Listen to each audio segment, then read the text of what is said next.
Talofa, but you ma unga le fa fonga ta wai, I was a foil of sila by boy, they fo you tai au fo le sto lai, wa datu wa unga mai, alpha tolu le tu lai se fulma le lua, ya sto lai le lei, lua fulma le tolu, o le masida, lona fulma le tasi o lo le ma, lua fe lua fulma le fa, aia, e fa ya pa fa mana tu ya to e te mo ngalo ya ko e, le taimi ma le aso la fa ia o me wale a me fai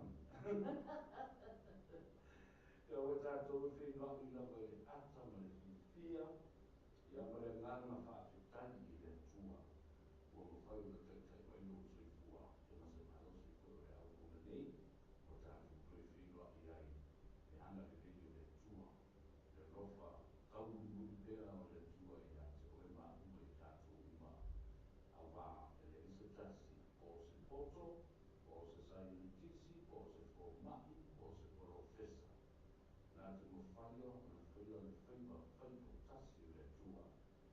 Nā te whaangā i oi uti, o na wha moe leo oe. Ai koe whawhangu i ate oe taea. Ka uma lea si soko, e whai si soko, o whaile nā le oa i ate. O whaiva mamana nā le tua. E whaangia i no nā rofa. O le wha mao i o le tau muri pēo le rofa o le tua i ate. Ma no tato uma ua fatel televisi no na so sa ya ai tau uri ma ba me pia lo na rofa ya se ko ma ya sa o fa la le le tu o te ma no o lo rofa ua ma wa e la pelea o o fo i no tu tai uma ile ana fa ma Baba ya pole ako ko me koma i momo koma i vai o ma kai fa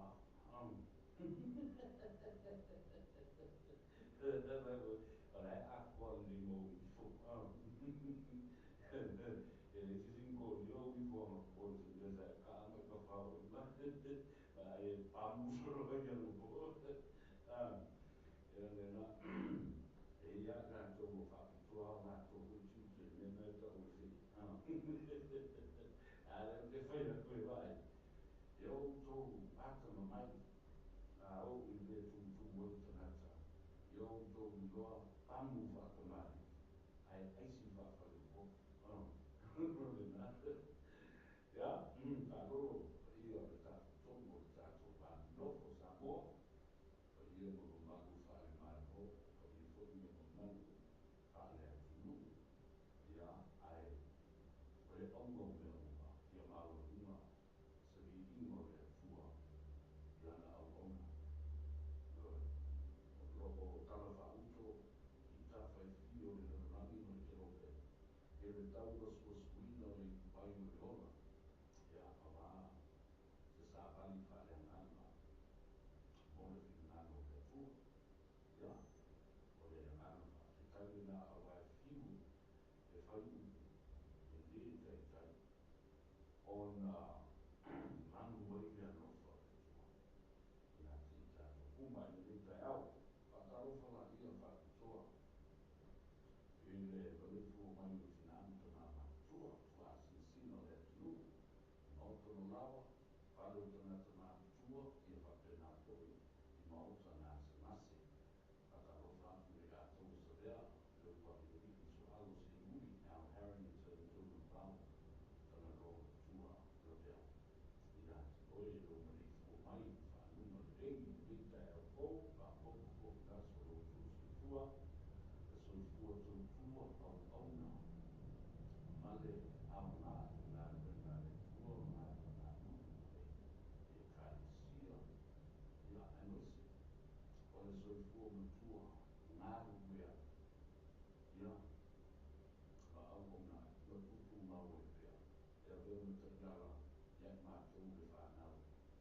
leu susitaki fa'alogo tatā fa'alili o mumu ia le tele o liliona fa'alolega lelo ia e fa'apena lalui soifuaga ia e ia sisi le tomu ae manatua fo'i o le tasi lea paina na umi e le fa'ata'amilomilo e le atua le finauga a Israeli le fa'asefulu tausaga i ma o le komu mumu i o le alu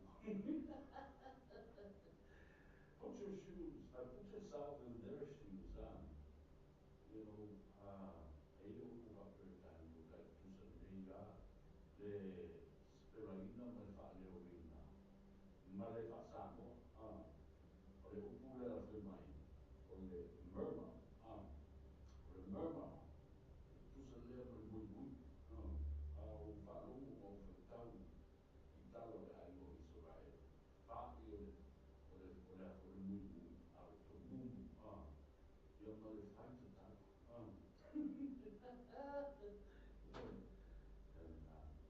le siri, a tarofa i a tō whaato ato ai tō ruku mai le whaina malanga i New Zealand, a roi malanga le via, o moe le hau fo i tō tō tō tō i lata no koe tāna le sira, se i wawai i e fwoi, e i kuwe whaatarofa, alanga i pala au tā ua le sa, pe fo i mai whaapoti.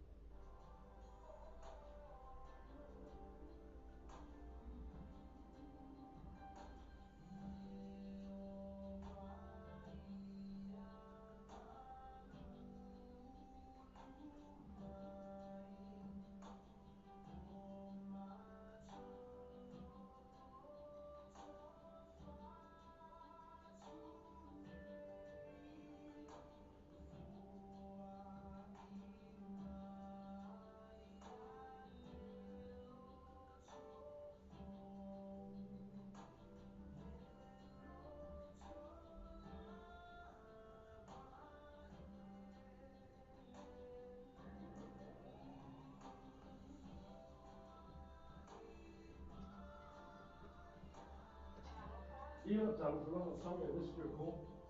Yes, sorry, ini langona ako no programa pa ako le Moi. Okay. Elio. Okay. Okay.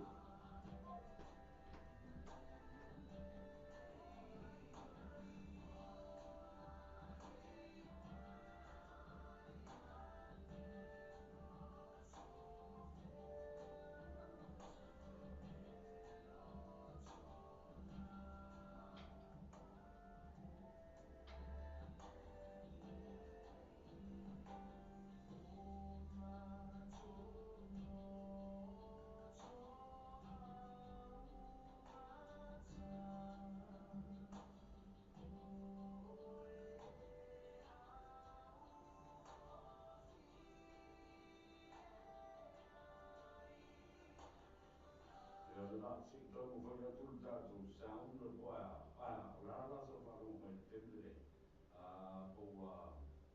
o tu le tato sound ya ona e fa pe ona ia yes or na wala mo na ya le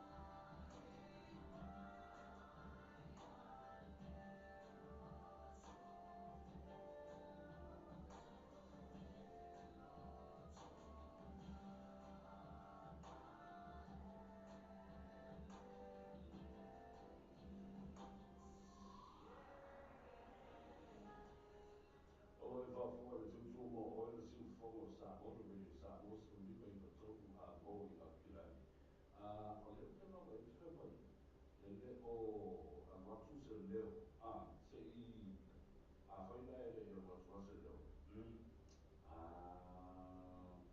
Tanoa Ava vidi mai ele lua tasi lima iwa tolu lua tasi lima iwa tolu o le fui mai ele o malosi le leo o le tato microphone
testing, testing. Ko ho hoi le tatou.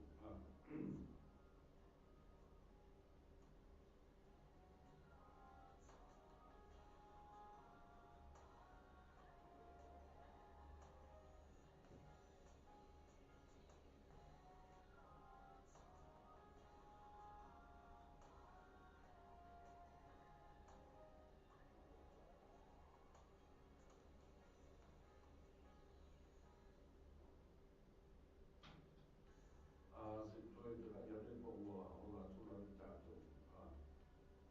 Mm, mm, mm.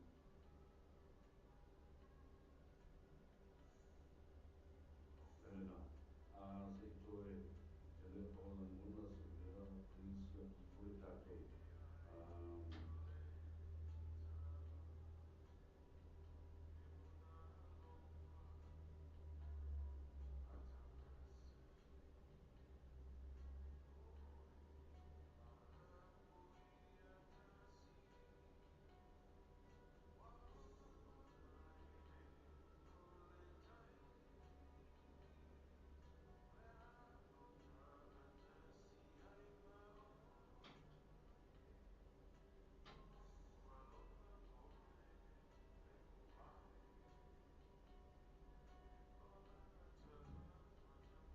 Yeah, the nala, olefame ua nice and clear. If that's the case, let's restart again. Yeah, the nala, taipa whai na ua la muna mai ia le tātou anga leo, o me inga se vaenga, e iwa pe ua ngalo na ki le ai, sa ki loko le tātou mai koe o me salo, e iei se vaenga sa tau wha le tonu. Le nā la whai ua nice and clear and loud, ia, o le nā. Tātou o e tā wha mora pese lea, le sunga le isi Samoa, waite le tanu, ia, o le pio fo, ia, ita o te mai.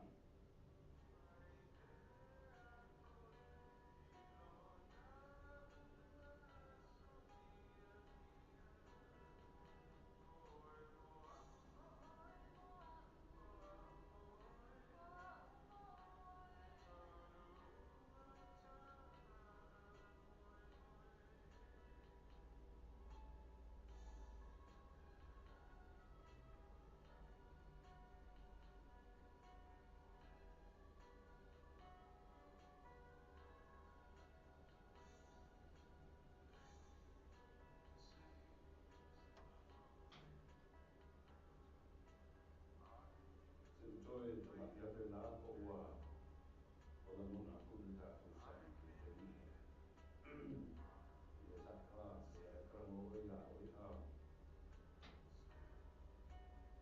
ia, toi tama i, pe koe si tani.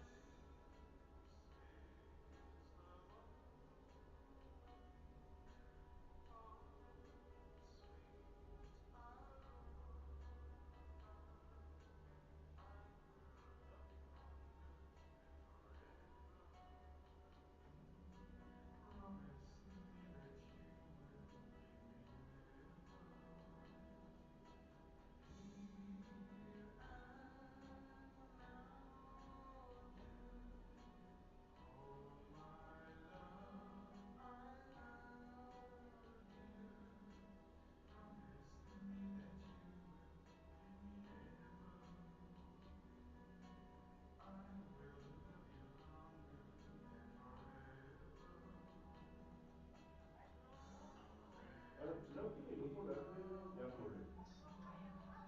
I, ia. I, le mo rotu mai. Ia. I, ia. I,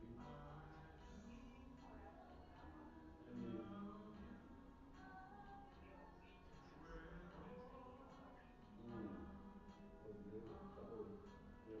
Kalai. Seito. Ia, wa rongo wa mai. Io, I,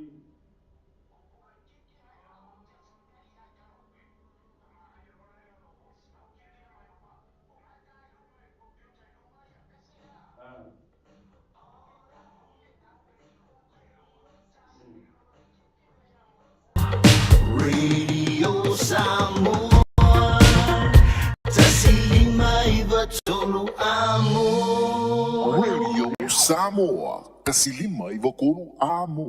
O mana umie oe po se siolo a inga se fisoso ani tau fe malanga inga moni usila. Ima ta au poe peo le vaita mai no whanau po ngā luenga. A whai o lau tali o le ioe, wala au loa Ken Ferniho o le Fern Immigration Services. E iailana lai sene, ma ua silia ma le se fulu lima tau sanga o lana tau tua. E toa tele tangata o fisoso ani iai Ken, ima ta upu tau fe malanga inga. E au fia ima ta upu na o atu le tribunal, ma apili le minister. Tanga iane le mato Facebook, ma le upenga te whailangi i moli mau. Mo nisi whamtalanga, wala au mai le Fern Immigration Services, ma tala noa ia Luisa, i le oiva, lua ono lua, tolu lua lima tolu, lua ono lua, tolu lua lima tolu, po le o lua tasi, tasi lima tasi, o lima.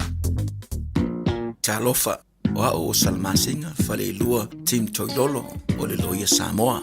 Fabitua la o nanga, i mta uputau immigration, pepa malanga, tangata overstayers, so stoinga visa, apena foi le taxation, por tu la fono tau la fonga, fai foi on o tau avena mta upu fal tu la fono i Samoa. Faman mole, vidi mai numera, o iva lua ono, o tasi lua lua. O iva lua ono, o tasi lua lua. Faftai. Talofa Samoa.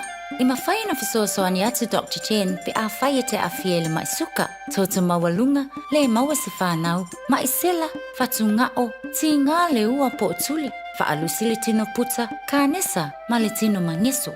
Maua fo i le kulini fulunifo mo nifo ti ngā, ma toi whaafilesi ai lau manawa. Tele nisi o loa e fisoso ani lo soifua maloloina. A fio ane loa eva ai Dr. Chen, i le tuatusi lua ono Great South Road, Orahuhu. Telefoni lua fitu ono tolu tolu fitu fitu extension numero lua. Ia le na, a leo wawai atu leo whamai tangata o leo ua le lei atu le tātou sound. Te tu mai alau thumbs up whapepa whai o sao le na ua. Whatalo whatu ia te utau i lunga le tātou apia fōlinga. Ia me se fo i la tolo o mai boa mamao mai i Palmdale, California. O Inosia, Fatumiti, malolo soi fo maria, mai ava fusi malo, malolo soi fo maria ni ta. O to umala vai lunga le tatou Facebook page, ma le tatou YouTube channel. Ia, sa ia fale tonu sa tau mawhai ia tatou insinia. E maresi belena. E so se kei bia e mo ko el porkalama na ri e mo aku. E tau ana toi o mai. Wa ye se me fa le tono se ki. Yo ale le microphone yo po. Ya ai so ye o le besi di na wa fa longo mai. Wa le yat o sa la na. Ya malo Philip Villi. Ole, nei vai aso, ese le tele o mea matango fie ma le maua e wha fia i dai ia le loto ma le bafau fau. O moe mitinga, o tau o tātou whinaunga. Ia, le nāla, ele ngātou whinaunga whale tu la fono, o whinaunga i upu whai, ia, mamata upu wha pāle mene, ia, ai, whawhetai i le atua. Mo tau malunga le nei astronai. Ai, ua mai ale telo ma tau pu. Malo tuto tasi fa mai Waipahu in Hawaii. Fa pena foi ia mele. Fa noi mai Brisbane, Australia. Watching you from Brisbane. And also o Saina Time. Fa mai longa waseki. Agnes Fesolai Topai. Ia po o Tapua I, watching you from Liverpool, New South Wales, Australia. My Vemilata sounds good now. Lalovi Mama Tia, watching from Costa Mesa. Oh, talofa. Ma maori le me mai mo mai ai ia le ia maulunga le tatu tunu. Ia. Ai toi fatalofa ia te oi. Pea whai te le I maua mai le whaatalofa mua le na o so ai kuwai lua ai fo se mang ki po se kuli runga ka kuwai a. Ia e lea whaina.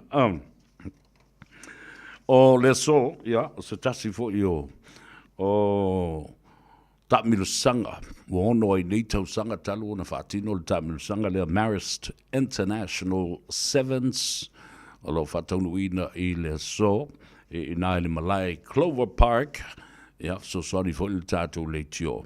Le siu fongo Samoa e au mai sao ia te oe nisio li poti o le tato talonga le na, ina ia mawhai, ona nofosila fia fo iwa, ona I te mamtina matua. Ia ele mo lava seava no la tu te malanga e fa io leanga le tau malulu ia malele mauti no fo I pe alu le aso o mafana masulu le la io le atu tanga I masila ia mio fasuia ingo le tau le ala iona e kimungei ele umia ako la ako kikifo ato malingi moso te bunga ia le mea whainga tale na ele wawa ia tula I risi fo yo me fau o le ua tula I mai I le Pasifika ia mai se fo yo le whainga panota I la sosfumale iwa lena se ima vai atu nei a le territory ia po tutuila fo I mamanua ia le nā la ua tula I mai ei ia le whai ungo le nā fo I palota ua manu malo ai ia PNP o pula mo pola mana ia la tu whainga panota se I office table na tatu tala lea ai e ua mafua I se ao na iai ia nei se swinga fo I le whainga malo tuila manua po ni mata upu io sa lai on sui langona o tangata. Why vote for change? Why vote for change? If nothing was broken, why vote for change? Ia whapena lava. E ile mafuanga e ala iona manatu nisi tangata fo ilea ua tauna isi swinga. Ia le whanongolongo atu. Ia o le toa tele ua mafuli e te tau o na whai se swinga. Ai maise lava pe a whai e soli tu la fono, ma soli whawae, ia I la tau sa iai le te inga o se paia inga. Le ala le na, iau le whai whalongolongo atu. Iai ia tu la fono sa le te tau o na whaatino, iai fwoi ni tupe sa le lelei o na whaso o le tamau a inga, ia ele ngata fwoi le na. Wa tu lai mai nei le fasili. O le a whaawau pēla e te tuila ba manua, ma le whainga malo sa iei bumua. O na lātou whaalolongia, pe whaataunu ina pēa, whea ngainga na o sia, ile mata upu lea o Samoa atoa. Will they honor the incoming governor and lieutenant governor? Will they honor the negotiations that were signed between the two Samoans? La tau te amana ia malo ia pea, ia whiangainga na o siosi le wā.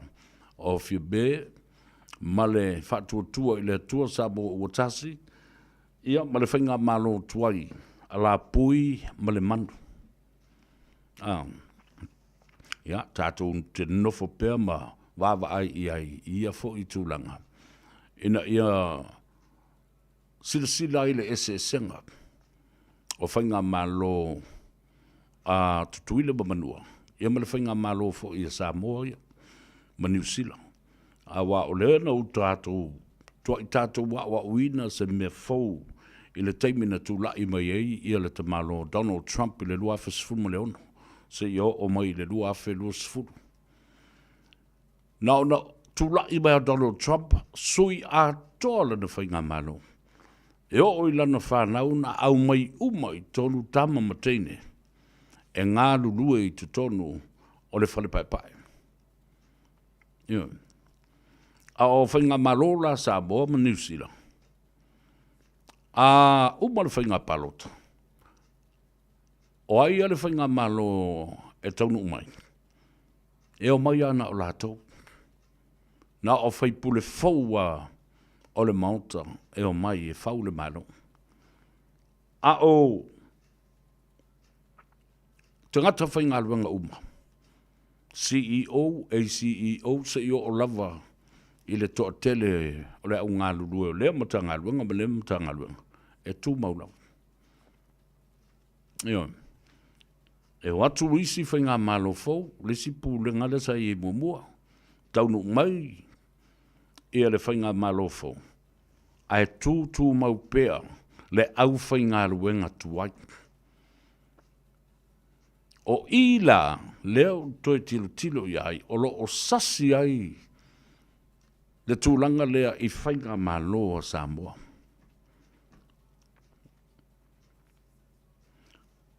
Ia awai fo i e tio iai. Lea la tatou amata i le pomu te le na. Le pomu te le na. Le mata upu onga le na o lo tūlai mai. Mai o le tali fo i le na i whaafita uli uma o lo o iai. Wa malo lo atu tu le epa malana whainga malo. Ai le umai. Le iai peo lato so tanga i tangata i e ngā lulue pea. Na ngā lulue i lalo o le HRPP. Ma le tele o tausanga. Wale mawhai o le sui o lato mawhauwhau. O le mea tā ua le nā e whiwha ilo i le tunu. O ese atu le epa ma le HRPP. Alo tu mau pea. No lato wa fianga ma le malo si anga o lato whaatonunga. E whai mai i te ngata whai ngā ruenga le malo la i nei. O i nao o lo ta otoai. Whaafitauli. E la tangata whai ngā ruenga lai o fierceful tausanga o ngā rurua i lalo tuile. E pa ma le HRPP. Wa whaaulu maloa i lava i o. O lato mumusu e whai le tautua i le atunu. Le ala le nā. O lea o lo sosori i fo i nā tangata. E la o mai le la pisi ma le ngasu. O le ala wasinga tama i mea whaapea e wha le tonu. Bolongo tu le epa. Whaapāma e tu le epa lungo Samoa Observer. Ma isi ana media outlets na o lo o whao ngā i le tele o taimi. Au te tali tonu. E le o se mea le lei. Ele o se mele nei. Whamai ia tū le leiwi pauli, pua auli. I'm watching you from Colorado, Sevilla. Au te matua i oe matali tonu. O la wali ia. Po le mamalu o alo matama whanau o Samoa ia o lo i tonu i. E te tau o na lātou whaia le whamaoni. Le ami o tonu. Tia i le whainga malo tu le pau a koe popole se si ai. I lātou pau ma la pisi sa lau mai. O mai o tou. O tou ia nā leo na mafua le upu lea o te whea tsoai. O tou o ma a mau e le mawhai o na fulia.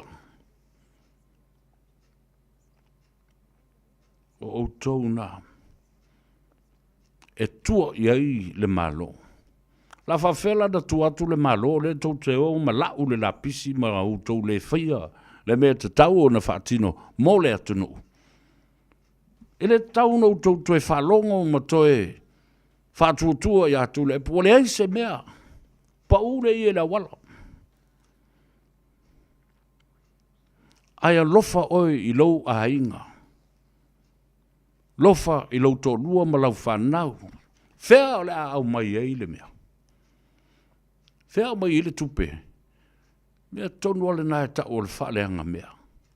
Lea lofa i lea tunu. Ala e sila lea tua i tau mea i e whai. Tau te longo i atu le epa. Fuafuanga aruaru mamao wale malo. O fuafuanga le lei. Ma i mau. Pe ana whapea, o le whaitoa i ngā whainga malo lea a Amerika. ma tuila e tauna nga whai e kako mea. Atu alwhainga maloia ma watu o lātou tangata. E alana u whai atu whapena. E leo se mea te tau leanga o le malo whaatemo kalasi. Awa ana watu nei tangata ia. Ia nantou silasila iai le mele no o iai. E whai e lava le iwi o le malo ia maona tangata whai ngā luenga. Po le a lava le umi. O lātou a inga o le atala uatu.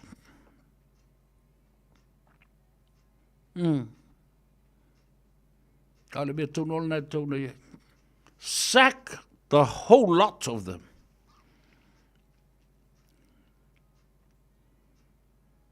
Ele me fai ana tau au ni atua se lua nai tau te whalongo so fai so upu nā tau ino tulepa. Nai tili e ino tau whalongo ma au na mas fai me e mana o mei tulepa. Ai tau te le whalongo ele tai fau ma le fai ngā malo fau. Nanga te tau peo na watu le mele. E te tau o na watu le mele luma. Ina ia whalongo longo ma sila iai le te maitai palemia. O min star ma fai pule.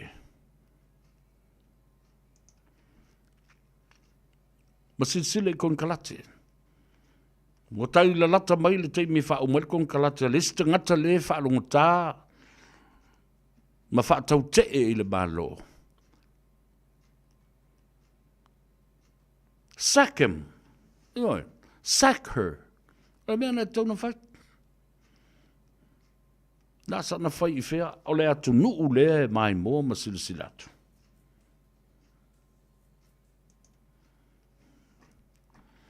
O te nofo mō ma whau o whapela o tala, o ka wosuangi whai malo ta whali. Ia awa o le e te nofo ma e te lutilo i mea i e te tupu o ta ngata ia i lea mata ngā luenga, ma lea mata ngā luenga. Sila li whātita inga. Le nupi whāle nale. Iwa. O lono winga e tele lava bata ngā luenga. O lea o lo o iai tangata nei. Tangata wa le mawhai o na tāwa vai ese o lātou langona.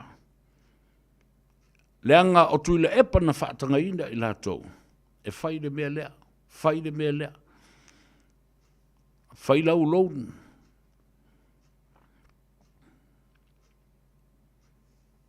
Wautou sila i eisa mo.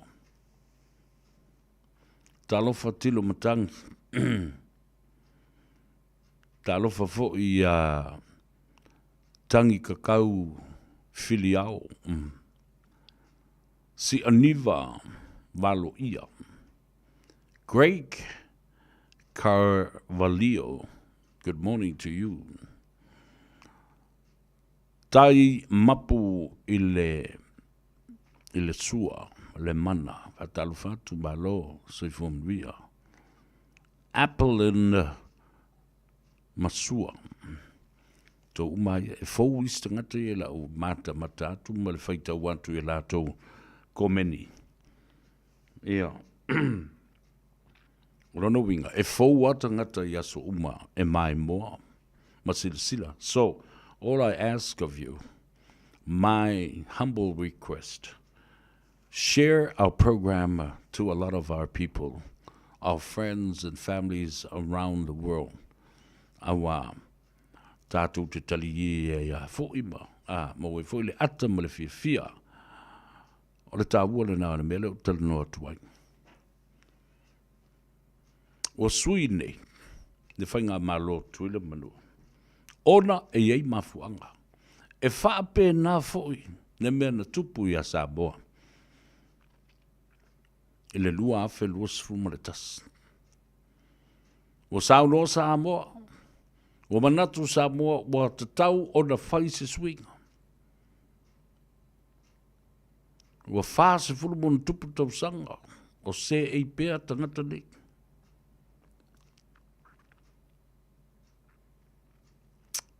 Ioi. Le foi la o whai i a swinga. A o lea lava e tau whono. ma tau mawhai e su e masei e whaaleanga ai polo keti ale malo o lo o tau mawhai i lea tinai. Asonga fua o le vai aso fau o le a maua i le ma talanoanga ma le fionga i le tamaitai fai pule ma o le minsta fo i leo tina ma tamaitai ma anga fsotai. The Honourable Minister of Women and Social Development. Le fionga ia mulipola Ana Rosa Murioo Ale. Sei va fonga le tunu. Ile tāua tele o le poloketi le nei o le tasi le miliona. A sei va fonga fo i le tunu. Ile mafu anga wa lai o na fautuaina le fionga le minista ele tamaitai lo ia siri. E ui ina ua sori fa vai nisi oi tu malo. Ile le tausisi o ta iala uma na faata otu atu mo le poloketi leo le tasi le miliona. Ile whaongai ngina o tupe sa te tau na whai lisi, whai se whale o le wholu whawai. Ala le mea uala, iuna whautua ina e le fionga i le loia sili, le minsta o tupe, ma le komiti o tupe, o le poloketi leo le tasi le miliona tala, e wha waupea o na ave tupe, i tu malo le usiu sta i le i nei. O le atali e i le fionga le tamai tai minsta i le aso ngafua o lo mua mua. Fatasi ai, ea ma le whaamatalaina o le mafua anga nā lai o na o i Thailand. I le vai aso le nei. Ma le fontanga sa whaatino ai ina. E le ngatele na, o se li poti e winga i le tu malo lava la touia ma tina e ale fionga i le tamaitai minsta. O tinam tamaitai whapea fo i anga whesotai. O amai, o apoloketi na whatino, ai pe ua fua mai na apoloketi, a o ieiso na tūlanga le lein. O lesi mea tā ua tele, leanga le poloketi lea. This $1 million project is very unique, and it is the first of its kind. O lono winga, tātou te toi tilo wa lela singi nei le minsta wala talata le teimi e toe overhaul ai. Ringa le upule nā toe au talu a toa. Le polo ketsi o le tasi le miliona tala. Na whawhea o na tūsia ia ta iala matula fono e whaatamo e ai le fono whaavai ma whaatino ai atina e i le tasi le miliona tala lea. How was it drafted in the first place? And secondly, how was it implemented? The planned draft o le whaamoemoenga nā lai o na whaatino le poloketi le nei. Ina ua uma na tustusia ma whau au lape tu la fono lona taunu unga. Na whape I on implement whaatino I na loa ma whaatau nuu le poloketi. Were there any monitored mechanisms used? Na whawhewhea na matai tu. Oani metotia, awani mawhauwhaunga, manita iala e mawhai ai o na matai tu. Le taunu unga o lea ngā yoinga, ma lea ngā yoinga, o le poloketi, ma lea ngā ruenga, ma lea atinai. How was it monitored? And what are those monitoring systems and monitoring mechanisms? Ina ia mawhai ona tau nuu I se taunu unga sa tuli matai ai le vaai e te tau o na whanau ma taunu se taunu unga lelei. What were the positive outcomes?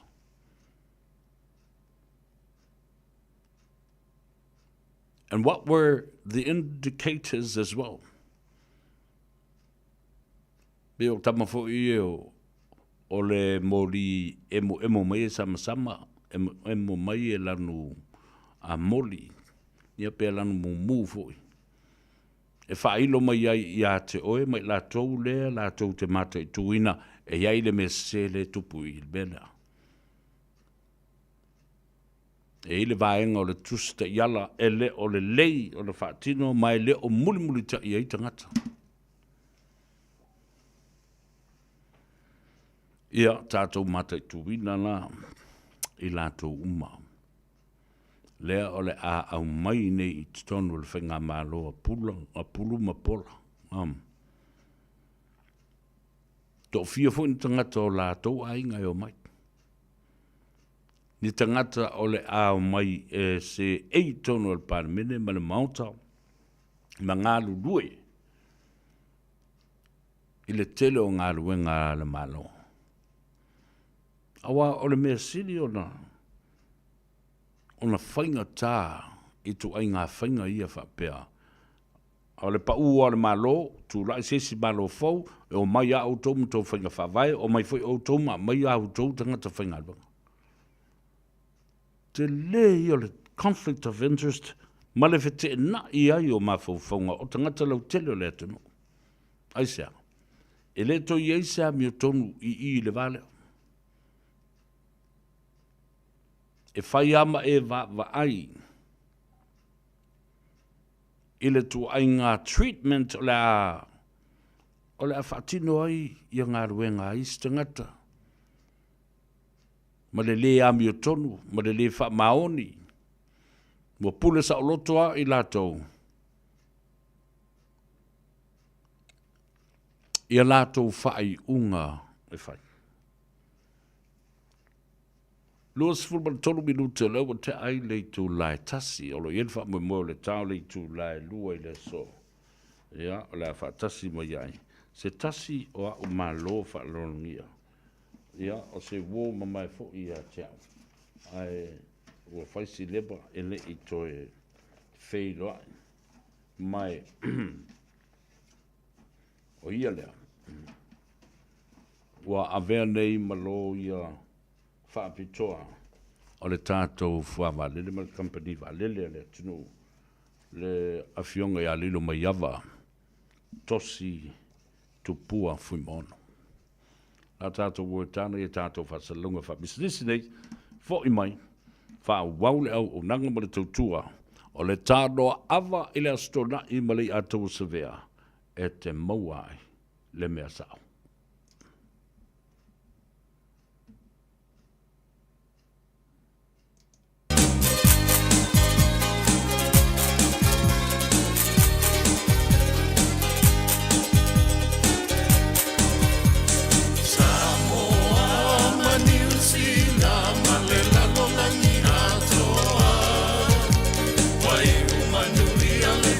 Alona, wale afea se mala.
24 hours a day, 7 days a week. Radio Samoa streaming live on www.radiosamoa.co.nz.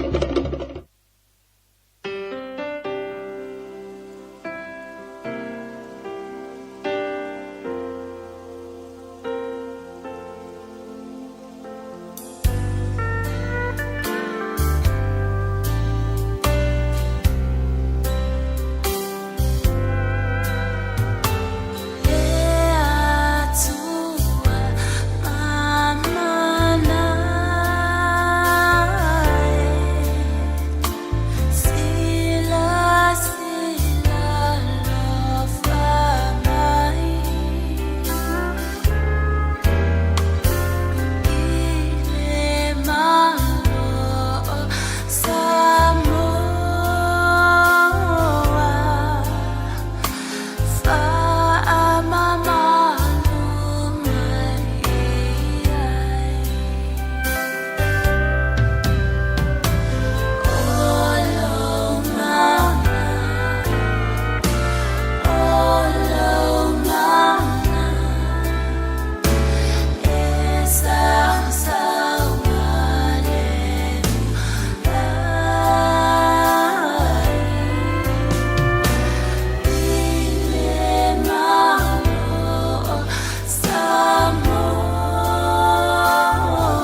Ia lena, le siufonga mai o le lipine lena po e na Lavina Records. Ma le tua fo le pesele nei.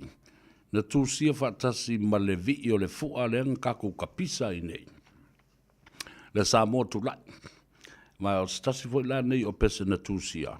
Au tele i maua a tole tangata na tu sia le pesele nei ese mai a sauni kuresa. Na tu sia le Samoa tu lai. Man malo ai la le pesele o le Samoa tu lai. Dea o fai nei ma tanga vai o le tātou fua. Ma vi o le tātou fua. O le sao le tonga. Ai le umai fo i lava le mātango fia fo o le pesele nei. O le atua ma manai sila alofa mai i a Samoa. Tasilia, ma le pese na tūsia e le awhionga e whana na Jerome Gray.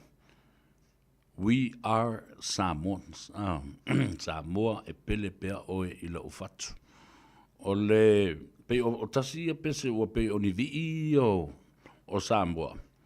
Ia ma le pese lea na tūsia nei e le saa pesta lio tua nai. La o Samoa matalas. Ma nei o fo i o nei whatunga ua pei lava ua le lifa i ai ia langona ma manatu fo i o tangata. La tau te pepese ai a mata mai ai tangata matua se i o i ta maiti laiti. Le na fo i pese Samoa tu lai. Ia, le ana ta va lua mai ai ia le fionga ia le sa. Leo tuana ia fa pea fo i le sa. Lano alo lani. Ia le na. Ai, e la le pese le o te mana o te whaalongolongo mai i ai. O le pese o le wai tua o le CD. A le kolisi. Ma walunga. Alo mātou i tu ma lo le vai maunga. Vai maunga sa junior high, alo vai maunga college nei. Lato te fatuina pese umalama. Toi usu. Ila au fai pese to telea tama mataine. O musika uma na fofoa atu i to tonu o le fale vai maunga. Ono o le fale vai maunga. O le matua atu o tele o tama whanau e tu punga mai ai. Tama whanau ai ale tu malo. A le matua atu o tele fo ia. O tangata pepese ma tangata tafa ili. Tangata leo le lei, tangata tusi pese, fatu pese le lei. Le fale vai maunga, ma le fale tui sa mau. O le matua atu tele, ia usu la le, usi le mai mo, le whaafonga. Ele au fai pese le nei. Ua toi usu mai e vai maunga. Ia, wha i o le au fai pese nei tono le vai maunga, ele i tei uma. O pua, le teine o pua el Sakaria, le puni a la vaa, o le maatu lua, o le Taumesina Band, o Tapu o Taota, e tele, o le matua tele lavo, ale la avatuna se tasi o pese nei, ale puni a la vaa, na toi usuina le au fai pese le nei. Ai tā ina whapitola wa mosio tua fine. Le te mai tai i a papali.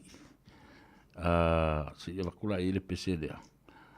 Pali i teo. Lata fale Maryland. I a mai se me kasia. Ono sa i mai lava. Se i toi tu watu tasi e lunga le kamale. I a lea la. Oi sole, ele usiska ili le meri.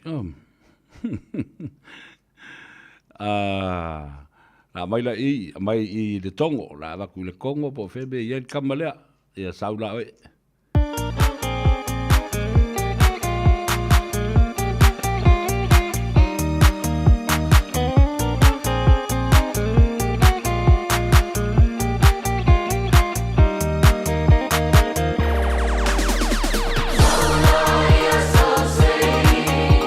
It's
Ea le dala o tō whaafunga atu nei ai le aunga lea.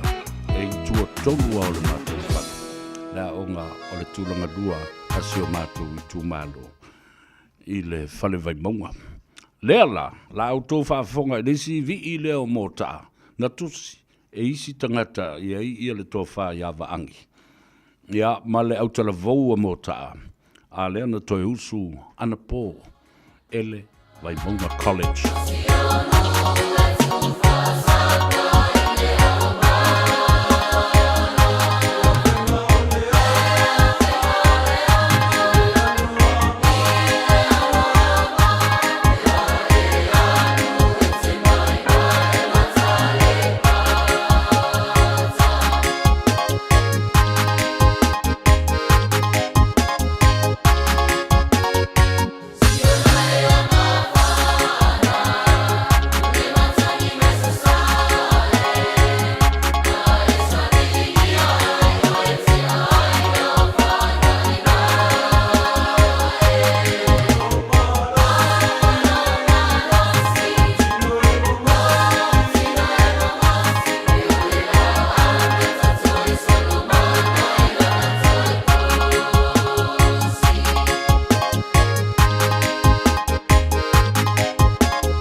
Nala ia ua lava ele I ngā a ea le tau mawhai atu le tātou whasoa ia e mwese fōi ia le tātou Tanoa Ava manisi o mataupu.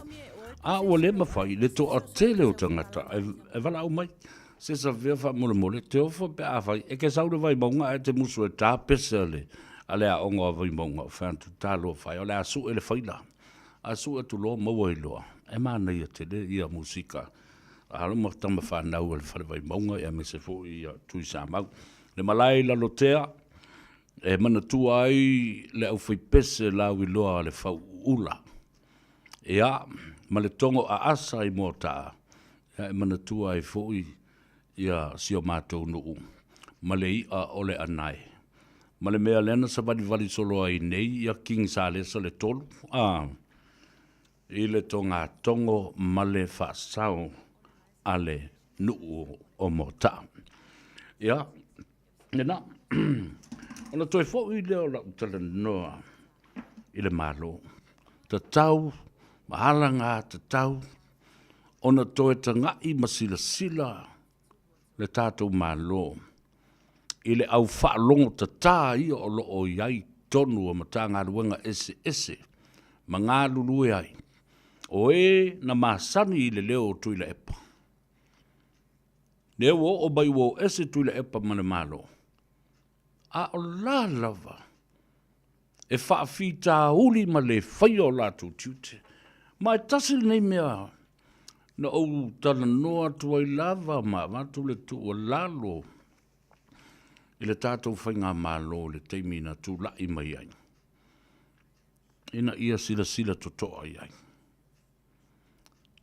Lala foi le dana lai ona to tele tangata sa tuli ma whaamuta e le whaatuatua I le atua Samoa o tasi a lātou konkalate ma lātou ngā ruenga a wai le mawhai o na ngā rue whaatasi.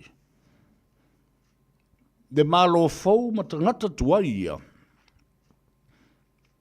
Ma walu papastui ma kou fangsusu. O le fangsusu fau leo la fasusu ai o kou. E lo atu, toi le atu, toi te le fangsusu ia la kou fesusu iai. Le alu, le tamaloa ma le toi ina. O le tau te tau muri atu ai lava. Shame on you. Ioen. E leo lau whengaruanga umare malo wala tō tele o i la tau la ngā lua le teimile nei. Ia, mātou te milo fatasi, militino fatasi, nisi e tō tele sa mātou wa onga ma skolsipi fatasi. Ia, o lae e iai i la tau. O lo ngā lulue, male manatu, e toi fo i maitu i le epa, e tonu le whainga malo, e lisi whainga pānota lua o ono. Le lau whātu sa o le tala. E le toi fo i maitu i le epa. E le toi fo i maitu i le epa, e le toi fo i mai fo i o li mongi. O le toa lua lea. Le ua fōringa mai le temile nei, ua na o la ua le HRPP lei nei. Ioi, o lo la manatu le na. Ai le o whai tete le to ina leo tu le epa. Dango leo o pāma i tua le tala. A o ta ngata la tau te ngā lulue. I ai fo i te tonu o le li o lea. La le tala leo pāma i tua. Wa umana whaile whono ma watu le whanonga. O le whaafale tui. Stui. Step down. O step off. Whea le tangata. E anga waa e te tau o na su i le ula malafo i o na tau au. Laltala stui? No. Nobody ready yet. No. Nobody know yet.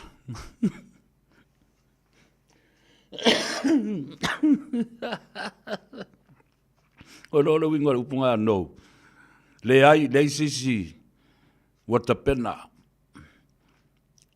Le ai sisi, uanga va.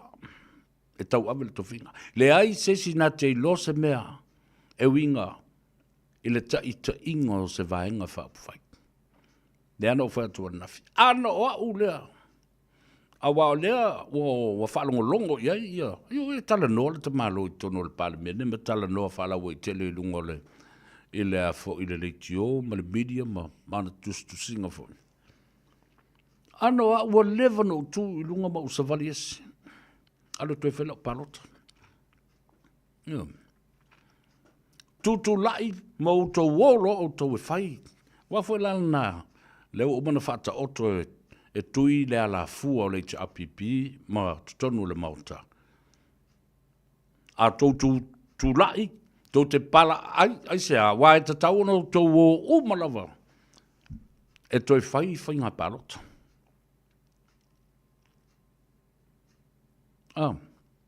O tau mau mai. Ele na o le si tu o le malo. O tau umalawa. A leo te whaiat, i o tau loto te tele. Tau loto te tele. Ma o tau tutu mau e whina wina. A alu tui, e mana o tui, e alu ma ave umatu e ma o tau. If he falls and fails, he wants all of you to fall and fail. He will take you down as he goes down. He doesn't want to go down by himself. Ele fia pa u ko kasi fo le pio le aka fo le popular neo the fall guy. Ala wo fa tu. My prediction is straight after Christmas and New Year, he will throw in the towel. Mark my word. Awai le mawhai ona nofo mawhatau tau i pea I matoso I lalo le skalamu o le HRPP. A o le loma le whainga palonta lua whelus fumaleona. E loa ina, e le alofa le pati, e le alofa fo I a te ia. Mautou umalawa o loo whaafunga mai. Mount that pressure. Iau tau si sila fo ia.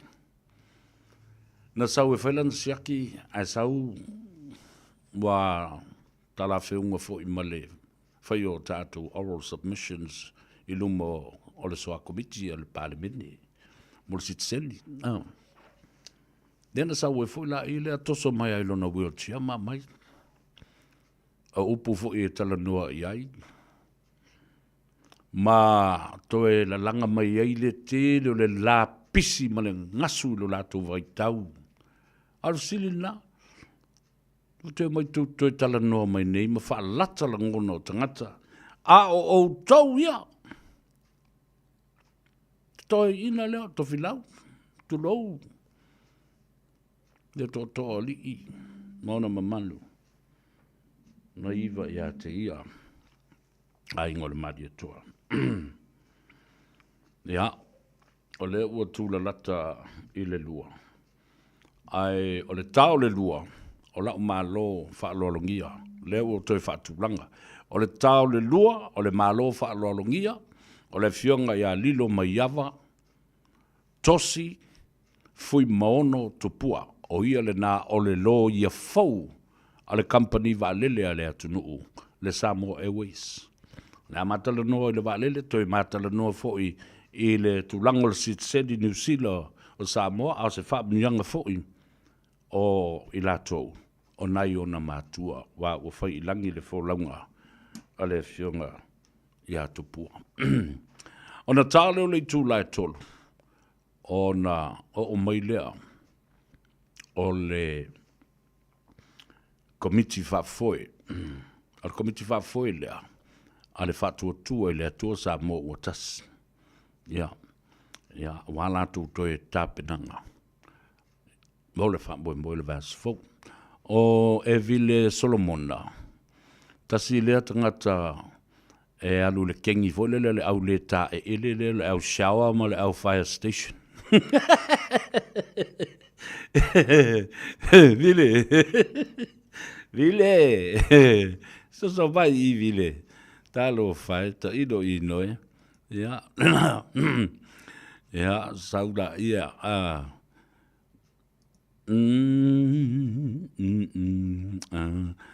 lea kakala leo e vile Solomona tasi le nei susu le mafau o le porkalame ale vaenga le leu whaasa o mei le tulafono nafi e tau nalu tamale nao saia e alu e avelo na pepa sao fai te i loka ai ma le tangata na whaila na sao fai ma le pule nuu na whaila na sao fai ma le tangata na sainia le pepa sao fai e le sao lau tala na whaiso o le tamai titile o saia tongotuki o lau fasi pepa le na e te toe fale pui ai le stala faifa soli tu la fono faifa manos yo le na o te toe papa ia tu fo ia le mata upu le na leanga e le te tau na tu fauina i la tau te ngā oi mea sina Samoa suafa matai o isi a inga nuu mafio anga ma faa tumutubunga o le atunu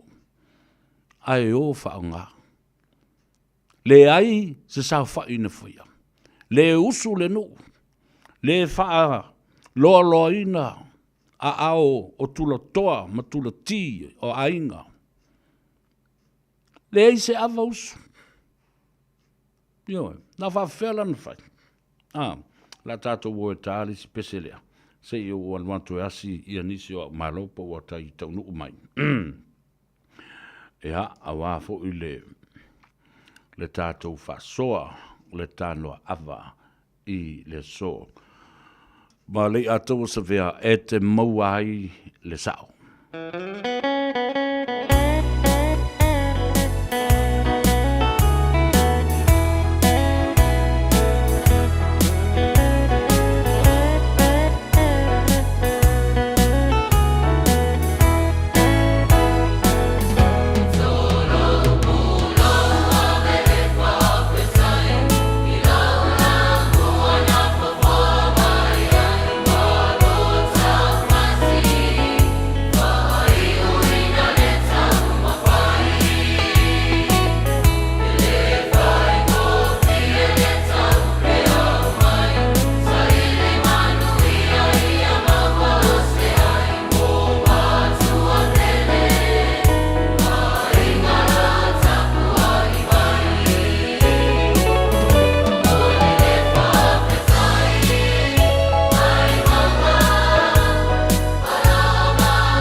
Ya le na alo e whaafonga le tautua mo oe le siu whango Samoa, le Radio Samoa, so lima I watolu a mo I Aukilani back to back, 3 songs in a row.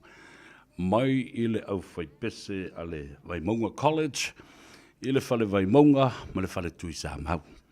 I mo taa e tu oile a onga le nai vai was. Ia, tātou tālia lupe o maunu, steimi mafuta mai I a le lilo ia. Le fionga I a lilo mai ava, tosi tupua fui mono. O le loia fau lea. Toa whiriwhiria I le tofinga lea. Mole, whaalele, le company, Samoa Airways. E mane fusi tātou whaalongolongo. Ia po le ale tūlanga o iei fuafuanga alwalu mamao le malo. E seisia tātou whaalele I le numanai. A wā o le upa mau lalo. Ia le tele o ai tālafu. Sa whawhai ma le amonga te lea le kua ua le kako whawareli. E tā ua tele. O no ma le lau tala noa. I le mata upu leo le sitseni. Le whai ua utoi wawai atu. Ua toe ui o mai fōi tu le epa I le mata upu leo. Whabai e toi tū mai loa le HRPP. O mai loa toi la langa le lunga le mata upu leo. Toi e wha ofi mai suli mai la tau o whanau na whanau. Mai sulu ngā titi o I la tau ia. Ua whaamria ina. Pea sa soifua mai la whaiva sa lau luasu mai wha.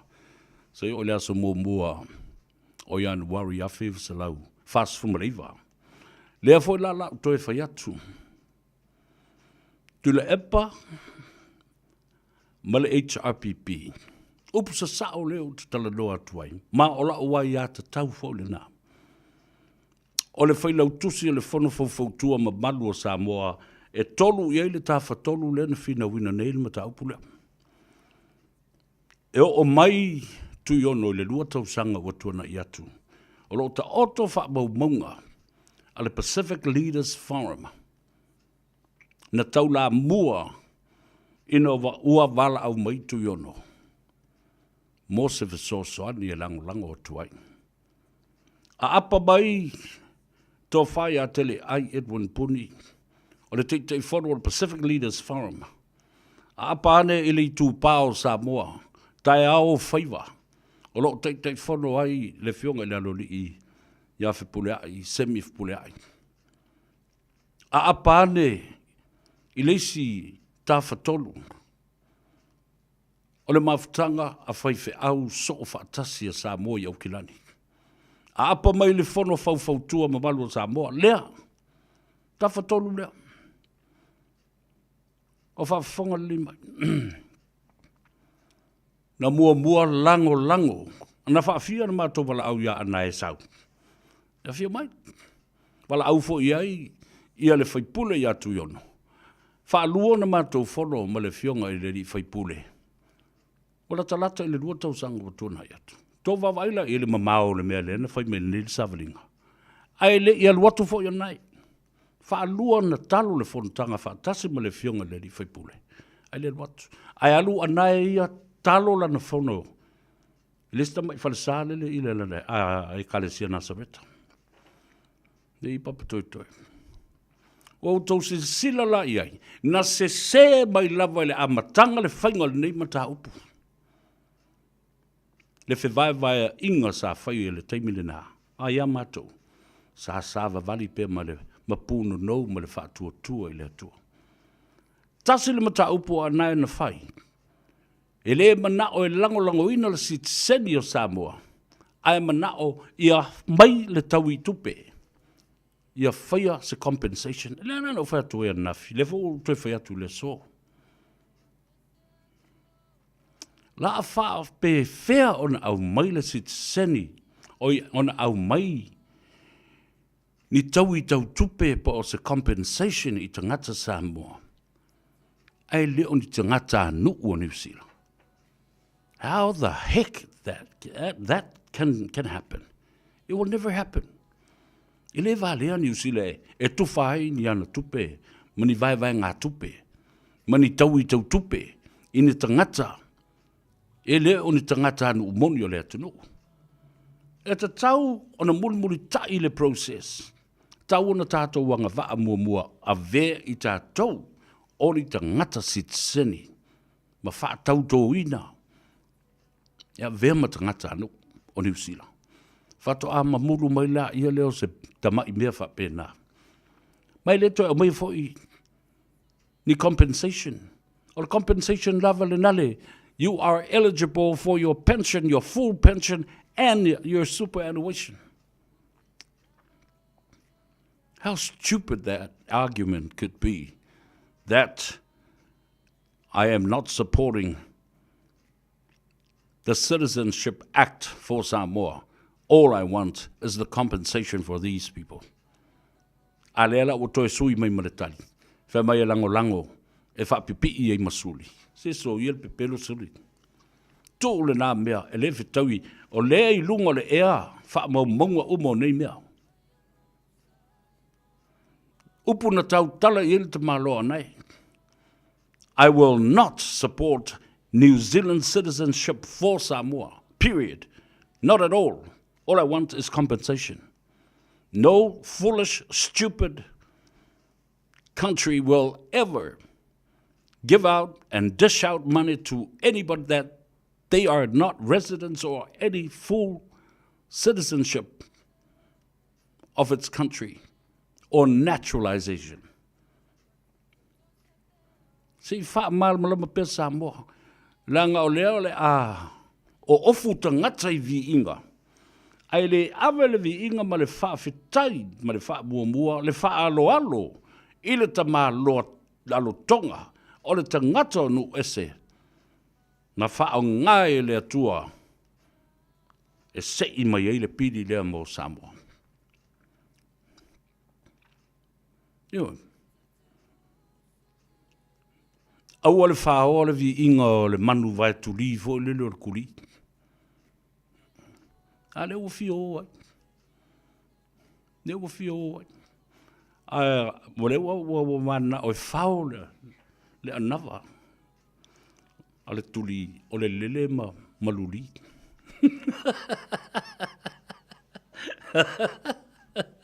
Ia wā neila. A le whinaunga le na whainei, o le whinaunga o mawhauwhaunga. E popole fōi e a New Zealand la tau e le whaasoso ina o lona te mao a hinga. Matangata anu uma o New Zealand. Ai tātou ai ia lea manu ua ulu. Awa, e iei isi awa lai whai. Na iei le Protocol Act in whai. Na anga waa Samoa e apalai mo le sitsen. Le nā fo iei le family category e mwhai na umana whai sitsen I le te māma le tina.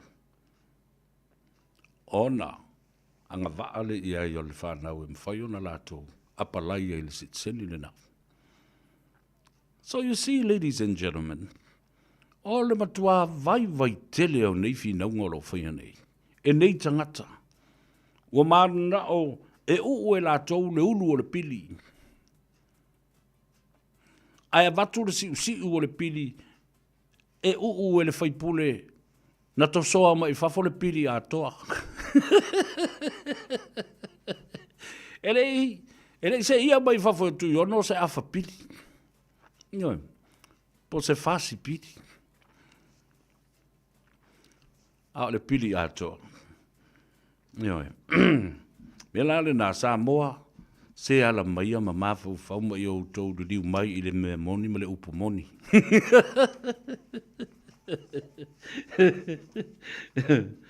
Oi. E o le tunga mauni te ngata. Ma tau ma fai o ofu I vi inga. Na whala e iai e le atua. Ma wha manuia I le a ao tu yono. E sei mai le pili lea. I fafu. Lewa ia na iai o Samoa I tono vang whau whai. Ioe. To tono al mau te whana ma le parmene. Lewa na iai. Iai fo I whatasi ma le leipa ma le national. Alana mena whai. Whato ala la nei mai iai fafu. Le fo na fsili atu ya William Sio mai I le si fatal no ngal her. Afa mai William Sio a no comment. Le se tala fa ya. Ya le Sio e we fi sam tala wala lo Sio. Ile o sana me o le me. Ah. O le mea Samoa atoa. Ai na se I mai ele te malola lo tonga. Na filifilia le na fo I anganga. Na filifilia le atua le tamale. E sau se I alu e wha o le mata upu o Samoa o le mawhai ma le ilo Samoa whai le mea. E reo Samoa le ara I whafo. Samoa I sa I tono le parmene. They had all the time, they had all the chance as politicians to raise the issue and fight for it at that particular time. Sfulu maletasi pa inga. Sfulu maletasi fo na no fo inga ale leipa. E ono le lei saufa inga le leipa. Ai le ai mase me tasi le leipa na fai le melea. Pa le mia. O maua mai. Ya la le mea le ao mai I mo toe va o mo ta pisa. Mai o a una fai le mele o a o I ana ma no. Give respect to the person that deserves all the respect and all the accolades as the honorable member of parliament of the Green Party, Honorable Tanoa Tuiono. Ya leo wawa yatu wa fatasi mai ya manlo fa la lungia fa ftai ile tu wa toi wawa yatu suru le tino wa lo fo yaso mataimi o le taimi muri na mafilo e mo le fionga ya lilo mayava tosi sa o wasiasi atu e asilo na tama lo na tu a o soifo tupua a fanga solo ia le tusi fo lea o vavau talanga ta o le atunu talo fai au falongo fai ilangi le folonga a o toi tali o tuai ia le fionga ia lilo maiava mai ona faiva mo na tiute fa lo ia a o se tangata lawi lo foi ia ona faiva fa sala lau le tio ma televise ma tustu singa ile mauta le nei o le Tanoa Ava ma le ofisa o Samoa a fio mai lo fionga lilo maiava Whaftai le tua ue tali manao, le mātou whaatala ulatu. Pālora soi fō manuia. O leo a mai ona ava mua le tua le Tanoa Ava le so. Ia, tau mafa se ipu. Mori ipu le tai au I lau fionga lilo mai ava. Mālole, langi e mama. Patalo fatu, le atau ale nei foi vai ngore aso. I le mai mo sila mai ala tātou o tunu. I like to for your law, paanga le tato Radio Samoa, me se lava I do all lau proclame mato o fie, pa ia masao le tato o tunu, la le teo, ia se fa mtalanga o ne le nga fatau li maina se upola o na le ngango le fatalofa tu inatu, limo le fatalofa ya le fitalenga ni ataua, ya le ngate leo pa ia o Samoa lo fapeo na papa au vai se o langinei o lo fapeo na fafonga mai mo mai le proclame le nefo I vaenga whaftai. Malo, sa unua whaaloalo I lau fionga lilo maiava.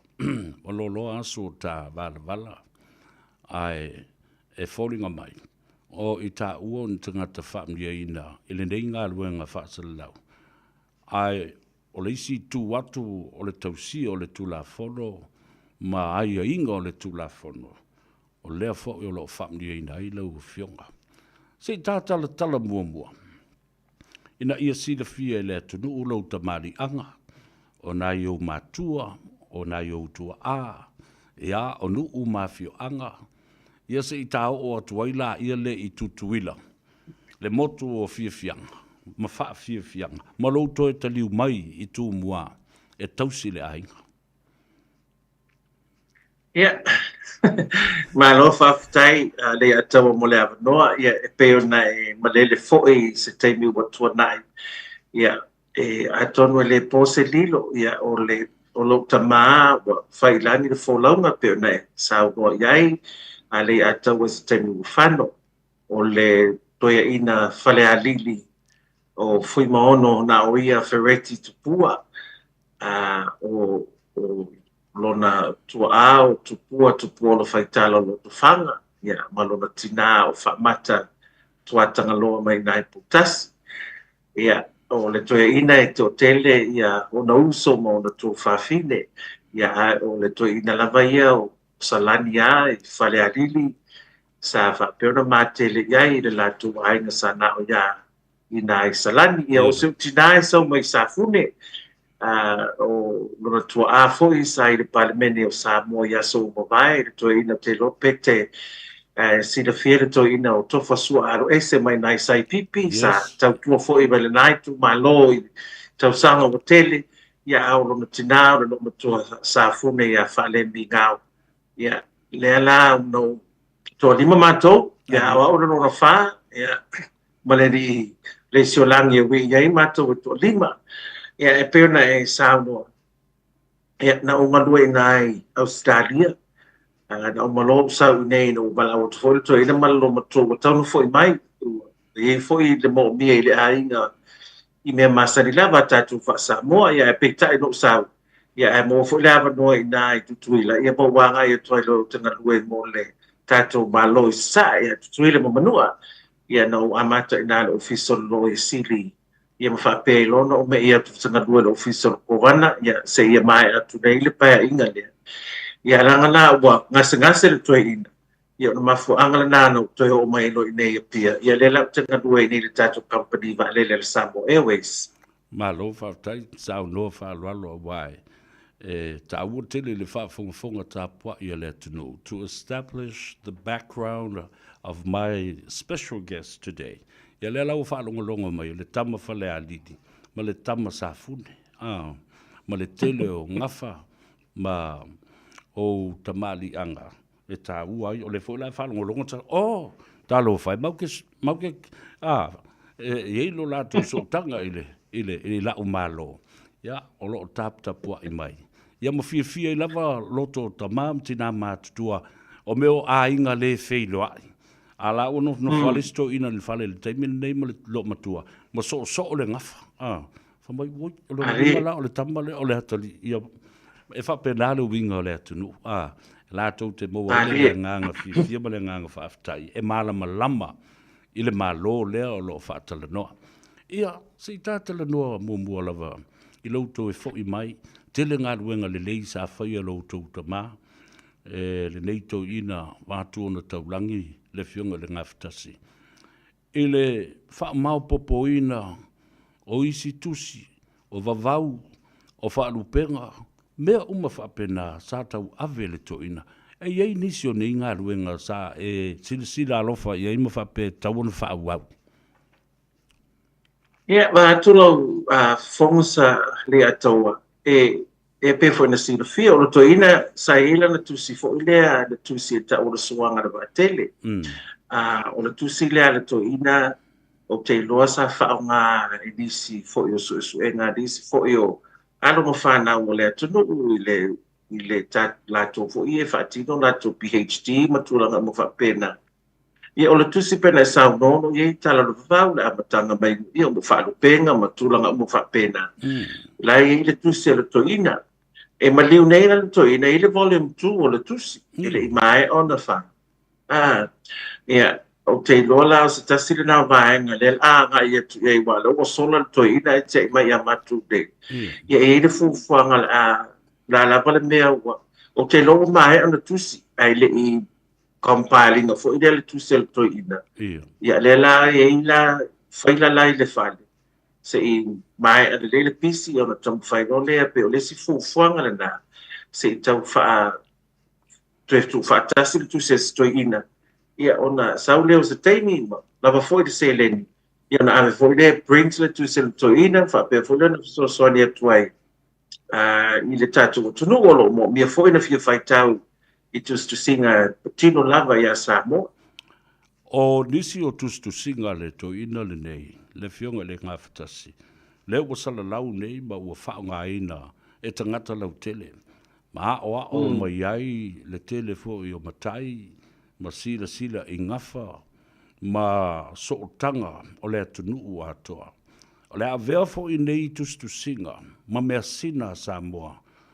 Whapelepele I ai ma tau fiofi ma mau I ai, mo le anga I atu I le lumanai. Sa yeise, wa o lo tu aos tangata sa oa I le ngana. Au te mana tua le lei, le whainga wo alo utama, le veamba ma fui mono. An tangata o loto mau le lalo tele tangata nei ai e whaamnia ina le tua. Sa yeisi na poto te isi sa ea o ina mai I lo tu a. I'm sure you did. Ia watu lo whongale a taua ia pei foi. Wala o fionga. Ia I te ofisiringia foi lo tu puanga. Nā wa sau no manino I le o se tamai ainga foi lo ainga watu yo Samo pa ia di ataua. O le tātou ia wha Samoa wha pena tau te whai me whalongo o tātou mātua, tau te o tātou wa ai. Te mi o whaala velave pe o nai te whaalongo ma tango e tapue. Ia te wha Samoa ma tūlanga mu wha pena. Ia pe lava na masani ai o so mātou ta mā. Le ngata te tono na ainga, le ngata lea. Ia o maliu ma tūlanga mu wha pena o wha whalenga o so se whaala velave lava.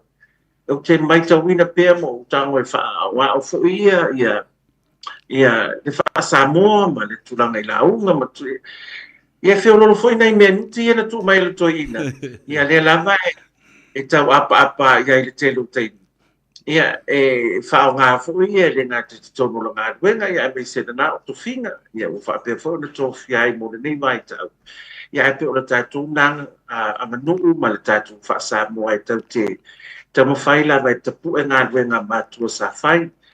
Tau te muri tai e fo I wa o whaavai ia na whaavai na whaapeo na whaata o tō mātua ina ia tātou muri tai ia e re ngāta mo le teimi nei ia whaapeo fo I whanau o tuku ai. O le maoto fui bono ma whaale mi ngau e tumu I a inga mai sa vai ia ma le atu whale a lili e whapena fo I le mātua ainga. O mea le awa o tangata nei e o si a inga tele o tātou mātua. Ma whapena foi. Wale ma whai o na avesea I foi tātou ia ta I ala whapea. Ia o muri e o mai a le wala awa le atua. Ia ua pasi atu foi I whanau ma istanga tai whaua wina. Ma ave ma tau ave le sulu lea. Ai ile taimi sa e toi foi mai ai tuila ma manua ma maua le ava noa. Sa lua mafuta ai ma tausi le tau ina. O ani taimi whaapitoa o le ale ma whai o na whaangaloina I a te oe lau fionga le numa iawa. Ia, whawhataili a taua o se o tamā. Ia, na maua ngase fo le dementia, le Alzheimer's, wa tele na ngalo, le tele o tūlanga fo ia pe sa masani ai. O le mea matautia lava I lo tamā. Ma le mai lava le nei o le dementia. Na pāu ale teimi e te vaai atu ai, e le o maua le toia ina I le mai. O le teimi e tā ai le pese. A tā nei le pese, e mana tua uma le toia ina upu o pese taitas, upu o pese Samoa I aso o mo vai. O upu o pese voi e sa masani na whaanongolongo I toi ina ina fo yaso talapou ma au ta whao ma tula ngamu whapena. E mana tua uma lawa e lo tamba. Ai ta pē lona musika wa uma pa ta pē le la au. Ta vai nei ma tua I ngalo uma ia le tele o mea. Masalo no sto ina sa ngafa ma le mau mea whai o le tu o whamasnonga wha Samoa I lona ainga. Tu mai le tu lona ainga ia ale mau na luenga fo I saia. E pe o masalo tūlanga ia wa a tono vave fo I ona a fia le mafofau se pe a tono se whaapunga le tamai mea. Ai o winga a ia mga luenga le toi ina e se whanga wata. O lo tamai e se dosi a inga. Tele ia lona a inga. Ai mese a ona tō whawhine ma ono uso. O le toi ina foi au te vai so a whaia meo o tūwhanga pe ni whaalualu fo i pe sa o se maliu, maluna ainga, maluna tu whawhine. E tu whau maa, i mana au e tu whau mono tu whawhine mele. A la lava le me maua ia pa wana le me se walu le tu mai e le whale. E pe e whapena le whai mea le to ina na mātu wa ai a o soifua. Ia atonu e, o le to telefo i o tātou ta mai whapena, ai me se lava ia i la tō fo ia i tō whawhine pe ia wa e monia e whapimena o mātamba i o la tō whawhine. E pe o tūlanga ia no wa ai no ta mā. Fo ia e se no si ainga i whai mea le lei. Ia o le hata mo whai ala e whai. I le lei ngata mai ai o a hua tere le osi ainga. A wā fo e le angala me mea me tangata e maliu ai le si ainga o atu. Pe mai se whaala bila. Ia o e amano ainga te tua iai. E pe o vaenga ia sa o vai pia, ma vai pia e lo ta maa o whai. Ia e tamo whai ai munu muta e il to ina maa na ngā wenga sa whaatiba. Talo whai. O tātala doa nei o tā mātua langa e wō, tangata mamasana ma ngā lue whaatasi le telo o tausanga. Au tangata fo i sā matua i oa le ngangana ma mawhauwhaunga. Ma le tō whā le lei. A wā lela o tau atu nei le mai awa. Au tele i tofo i se tui sili ona o ona malma tui. A wā tele a wō ma paanga ua mariliu o lato mātua. E noa i ata ita. Le to ai ngā langona le e o ia nai au ta wa bo ia. Ai ina ua o tofo iai. E tsi la fia lilo mai awa. O toi fo i mai i New Zealand. I have never fully recovered emotionally about losing somebody very dear to the core of my heart. O te whapea foi. Nono winga foi e whapea nasa la ngona o ia te oi. Maria tau, o te wa sau no e li tūlanga lea. E se whangalanga tāru tu ina. O rota maha o sangata fo i sau wā e mana o ai e whai au le leimea uma e musu se mea ai wha le tonu. O le toe ina fo i tau taratasi fo. O la vea fo i whapena o te mana malama le leia e le toi ina wa o le wō whapele fui mono. O toi ina sa whapena, o toi ina sa latu whaia ainga, whaia u. O ainga. E tasi ale tala mana o ia. A la nau ta inga e whai mea le lei mo latu ainga. O e whapena fo i la lo ta maa. I le teine o soifua. Ai wa whangalanga tāru toi ina. Ia wa ole nei toi ina e pei ole. Ia wa he was our father figure i le whale. E fo le e pei o ie tau rai uma ina vai. O le ale tōmu o le melea, o le ale tōmu o le melea. Ia, le ala ua le nei nasi toi ina. Ia, le ala ua o tātou o le tūlanga fo i le pei ua. Tātou whaia le tōmu ai pei tātou tatai tua po le ale melea na whai. Ia tātou mori tai ai.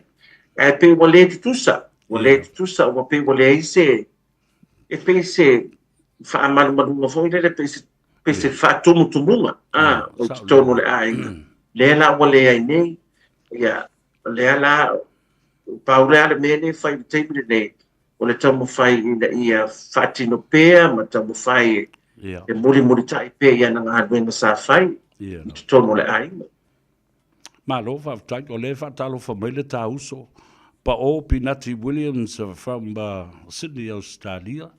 Yeah. Ano fai da uso. Yo, mo va tu fo ta uso yo ma avelo na ainga ma. Yo. Ya ai ta u tele. Ya le tata le nonga. Yo ta matua, ai mo so tata ma. O a mai anti le tina ya fa le minga. Mo lo na malo. Manuia. Ma tu lo fongale ata lo manuia nai te fa nai New Zealand. Oh. Ia, o wamantua fo re nawa laki e tu se ni den na pasia po de goe ba ya sotan kwai. Ia, la u fa ya. No fondo foi no ina, o te va vesa se u man fa no se ni na sa no le wa po le so bua e le te fa. Le mo atu tala a matai non apply ia se ni tanga. Ta tala le avanoa mo talo sanga le so lua a silsila le mai ava le me na fa le tu le pidi le nei. Wa alu tau sanga ma le tele o taibi o fina ulava ma fina ulava moelo e le i toe lo te alava, e le fast fulu lua tau sanga wa tuana i atu. Ai lua tau sanga, wa tuana i atu mātou ngā lue ma le whaipule leo, o tui ono. Ai na filifilia e le tua na te toe whaola mai le pidi lea Samoa. Lea lana ave iai, the 200% support wrapped around him. Taimi uma. Lea la whaafitai le tua. O le whinaunga le na whai nei. Ina ia whaapopo iai masuli o e na whana nau mai. I sulu ngā titi matupunga mai iai la tau nei. Peita iade. I le whaitaunga lo na luana manino ai. E le manao New Zealand. Le pāle mene. E whaapopo i suli. O seisi a venga mamafa le nā i le sila fo i lea le malo. E le whaasoso ino alona fo i tamau a inga. Ma le ngā solo mai la whaapea la sau solo sa mo i tonu. A o lea la e tala pela whaitoa. O lo iai le Protocol Act, tātou te anga waa iai. O lo iai le Family Category Act, e anga waa fo iai. Wai umalon sit seni le tau ina po lomatua. Anga waa fo i tātou i lalo le nā awalo le Family Category through citizenship o le to ina lomatua. Le ala la le da, na mātou whinaua i loa le tāwhatolu lea o whaiwhe au, o le Pacific Leaders Forum, i nā fua sila fia le tō whāia te le ai, Edwin Puni, sa tātou iai lea onga ma le tēlo tau sanga, ia o ia le nao le teitei whono. Ia, whapea fōi le whionga i afpuleai, semi puleai, stasi fōi sa a veamba, ma whaipule tala vau o le tātou pale mene o Samoa le nāwa i tau ma telo tau sanga o mawai. Ia ma le whono whautu o lo o manga le lua, ima nisi o le tō telo le atunu. Lea la, ua mautu ai, o lea whaatati esi, le whao ngā ina, ma ngā waa o whanau ma whanau, i le mata upu lea, ai tātou ai e ia lea manu o ulu.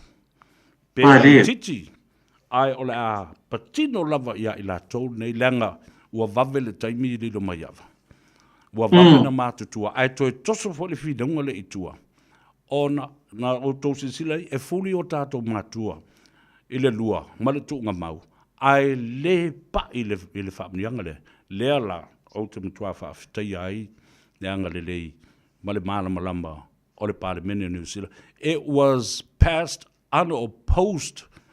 O se teimi mo mua lea lilo mai ava, ua tupu ele me whaapea, a lea lau whaapnia ina ilo tina, ia e whaapea nā fo i malo tina. So, it's a success story for in the making. Awa le taunga tā i o pea au mai nei tō ina malo matua. E mai whai mātou siaki, ma o le whale mai, ma isi mea whapena.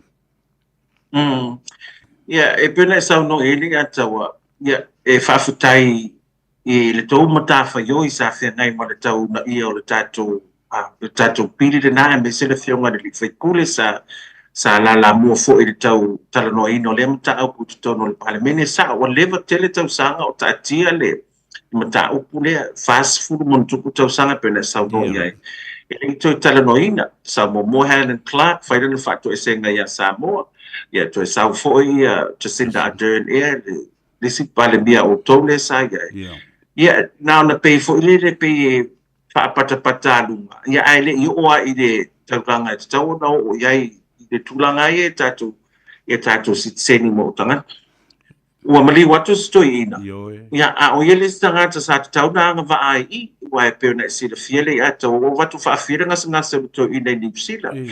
Ia anafo e te sila fie i le tulanga i le tau malo ina a whaapele o is tangata sitseni. Ia e te tongi ato ale pino le whale mai ma tulanga mo whaapena e tau ta. E o foi lava le vatunga o le avato. Bātua ina, ia e tau apalai visa matulanga mo whapena.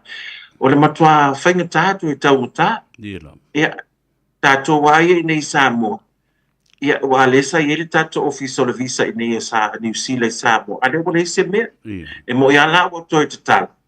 Ia, ai, o le mele tupu i nei Samoa. E te arwatua wha mai na pauale me mwhaun lato whaelo so soani fo i lele. E apply online, ele o whape o toi whaia se se me sa ia so ia se vale tua malau pepa e lo tonu fa o vaenga uma ia e whainga tā I lava le process a New Zealand I le tau a talo sanga ina o visa e malanga atuai ai popoto foi le tau mano le whainga o le tau a tu la fono a le ataua wa ata I tu le lafi se lau ua iwa e nai amata mai se o mai lafi se lau wha valu sa vai au poi mo lua wha I le wha iwa ia lua wha le wha ia mo tere na madi diu uma tangata sa soifua mai I le nava I tau to la iti ale toi ia ai pe sa awai fu ilau sa no ngata to ai le manu bo wa na fa pe wa o to tele ni si na lo soifua mai pe o mai de nei tai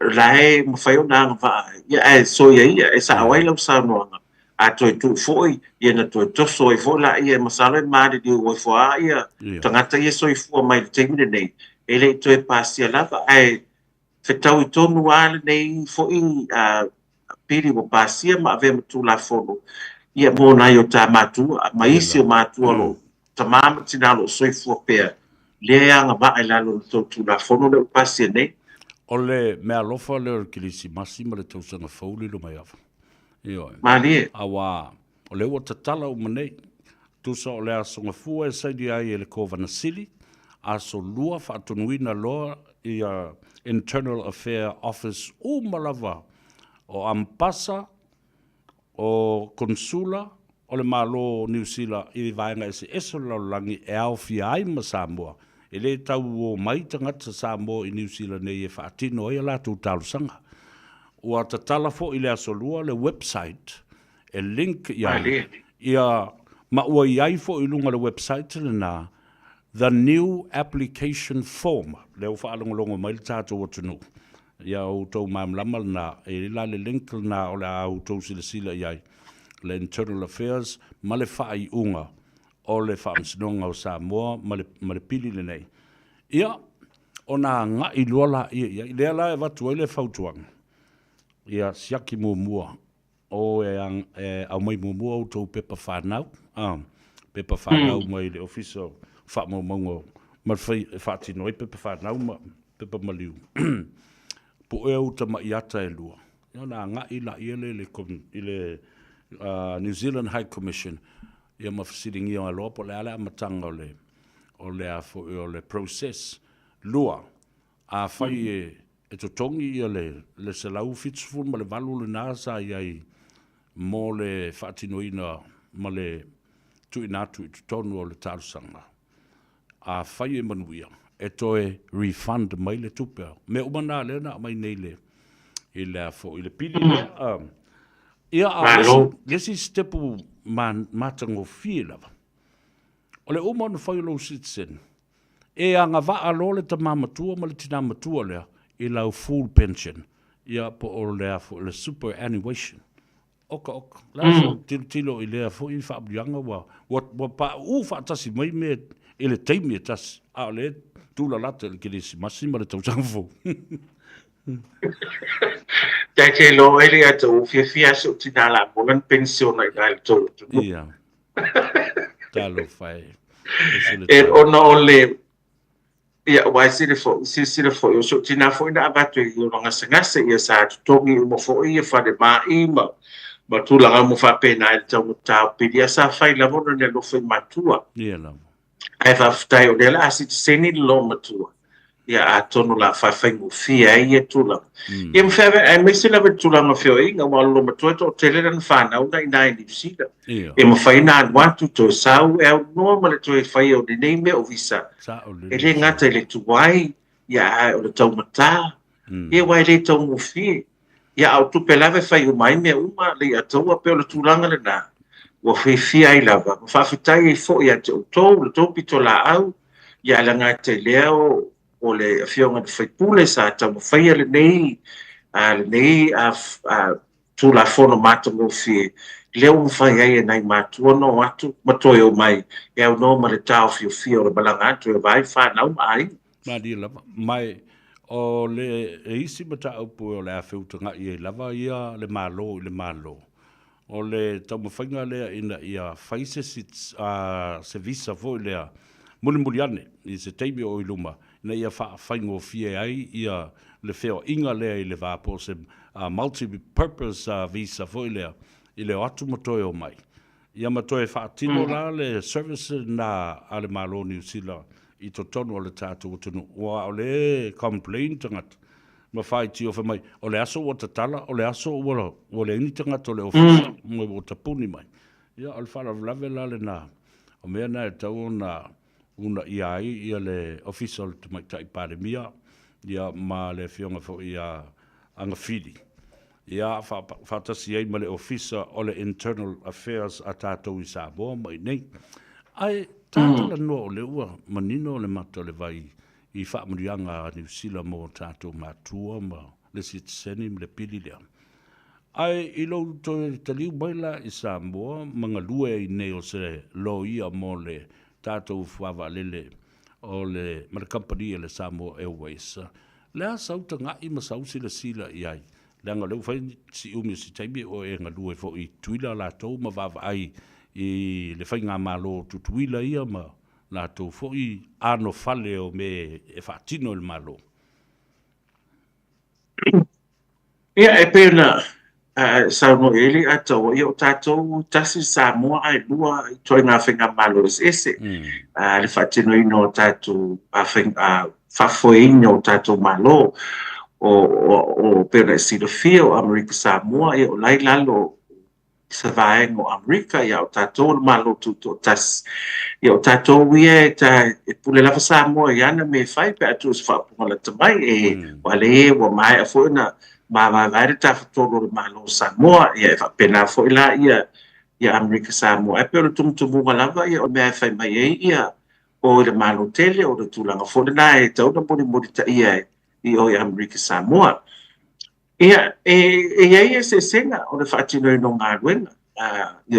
Wai e pei o Amerika Samoa e pei e pa tumutumua le whionga le Kovansili ia, ma le Lutena Kovana, ma whainga ngalo, o le suinga ia i o i Amerika Samoa a sui le malo, sui uma whaururunga mutanga ruenga, e le pei o tātou nei Samoa tuto tasi e fesui ai afa ngā malo ai tu maua ia i latou foʻi e faatinoina galuega pe o CEOs ma tulaga mo faapena se vagalai mai a latou corporate a o Amerika Samoa e sui loa le kovana e aloa le kovana ma avatuu malana lana taupulega pe atu foʻi e se faaupoga la tamai o ana directors ia na filifili ia ai faapena foʻi la le faatinoina galuega ia e sau lava le kovana maana foʻi ia policies po ana taiala e faatino ai le faatinoina galuega lea foʻi kovana fou po lea faigā malo fou ia ae pe o tatou i nei e o atu ale malo fou lau umana taatia ia disi o galuega foʻi ia ma taiala e lima taʻitaʻina ai le faatinoina o galuega a matagaluega eseese e pe o tulaga ia eseese ai le ia le faatinoina o galuega i sasae ma sisifo nei ia ae e tasi lava Samoa faatinoina foʻi o le tulaga i le agaluu ma tulaga mo faapena malia lava aua peila o le mea lea la atu e foʻi atu ai nei ia Donald Trump i le malo tele e alu atu foʻi ia ma le fia se lau o lana new administration a toa lava a o le mea lea o lou fai atu o loo tulaʻi mai le tatou atunuu o loo masalomia ai le fesuiaʻi o faigā malo ae tumau pea ia tagata faigaluega o loo iai ia se faafitauli o loo tulaʻi mai ai ua teʻe atu toi le epa ma lana faigā malo a o loo masalomia o loo iai pea tagata faigaluega o le malo i lea matagaluega ma lea matagaluega o loo tosina ma taʻina pea o latou mafaufau o le ae e taʻitaʻi lava tui le epa ma faalogo pea lava i ai i le leo le toeina ae ua le tiaʻi ma tuu ese tavavae o mai e tautua le faigā malo fou lea o loo ua tulaʻi le taimi lenei pe o se vaivaiga lenā ai i lau fioga lilo mai ava o loo egalua i Samoa ma tautua ma silasila i mea ia tupu ia atonu e e le mawhaina whai atu se whamatalanga fo i le tūlanga ai pe ona i sau noa lei ataua i le teimi na sui ai le malo le wai ai nei e tātou ia wai pe ona le pose di lo ua ova ma le fast food tausanga e tasi lava le whainga malo Samoa sa iai ia mai i le suinga la le wai ai o tātou umalava ai mai se a fo ia a unei ia e tasi ale le tai sa whapea ona o la ifo o iai o le sunga ia tu le epa e peila o le tūlanga le na o te loa sa iei le whaadua whisasi fo i le pe se whaafengata i le swing o le malo sa iai ia ai o le whainga ia e pe o na masa iai o so se malo demokrasia e sui lo le whainga pa e whai lo le whainga pa lota ai sui le malo fo ia e te tau fo i ona sui ia le whatinoi no ngā nuenga ia po a fo ia ta ia la fo i ma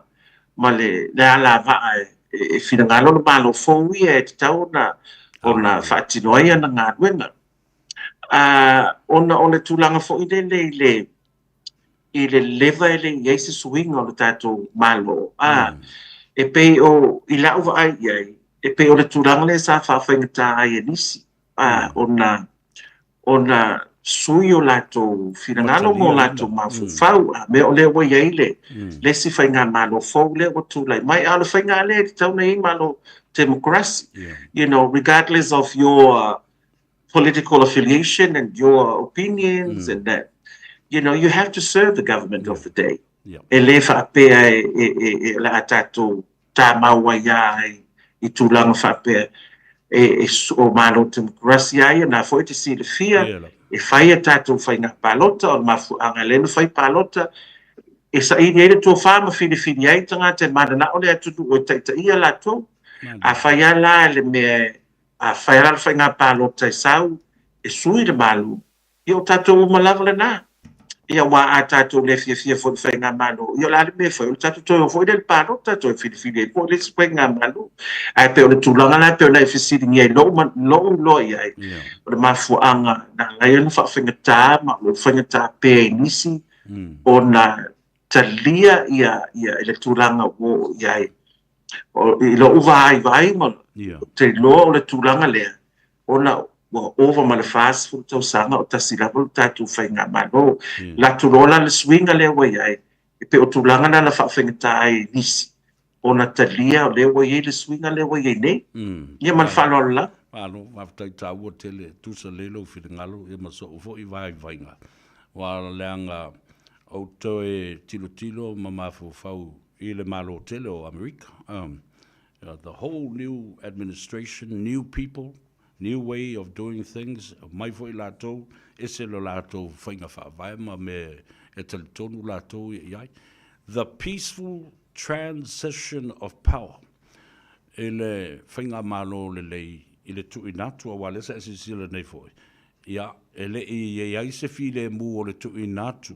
o le hand over le power ia fia me na sava vali tina ele awala ia ve vesi tu le epa ma le chapipi fa pena ho i fa msinonga to titia uma a to le tausanga ma le afa o fa ia nei mea tu tusa lei ma le mea le na fai ne Donald Trump ele asono January the insurrection for the handover of power ai o talepe i lalo le Capitol Hill ma le fale pai ia pe o mena sa o talanoa ai ma fa soa ai ele ese senga de ala o mal fainga palota a fo le la tuila manua e o atu fo la to mo la to tangata fainga ruenga e fatino la to ngalbanga e le e fo le leanga awa o tangata ia la abatu fo i le administration fo le ia e fa longo uma i le lutena kovana ma le kovana o a fo ni me fa le tonu e faia ia ma lote e la to i a o le mea e mana o mia tangata wha maoni, tangata lātou te tautua i le atu nuu. Ai le o atu e fuea lātou tanga, ma whai ale me mga oile ka malo makua i. Tata le ndoa i lau se e ia ia se li lo ia i tono le. o le matanga luenga le nei, ai mai se fo o le matanga luenga, tele upu e whai ai. O le company ale malo o lana va lele. Le asau sila mar se ai mamao i le numana i o le tātou va lele pe ua tai la lata mai se teibi mo i si whaamrianga. Ia, po le a nisi fuafuanga alwa le mamao mai lau fionga le ripule. Ia, o te masalo le fasili lea a sau se teimi na lua tatala lua fo lea ma lea fionga le faton sili to whaia ia whawoo. Ia, o i nai mo mai ele tali o lau fasili e tu sai ma le tūlanga lea le ataua. Ia ai tali vave atu. E le o ru lau tinga e le whainga malo ia ma le company va le to fai o tatou jet operation. Le me moni lava le na ai o le tūlanga a whapea o FC de mai po a fair se taimi ia la le whaino tu atua se tali mau tu le tūlanga ai a tonu e sau se taimi o na mau atu fo ele o se tali o lau fisiri a le atawa mai le fionga le i le whatonu ia whawo ia ale ngate leo o le committee whafoi o le tatou company va lele alo tūlanga ia i le tatou company va lele o le solonga le umame umai le se me o wha le tonu matango fia fo te ta inga whawo o i le tatou company va lele ale ngate leo i la tō foi o lo ngafa i ma le whaatinoina vaenga ese o le tatou company va lele wai pe le si le fia le ngata o le tau te malanga i tutuila. Ia a telefoi se tupe mau ala company va lele wa tatou le tatou e whaia le ground handling i whaleolo. O le New Zealand, o le Qantas, ia ma le Fiji Airways, ia ma va lele ia malanga mai tonu le tatou o tunu. Ma wai foi tupe mau ala tatou company va lele. Le lava solonga le leime uma le se me whale tonu. Malo, whaftai tau o tele o tātala doa foi le va lele. O oio se fautua i le tula fono i matau pua o le tātou company. Awa, sa matalero masalo pe o whaatolu na ma interview ma le whionga le ri whaatolu siri o le tātou wa lele a Samoa. Ma o whamanatu o i pe i ai. Ia, ai mana i fo le ua tātala doa. As yourself, a legal advisor to the company, sa o tu ina tu ye se tusi ma lo o ia si la fia le lei ele nau o le to telefonisio sa mo lo mato nga do ma o popo ese a wala e mafai ai ona fai pa anga as a joint venture for with the public o lo fia invest ile valele ia ai fata auto mai se ala fua fa le tu la fono e mawhai e o na whaia se mea whapena a joint venture or a public pay o le vele whai dei New Zealand la tau ia le fo e shares ma whatau e tangata lau tele i shares e whasosoni e tuai fo e whamama venga le company mo le anga i lumanai a tonu e mwhai ona e toi e tu atu i ona au tafa le nā fo i whautuanga o ia talo sanga mo le anga i lumanai Malo, whaftai le ataua. I sa o lele lau sa noanga wa te loa o isi vaenga na where o tala noanga whawo o ile vatu nei. Ia, o te tala tonu fwoi. Ia, o whawo o se tangata fwoi e te lero na sila fia malo nata mai umai tūlanga wha businessi ma tūlanga i mea tau valele ma tūlanga ma wha pena. Sangata fwoi e o lo fo ilon sila fia ile fasa o ino se leni ina ia le ia pele tau al company valele o te lo vaenga umai ia na sa no ia ma lo tal no e fo ia te le te mate wa fa pena fo ona fa o atu le ile committee fa fo o company valele Samoa Airways malo fa te le lava ono le tataimi wa to valu minute o natale o le tu la tolo o e fo le isi malo o lo fo mai le mauta ai wa fia tala no pe ma fia fa so pe ma lo fionga li lo mai ava au le ngang sili le na na faftai o tato e feta pa i lunga o ngalu le ea ma nei fo i so ta inga o lo mo lo soifua la le ia fa pena foi o manuia tina ile malanga mai nei tu no mo ngase ia ma good timing lo pe o tu kirisi masu mo le singi lo matua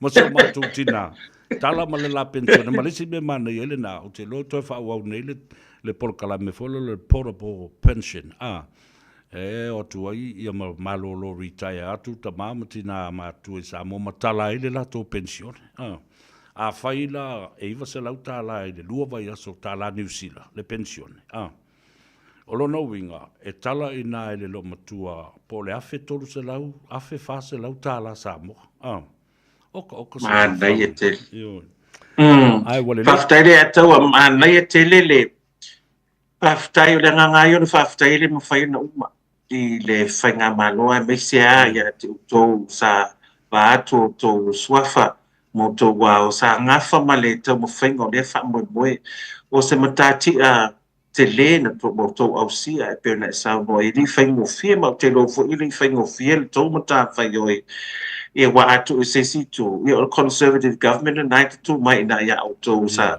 o na i le manatu e le pasia ia ai masalo o lo bongoto to vai nei au ta fosil masalo isi vai nga ia na vai fa mo fie na pasi le tato tu la fono ia na mate matenga lava ia me tupu e pe o tu langa ia na ia so atu ma le tato chokam le na fai nei ia o te loa o vai nga uma ia na fea i le whaatara noanga le whia mo te mai pāle bia ma le tau pāle bia fo i nai ni psila i wai peo na sau no manino le whionga le te mai pāle mia o le tū la fono ai o le tū la fono e patino lava i a ni psila ne fo na wha mana malama le te mai pāle mia e le longo mani e fo i pe a whaise tū la fono Samoa ai apo mai ni psila pe ai a mai ai e pe o vai ai li wha pera li wha tino te sangat we ngal malo le lava pe ona manino sa wha tala noa ia ale ngate le o le tau fo i pito la au sa tau mo whaia mai ele nai tu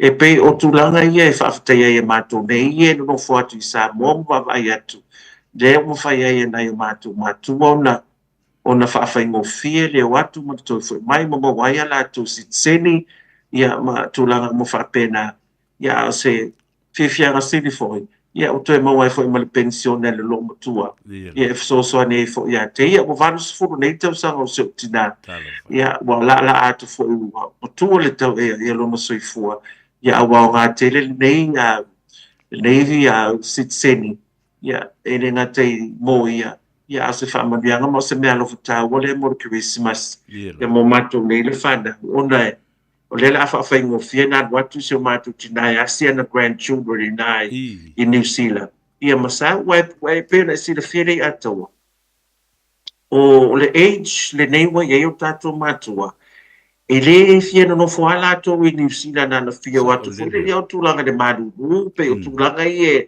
e pe e mamuso i fo i matua e watu e nana whia whaafai ngofia lava le watu e asi grandchildren ma ainga mo toi o mai a umi a lua vai aso tolu vai aso nai no le whai o le visa taumata tolu masina o whaatali le visa pe masina pe lua fo ai wa au ngā tere le sitselia le mea nea o nao le ngango le whaafitai e tu watu e te o tō mona tō pito la au ma le tau mawhainga mai foi o le nei mea no whatau o le Christmas i pe nai sau noa ia wa leo o toi o le tō mamawa e tātou au via le Christmas au se mea no fasili lea mo na ia tātou mātua mo le toi le whaafitai tele lo whaafitai sau noa lau whionga le lumai ava ua uwhifia lava foi ua tala ndoa ia ma whaasoa e whaafonga le atunu i nei awa noa tā ua ma mea tātou te whaia tātou te ola osi taulanga mo istangata ia tātou ola mo ma osi le taulanga mo nai o tātou mātua manisi tupulanga lalo vawa manisi tupulanga amurima taia o ma alua i anga le leile atua i o whaiwari no mai awa mātou talo ma ai uri atu ma po atu le whala i atu nuu i whafo a o tau o lo tausi mea le atu nuu ma ngā lulue ma tau tua ai lo tātou mālo mo le atu le ngang whaftai whafua loa le soifua ngalue tā te wheiloa i pea ia ai whaasuifua ia. A mai lau whamunianga i lea tunu, na tātau ma vai ia. Whaftaire atawa mo le avanoa, se ase fo ilava na mau e mo ia te talanoa pe ai a fio mai fo i nei Samoa. Ia se ase lava mo le nei avanoa te whaso ai lungo lau poro kalame. Fia lava le nganga i vava ai atu fo i teimi umau te mata atu ai le mata mo fia o lau poro kalame. Ai le ngai te lea o avea oe ma fonga fo i o le tatu o tunu i nana i o tatu tangata. E re ngata New Zealand. Ia ale to tele o Samoa lo ta ape solo i ki vanga ese o ke lope. Whaftai mo lau pito la au tau longo le atunu i mea le uma le ngata i New Zealand. Ia e whape fo ia Samoa nei. E le lava tapo i atu o tau o rupe whaalele le atunu. O tau fo i o lo pito i luma mo tamu whaingo se o tātou tunu i le nā fo i vaenga o langi nai New Zealand o tau wau wai. Whaftai mo lo ua no o tu ina mai te tala no ai fo i le nei aso. Ia ai to e fio mai nei ataua. Ia a fio mai tātou tā whau nei se o mātou fo i pito nuu. Ia ona to e fio to i lea mo ni atu nu whaftai tele mo le nei ava no wha auro tu ina mai. Ia e mo wai fo i se ava no e tā te tala no ai ma tā wha soa le nei aso. Ma lo wha no tele whaftai. Whaftai tele lava e lau fio lilu mai ava. Tātou toi whenua i nai tene i whamanui i fo ia mam le whalongolongo atu lau tina. Alo whaatu mam, awet toi sau no follow i nana, wai tene New Zealand. Ea wale lei, wha soi fuia. Ia, toi fuia le atau a whaftai. Ria sa pati a tai au. Ia le nā Samoa ua whafonga foi. Ia, a o mā tala ma le fionga ia lilo mai ava. Se li i loia, se li i whaasalalau, se li i tale nia tele. Fofoa matupunga mai tutonu o se ainga maupopo. Ainga lelei matua, ia mālatou tautua mga aruenga sa whaia Samoa. Le laua whai i langi le fō launga le fionga i langa fitasi a fui maona o tupua. Ai, lau sa o na whaiva i ona mawhauwhaunga i lana tō whā ma le whautautanga. Samoa ai, ma sa ili ai i lana moe. Ia ua whaitau iei le atunu. Whaitau iei tangata mātutua. Le tūpulanga. E o lava i le whanau. Ia manisi e le i whananau mai. Li ia lava le atua i soifua au auna. Soifua ngalue. Soifua tautua. Soifua atina e o nei ta mātutua o le atunu. La tātou uo le malolonga. Fo i mai. O lea o walu e wha ulu whale mai isi au malo o i la tau nei. O sui o le komiti o le ainga whatuatua i le atua Samoa isi a la tau tāpenanga mo le whai unga o le vai aso fau. La tātou uo. Ia, se i tāle musika le vavai e foe. Ia, on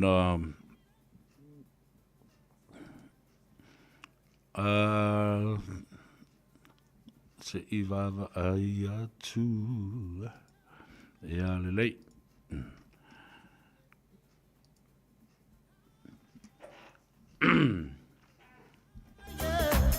Let me tell you, love keeps on lifting me higher, higher and higher.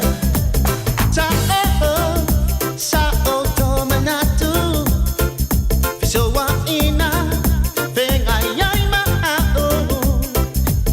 aole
Zion. You're a giant like a lion. Go to Mount Zion high. And that is not quiet. The Mount Zion. You're a giant like a lion. Go to Mount Zion high.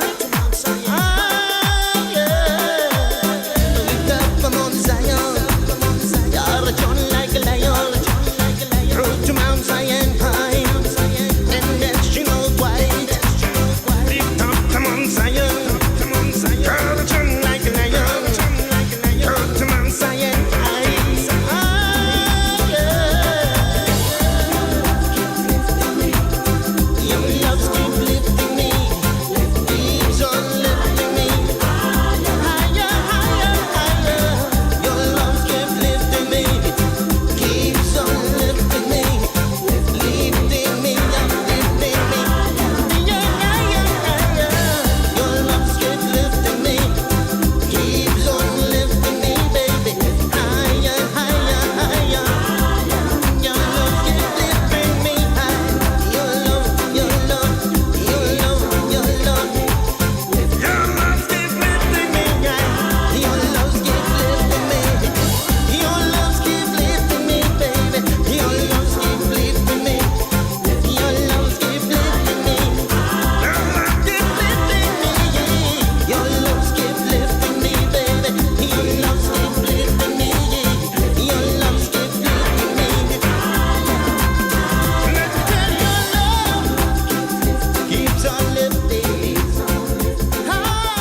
Martinez, and you're listening to Radio Samoa on 1593 AM.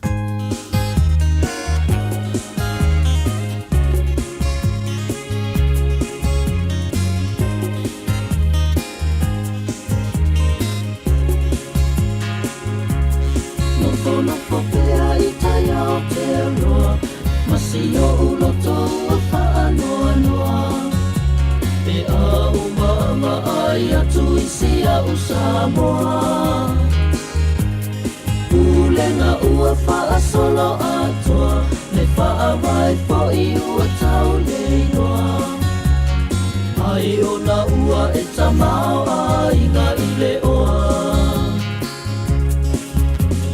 Tumua pule a inga mana tawa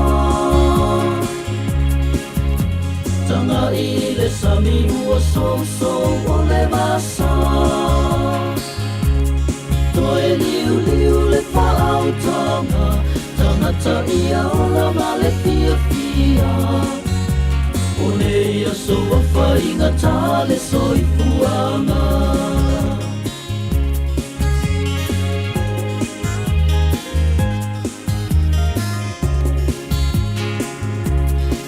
Anoa lo tama fau I nei mau tala ua salalau E ua tatoe o oia sa paa pau O le malo mo tangata lau tele O tangata po I le pale mene Te lango mai lo tatou sai fau tele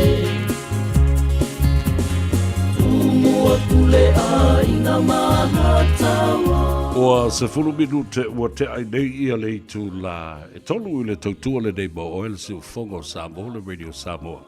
Se fulu lima iwa tolu a mo I au kilani ma le a taua savea e le pole kalambe o le Tanoa Ava e te maua ai le sao. Ia whaatasi e fo I manisi o tātou whaatala noanga ma te tai o Samoa I lona au te lenga ma le lautele o le ainga whaatuatua I le atua Samoa ua tasi leo ua fio mai le mauta ia le fo ua mai o na avamua le atua I le nei tai au ia tau te se ipu I lau fionga I le te fono ia whaapea fo I tau mafa mori ava o le tai au I lau fionga I le whailau tusi le au tusi ia whaapea fo I le fionga ia le asi se timat whatalo whatu se ua muli lau fionga le te fono a pe foi lo telenga te vanga ya ma la fionga le asi se tima ma lo lava le soi fo bruia fa tai foi a fio mai tato tala ya a o la u to matanga a matala langa o lo o tapela pe a wale fa moe I le vai a so fo le taunu mai o le tato ma lo le fionga le toi tai pa le mia ya fa pe foi le fainga malanga bambalu le fionga le vinstao le te fono ma isi fo I sui fo pule umo le tatu a inga whatutua I le tua Samoa o tasi a fio mai le Montenegro. Manova ftai ne a kaua mo le avangoa. Mo monga mako whakulima mau whalofaku pa ia le kapo inga I mauka malawa. Le ngaka fo o lea o kue whao le lalolangi o lo maua mai ai ngai whaasala launga. Ia E o whalofa ma whakaro whaaku le aingo le whaas I au kilangi. E alai loko pa ia mau ko mamalu. Pa ia fo o Samoa e ele karikongunga o le a kaoko. E kaoko lava a o sela o. Le ai fo se ko e la sia le vau sungungu ngai au ngu. Karikongu o ngofu fale ia sa kuia ma. O ko pa ia mau ko mamalu Samoa.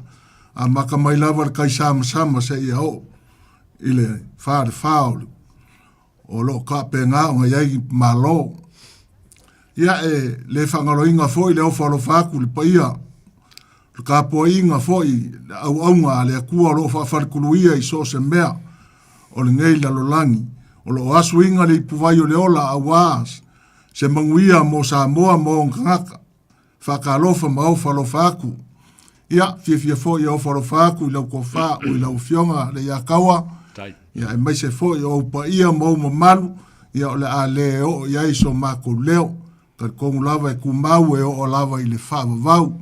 Ia whakalofa foi sunga le lipule, ia e meise foi o le ofisa mamalu o le ngei i ala leo, ia umwhai o mau se ava ngoa, ia e whapea ngā on kako whelua ia se kau longo puia li ia i le wha moe o le ainga o le whasi au kilangi, ia o le o whalofa aku lea ma le anganga whalalo, whaafitai. Whamalo sau doa i lau fionga i le teitei whono, fia lewa fo i suru le tino e wawai atu, i au tau a fionga, ia whaafitai i le atua i lau tau soifua ngalue ma le soifua tau tua, ma le soifua au au na. Lo fo i aso tātou te le whelua ai, ia e pei ana tua tātou tala, i so se taimi, e maua le awanoa, e a whio mai ai, ma longa puia li i lo tātou ainga, whātutua i le atua Samoa o tasi, le a fo i e whaafonga mai i tu e whio le lalulangi, ia o lo o tau ma whaipea, e wha ma popo, ia manai to e tā lava o lo totoe, ia o na amatalo le o le tātou, tu unga awa mea nei, o meo malanga, e amata o Savali Valley, amata i lo kolengi lengi, ia o lo e le whai unga, o le speed loa i le mea taunu iai, ia le taunu unga o le tāmo enga. Ia, o ha mai le tātou ainga ma tāpenanga, tātou amata i whapenao, na lafo atu le i lau whionga le teitei whono ma le te utupe i whapea fo i le tātou whailau tusi. Ma lo whaftai sa ngoa le iakaua. O le kaimingei luka ku ainga lo munguia lava mea uma. Tai. Le ai ase mea o whale kong. O le anga le lei ma le alofa mai o luka ku makai.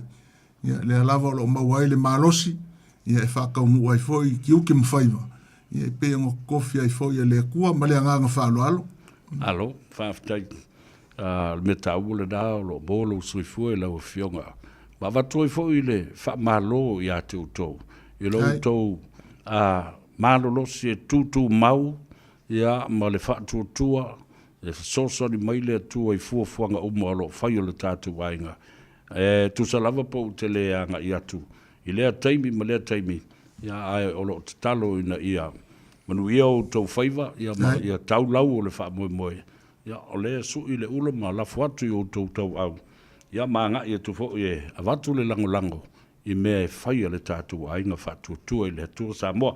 Ia, sauno ia po ai o le a te tala le malai.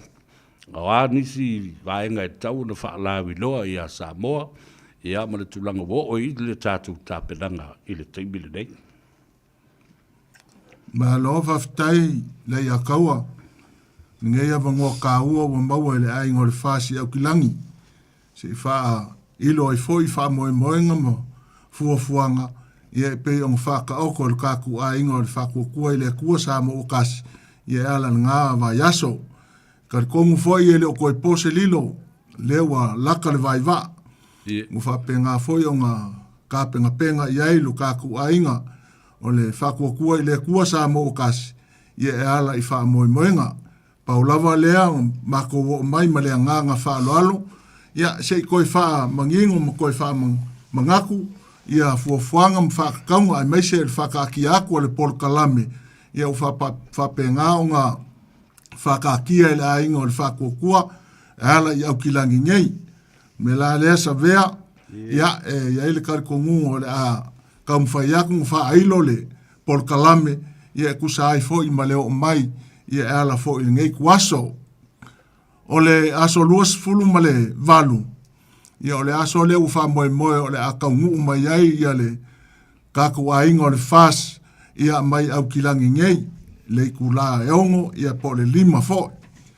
Ia o le fa moe moe ia o le afa penga o ka penga ia le ainga o le fas au kilangi e whakali ia ma fa penga loa o ngā kuwa aku ile mau ka Samoa ia awase fa maru singo le kingo ia o ngā whapenga leo ngā whai ai whoinge ngai whiwhasoa inga ia o ngā kakala ai lea i le mea o lo whapenga o ngā fuafua e a lala ai ia le au malanga ia o le lua ia o le aso lua sifunu ma le iwa aso waleile ia wa ia le wha moe moe o le aso leo le a sila whai ai loa le a ingo le fas ia maise le au langolango o lo i kongo au kilangi ngei ia ma le kako whainga malanga o le iku la se fulu malakasi ma ai lava o longa winga kaunga afat se fulu ia wai iai umai o tara le hori o tara le kalesia i o tara o le afa penga o ngā whakaungu le wha moe le meo lo suai le sunga ia mawhala lima ma le wharekua ia me se foi o le kalesia whapukonga ke siango i Samoa i o tara o ngā le afa kaungu le wha moe i le iku lae se fulu malakasi ma ai ia o ngā penga foi le o ngā ngā solo mea masangi kulanga foi o se kapua inga a maea ia o ngā solo le ma le kako ava whakari ia a maea le kako ava whakari ia o ngā penga lo le o ngā solo ni sa nguanga foi le kako whakua i le kua sa mo kasi ia pong sa nguanga foi whale malo ia o le afa penga o ngā maua i le aso ia kala lava so seisi fia a wai aku iai ia o ngai mawai le fa moe ia ala fo i le aso ia kanga fo i fa fasili au malanga ia mai se fo o le kako malo ia se mea o ngofo ma oe ia ala fo i le ngeia kungu o lo kako ngofo ai a maea ia o ngā whapenga longa alo aku le kau mafkanga a maea fo i le kau mafkanga ia o whapenga fo i le ngofai se malo longa ngisi mea o lo whapenganga fia whamangaku aku a yaingi a inga e fia whaingi lako whaaloa longa i ala le au malanga ia o masalo le kaimi lea ma whaiai o whakaungu a kārusa aku ma le anganga whaalo alo i le paia ma le mamalu o le kako a inga lango ia mai se fongi paolo mangi ngafa sili langi e malu ai le kako whakukua i le kua Samoa kasi o le a le whakanga inga siva Samoa e whaia i le aso o le a whakakia uma kako siva Samoa ia e ala i le aso to nai ia e pei o le aso o lea valaile ia o le whakakia kuai ia fuafuanga ia e pei o whakakia aku ia o le asko ngai o le ikura e kolu e pei o kuinga aku le kako ticket o le kaimikongu ala ngai a maka iru kako wha moe o longo winga i kaunga afa le lua ia u whapenganga i kaile au wala au dia ia mai se foi o le kako whainga malanga ia o whapenga loa lea o ngā a makalia o le kako wha moe ia o mea masangi lava a maka lava foi singa saunginga ia o ngā ngā solo ai lava leo por kalame le aso ia kusai ma le wha a moe o le au lava le kukula au mai o le kako whakuakua i le kua Samoa kasi ia pakipakia lo ngā whakausanga karu ngā kula i mai le foe kau aveinga le sao Samoa ia a wasonga lumanga i manguia lua ia e whakausanga inga foe i lo ko au foai kusai foe ma wha moe ngā wha aluaru mamao a le kako a inga o le whakuakua i le kua Samoa kasi inga ia whapenga o ngā iai se mea e o ngā kokongu iai i le kako a inga o le whakuakua i le kua e ala i le lumanga i manguia ia e pei o wha moe ngā ia sa vea ia kusai fo i maleo mai o le a inga o le fas ia a lela a kuaku pei le mako vase ko ia o angi mea o pau ia whapenga o wha mangaku wakiri pea ia wāne ngei wha moe ma le anganga wha aloalo wha fitai ia malo sa doa i la wo fionga le te fono ia fa fonga fo i le tunu i le tulanga o lo iai le fa moe e ma fai ona fa ilo i le no fanga le e anga iai i le aso tona i fa mole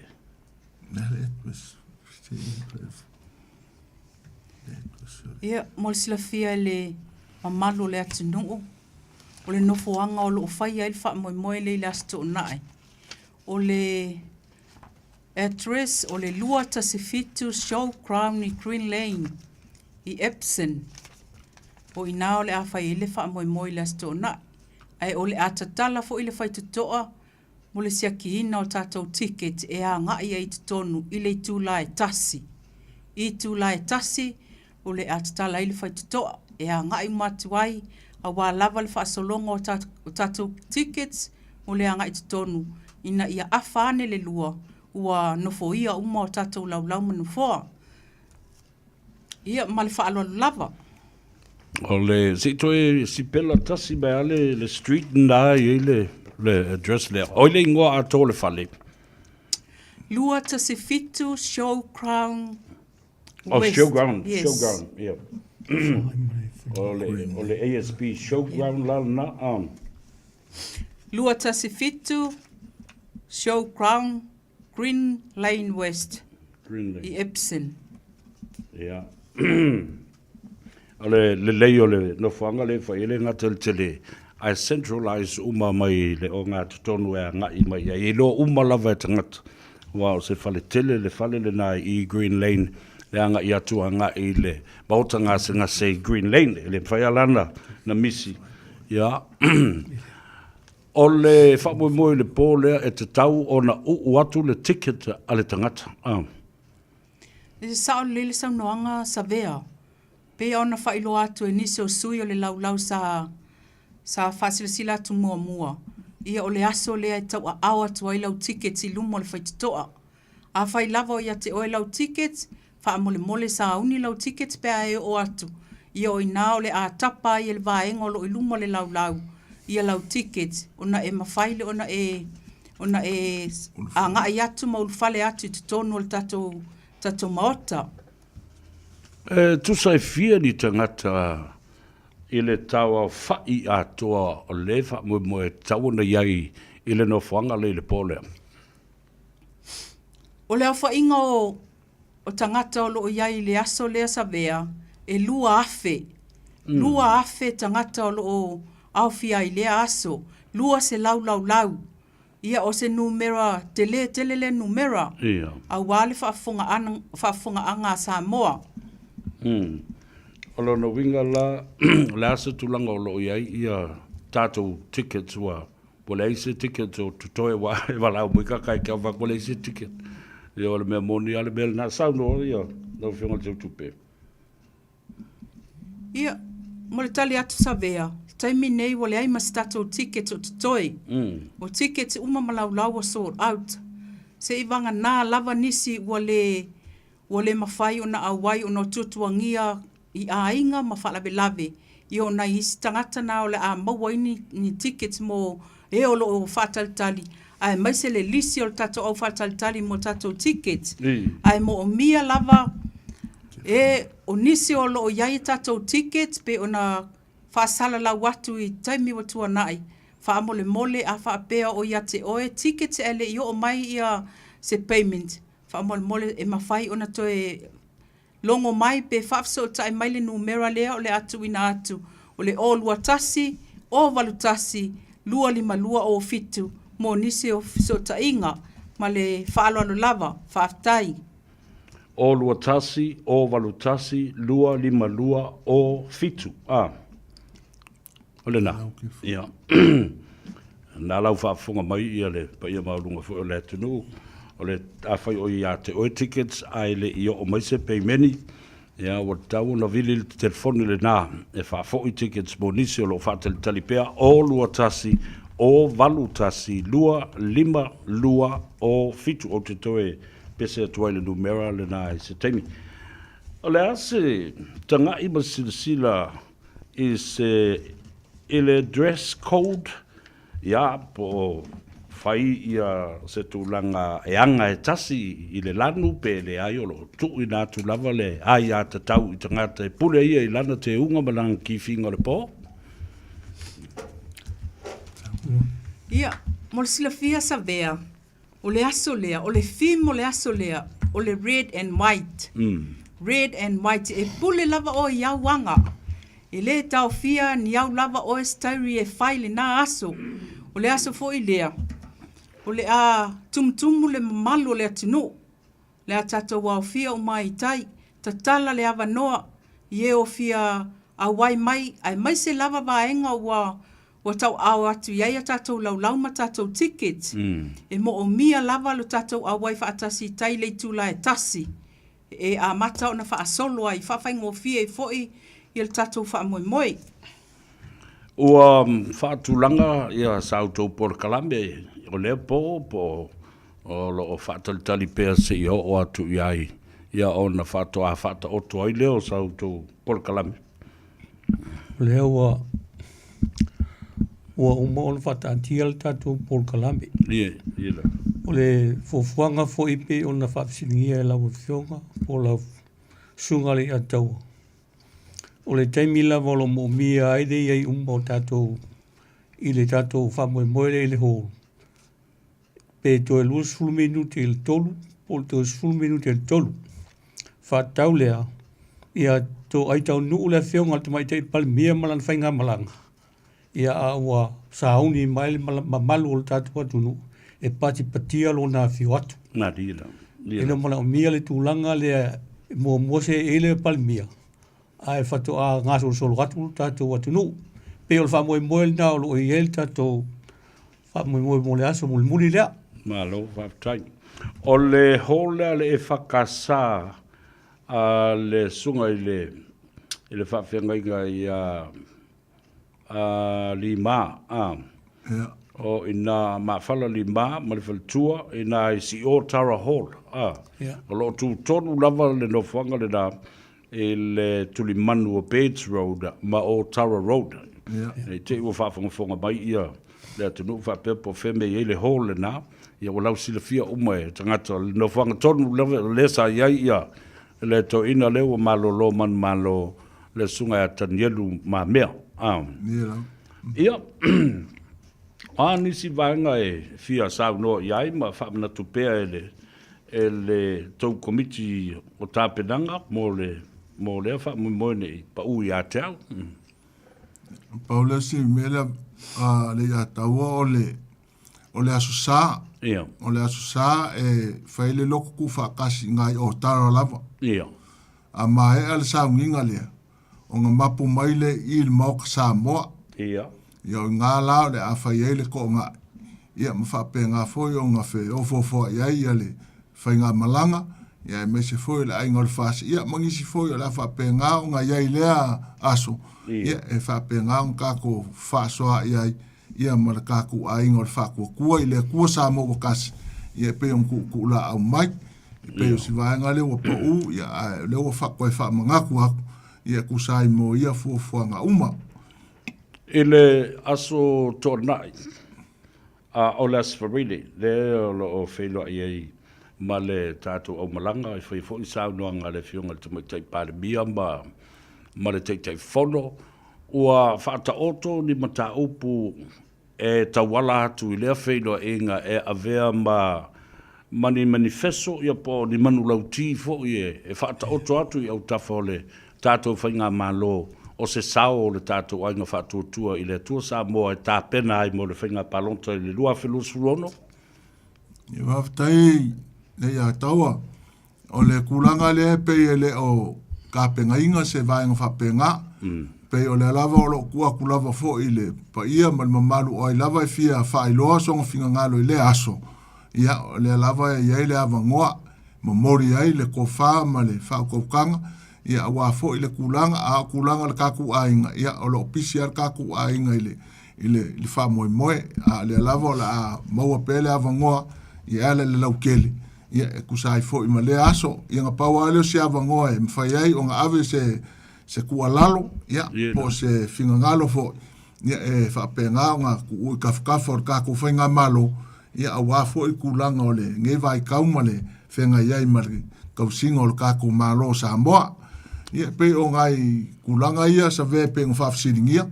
Alo, whaftai, ia o ngai bela. Mole fia sosoani atu lau talainga Saudo. O tūlanga pe o na whasiringia, ia tonu o le a fua lava i le whaalongolongo ma le whaafonga le tātou ainga, ma le tātou atunuu. Ini saunoanga la tulei mai fo i le whionga mai tei palemia ma tei whonu. Ia masui fo i le whainga malanga. Pe o i fo i o la a fua fo i ei a tātou visiri pa mea o lo fia mala malama i ei. Ia tonu fo i o lo tele nisi o lo ini mea o lo fia malama i. Ia tonu o le asu tonu lava lea tātou te ave uma i ai pia tātou sitwhai ma le palemia ma lana whainga malanga. Malo, whaptai, wai tā ua tele o teimi e wheloa i ei o tātou te taimolo tātou wainga. Nisi wholele nao na whamanatu pe a whai e maua le awanoa. e fsilingi ai ia le tulanga o le tātou palo tātou i fafo po feo o ta oto i ai le nafa moe lua ia o le teu wina o pili fo ia o whaamsanonga lua whaamsanonga whanua maswafa lua afe lua sifuru ia nā na whaamanatu o tulawa wai e tā ua tele o le taimi lea tā ua o tātou ma o tātou taitai e o a la fo ia mau i o lātou i o lātou whaalongo me ia tā ua ia i tātou. E iai nisi o company sa fesosoni atu e fia whaaftai iai i le rei aso, a mau le avano? Whaaftai le ia taua o a whapengang fesosoni mai le isi money transfer mo le wha le ngaka fo i lea ia o le fionga fo ia le au pepe. Pacific 40. Did you sell? O le Pacific 40 ia leo sosangi mai i le anga fo i le wha moi o le kaku ainga ia pe o ngai vaenga ia leua o mai le lako sosangi. Ia, malo whaaftai tā ua tele le whaamanatu ia le au unanga fo i nisi o nisi ma company o alo ma tama whanau le atunu o lo o lanto fia ia sosoni mai o tātou wha moe ia nei te ua pa uia te au sisi lava vaenga a lea o umaro tusia ato le tō wha momoli le neia fiafi e winga i aso o le atau nuu mai le whainga malanga ma mea o le atu tupu i lea lava aso mai le aso tofi se i o atu le aso whareile aso to nai male to nai e tāua lunga i ai pe a mai a whainga lotu tāpua inga le sa i nā i le whalasao le whakasa le sunga ma whala ma le whaletua. Ia o nā ngā ia i lea i le mauta o Samoa ia o lo o whaatalitali mai ai ia le fionga i le konsula a wao le tātou malo tuto tasi o Samoa i le fionga i a whemata. Ia la whatu ilo tu vai a whai o iai se isi vaanga e fia tau whailo ia a maua le tātou taimi, maala le mafua e le whaafonga bai e le atunu ia o le avanua tā ule nei. Ma lo whaftai le ia kaua o le pōle o le aso tō nai e avo o lo whapengaonga e security e avo e puipuia le whamoimoe le ngaka foi o lea ia o le fōua whalongo le official leo ia kusai foi mo lea fiafi a warfe ave ingo le kako o le kamai kai palemia me ia e aonga sira fia ia e whapengaonga whaikeke iai kako o le a iai lepo inga nge kewa iai se me whale kong ia o nga whapenga leonga kula iaku le au skirti e whapengaonga whakaungu o la ko kiuke ia lua o kako whaili o lo whapengaonga fuafua i lea fiafi ia o le whailia ai, pengai. Bank le fia ia o ke longo foi la ai foi ngisi o la whapenganga fia i le po ke longo foi msare pe mausinga wa vangoa foi. Fai singa pese ia whapenga foi ngā walo fai le aso wha moinga o kako vaenga wha upu fai ia e ala foi lea fiafi ia pe o ngai mei o pau a ese si me o pau ia lela aku le fai la kusi ia po ese me o pau e ai ke lola ko angal nga wa sauno ia ia le e tai o mato fala putonga le patu tu le tu sa mo tasi la ulangolango le tatu finga malo e paulava me tu e fia fa mafa mo tu pulanga ni te wa o atu malmanatu mama ele o malu pui al tatu fa moe ia o lea wa ia i foi le siaki a leo lo ia la tu tiu te la tu te le tu la foi al tatu fa moe ia a faila ni te wa fa ta malai ia ni te wa e alai fultaia o la sa ia isele melo wa e alai ia o se fautuanga le wala lo atu ia sao mauli il tatu fa moe ia pe o se tu o la lo atu le ala fionga sa vea fa pe fol fa fonga angal tatu watu nu ia va lo te lai te vanga ta wo tele le fa fonga mai le tunu fa ali le wa mi o tau sala ma le wa mi o pulea le wa fio mai ia o tatu te tai e me se le te mai tai pale bia Ia ma whailonga fo i le whātou sanga taluna. Amu ia tātou, lo tātou wola ma suifua i le vai tau whiasisia i mai i o tātou te tai maamana ia se tātou maa o tongi, se aso fo i ua velo ia i le wha moe moe ia ma tautua pēr i le tātou atunu e ala i le ai tau malele. Ere sao ia telenga te vanga. E sini i lo moe le sela i lo moe le whare mai. Pe o lo moe le whare oki. Wa atu whafonga mai le atunu. Ai, a tālu sia le po, tālu soifua i le anga leo le atua. Ta iatu iai le soifua. Ia, le malosi ma le soifua la le lei o au tau fionga i whatumtumunga o le taitai o le tātou. A inga whatutua i le atua Samoa ua tasi. Ia, ai la fotuia e. Mai le tātou whilo inga ma tāua lunga i se whaamianga la fionga i le te whono i le whaafonga tāpua i mai a Samoa.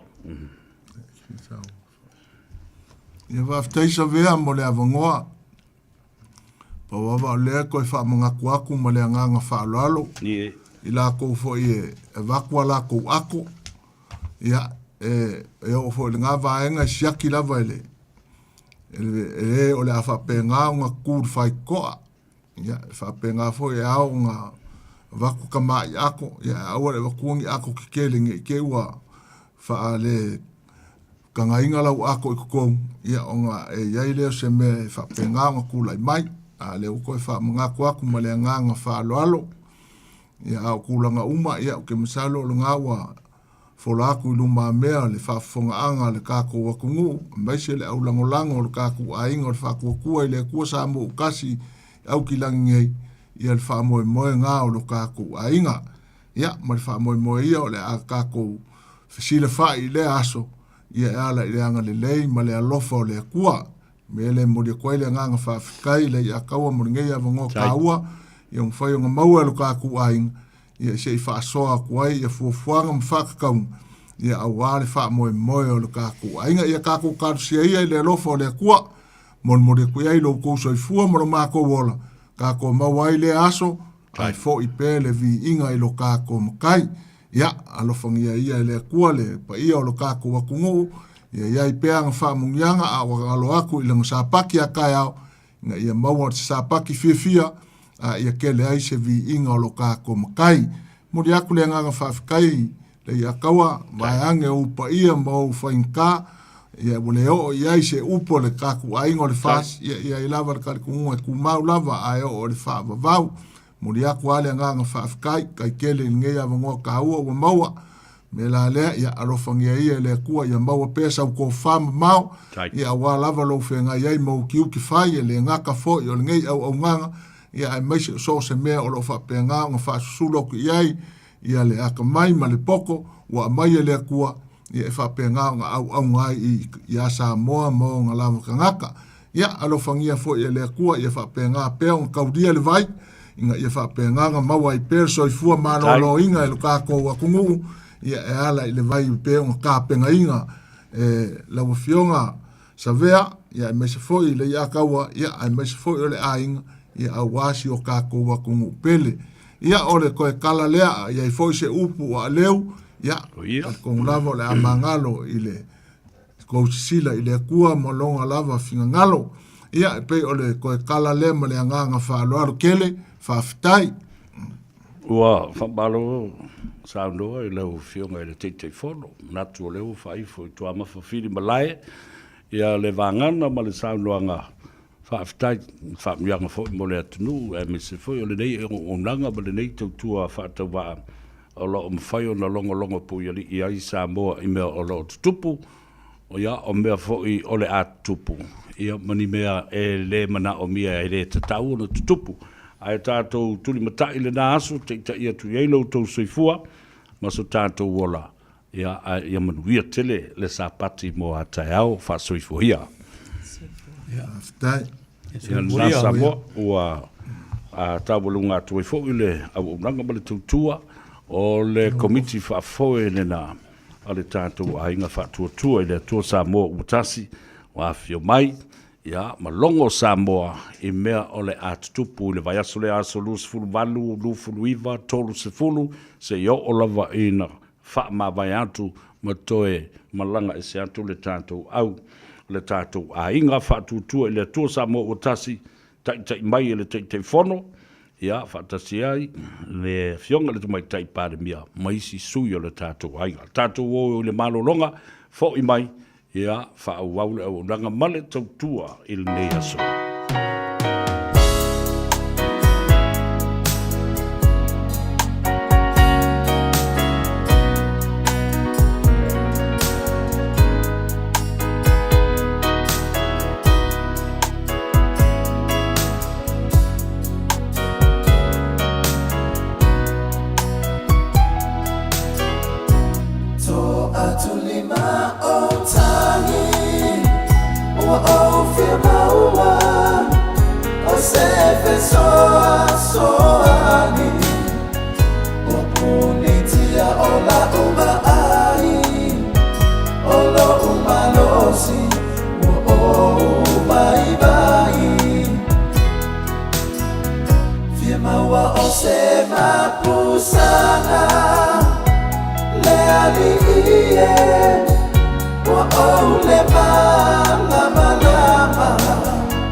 se isi o lo a inga se fesoasoani tau whemalanga inga mo New Zealand. I mata au pui pei o le vai tamai no whanau po ngā luenga. A whai o lau tali o le ioe, wala au loa Ken Ferniho o le Fern Immigration Services e iailana lai sene, ma ua silia ma le se fulu lima tau sanga o lana tau tua. E toa tele tangata o fesoasoani iai Ken, i mata upu tau whemalanga inga. E au fia ai mata upu na o atu le tribunal, ma apili le minister. Tanga iane le mata o Facebook, ma le upenga te whailangi i moli mau. Mo nisi whamtalanga, wala au mai le Fern Immigration Services, ma tala noa ialu isa, i le oiva, lua ono lua, tolu lua lima tolu. Lua ono lua, tolu lua lima tolu. Po le o lua tasi, tasi lima tasi, o lima. Talofa! A few mai, tala mai au, i le tato whale o loa o le Taro Market. O loa umalo o maua i le Taro Market, e au mai sa o lava mai Samoa. Maua le talo, ulu, e si mato i pula manaia. Maua le umu tamu mata, whai Samoa, ama Samoa, koko Samoa, China, mas popo, fuku Samoa, tauanga. Male, telo i solo, aile ngā taina. O lo iai fo ilo ofisa o le Samoa Finance Money Transfer. Mo tupe lafo i Samoa, America Samoa, ma Ausitalia. Se tali mai le uma atu. E ma fai fo i o na fire bookings mo le fale tali malo o le Samoa Tradition Resort i apia. Maua le discount whapitoa pe a failo booking i le Taro Market mo le fale tali malo. Le Taro Market, Unit Lua Pa Lua Lima Fairmont i Otara au Kilani. Telefoni Valuono Iva, fitu lima lua lua, po le olua tasi valuono, tasi tolu ono ono.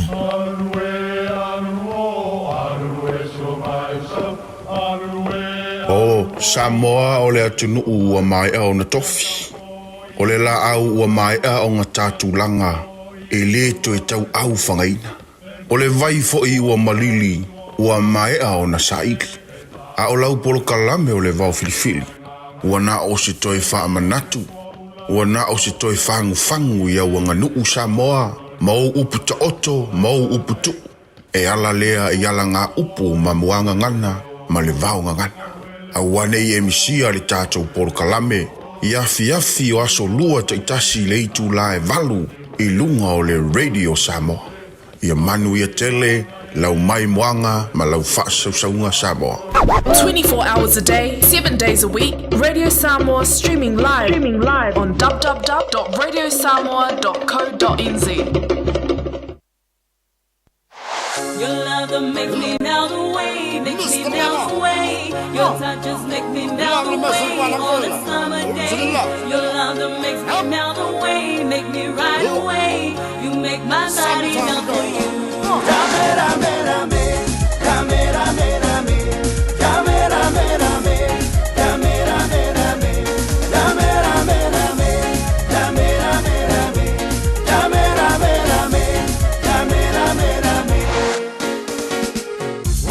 About a red tone, make a lava rub down like an ice cream cocoa bone. Slow motion, girl, from top, yeah, like that, give it up like that, girl. My name is a celebrity burner, but I get this touch like an inferno. All of it just make you stay, girl, my love will make you melt away. Your love that makes me melt away, makes me melt away. Your touch just makes me melt away on a summer day. Your love that makes me melt away, make me right away. You make my body melt for you. My love so hot to make your body look like ice. Come over here and down and let's turn up the lights. Girl, I'll do you right. I will take you straight to paradise. You make me hot. Hot, hot, hot, hot, hot. Hot, hot, hot, hot, hot. Hot, hot, hot, hot, hot.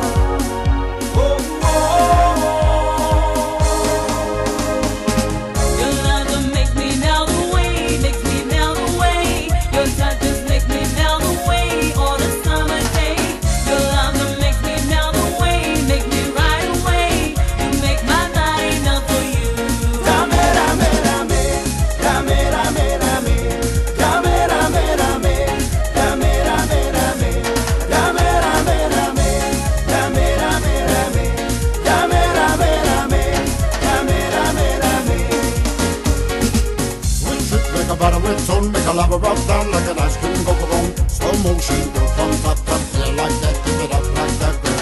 My name is a celebrity burner, but I get this touch like an inferno. All of it just to make you stay, girl, my love will make you melt away.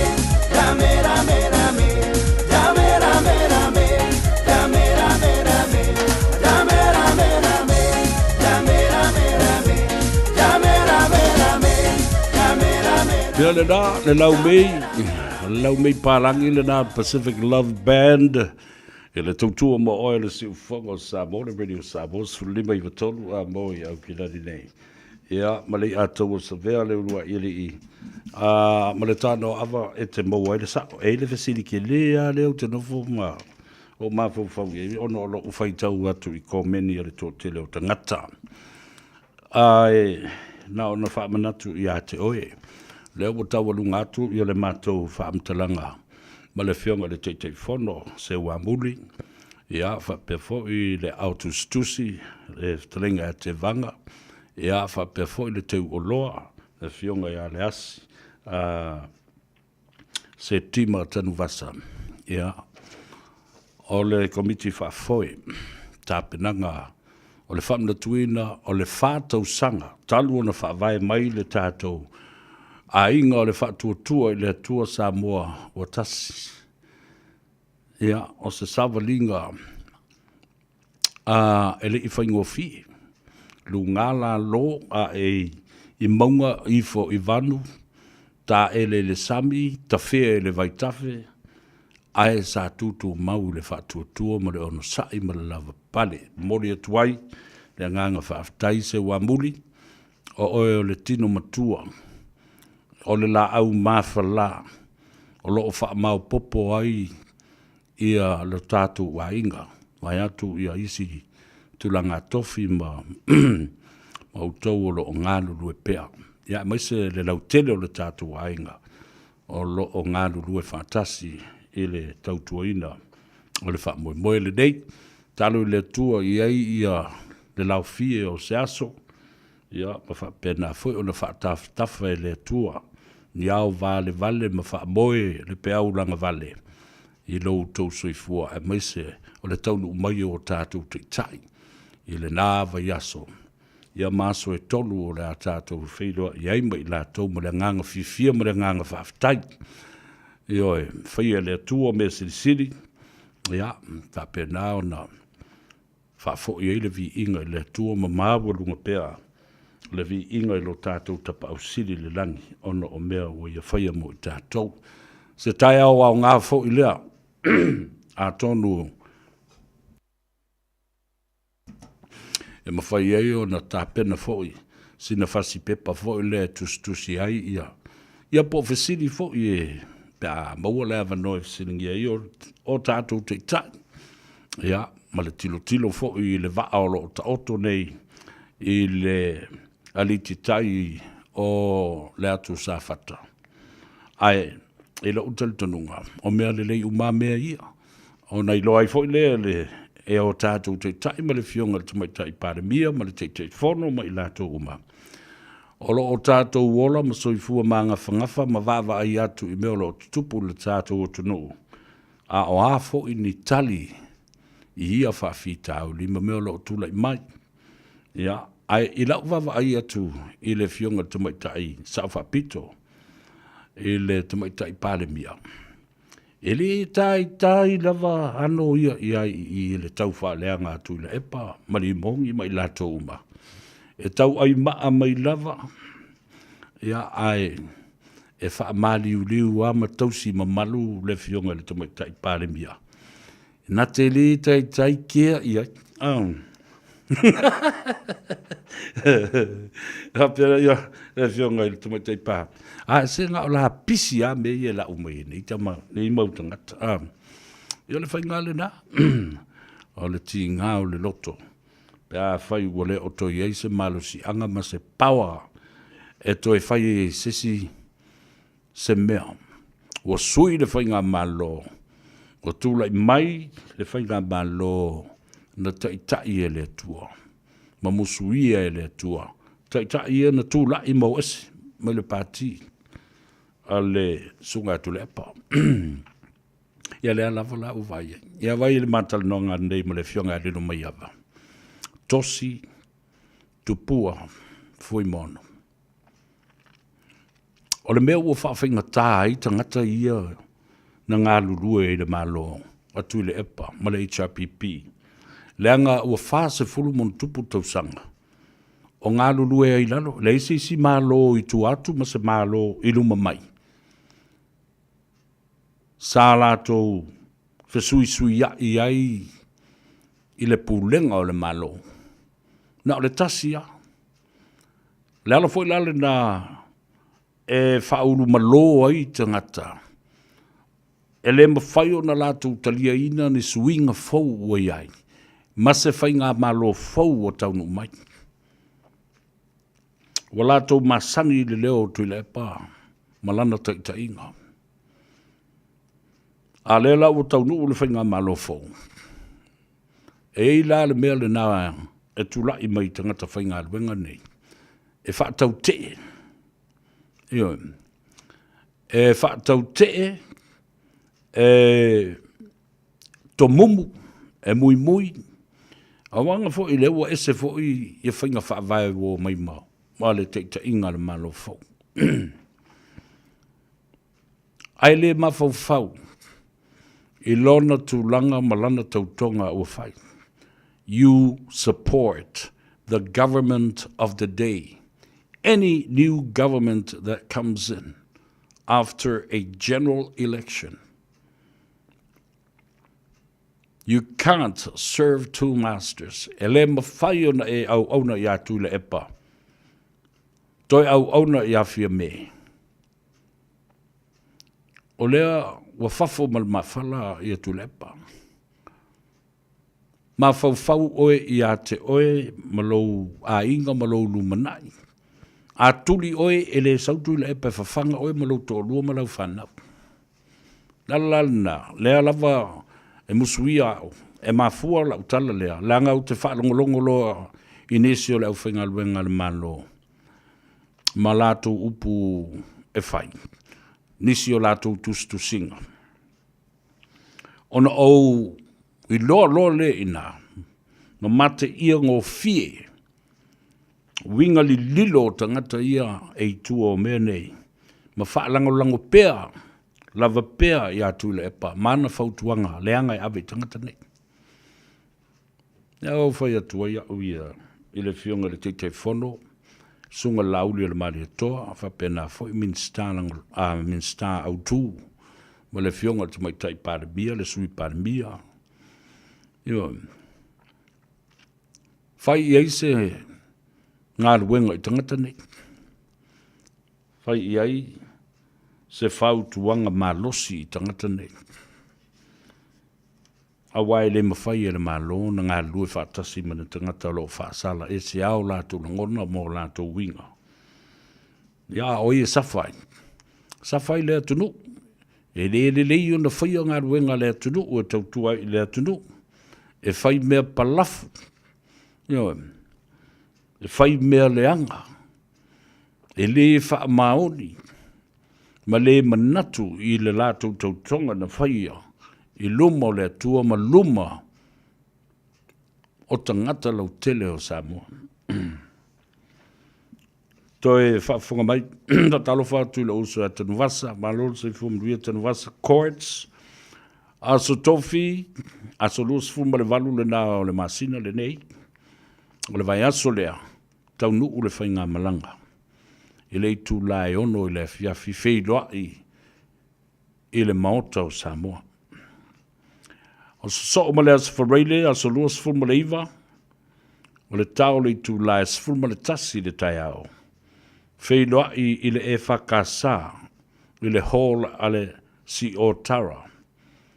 Feiloa i le awa whatali. Ia, ma le tau mawhitanga. Asto na i so ai o le aso tolu se fulu le da o le masina November, o le tau le tolu i le afiafi. Wa se ei maurufale Samoa i le tuatusi lua tasi fitu Showground Green Lane. Te tala le whai toa i le tau le tūlai tasi. Sa uma mai lau ticket.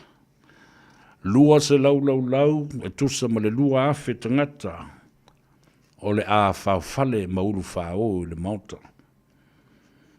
O i le astonai, tātou lolotu whaatasi uma i le e whakasā i o tara. lea na whai ai le tātou awa whatali i lea so whaleile. Ai o le sauninga ma le tapu inga i lea so tonai. Tātou toe whale ma whawhale i le Mount Samoa. A wā le tonai i lea lava asos. A sapati. Ia ona tātou lulu mai lea ma whatofa ma le whionga te mai tai pare mia mo tātou te tai. Ai, o le fo ia i ma le invitation. A whai o oe e le leilo ma fau ma e te loto ma māma e loto le lei. Tu sāpe sa e tau muri i me valea tu le epa ma le tapipi a olo i ailo loto e toe ngau mailau au pola i le tūle nei, e le tau fia oe. Io, e le tau fia oe. A le whainga malo a Samoa a toa, Samoa poto. Ai a whapea o oe o se HRPP e te fia sau, e te fia ula, ma whaiani uinga māta ngā. I teimi umai wheilo i ai, i a le ainga whatuatua i le atua Samoa o tas. Ma o tātou te tai, i ona o whaiatu lea i ate oe. E tuu lau a mi o le nā, au e te sa. A wafo i e eile me tupu le tangata e fau leanga. Ma sau e whatupu whalave lave. Sa ili ma sei. Whai se mea tau valea ai le pō ma o tātou te tai. Iau na uwhai atu la ia lea e te nofo le lei.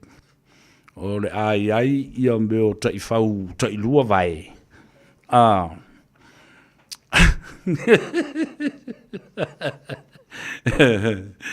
Ma o le ua tali mai fo i a le mtanga luanga o li malu na malo. Whapena fo i Pacific Wardens. O le a lato lango. Pui le titai ma pui le sango le mu. O Samoa o le a hawhiwhi o mai i le asu.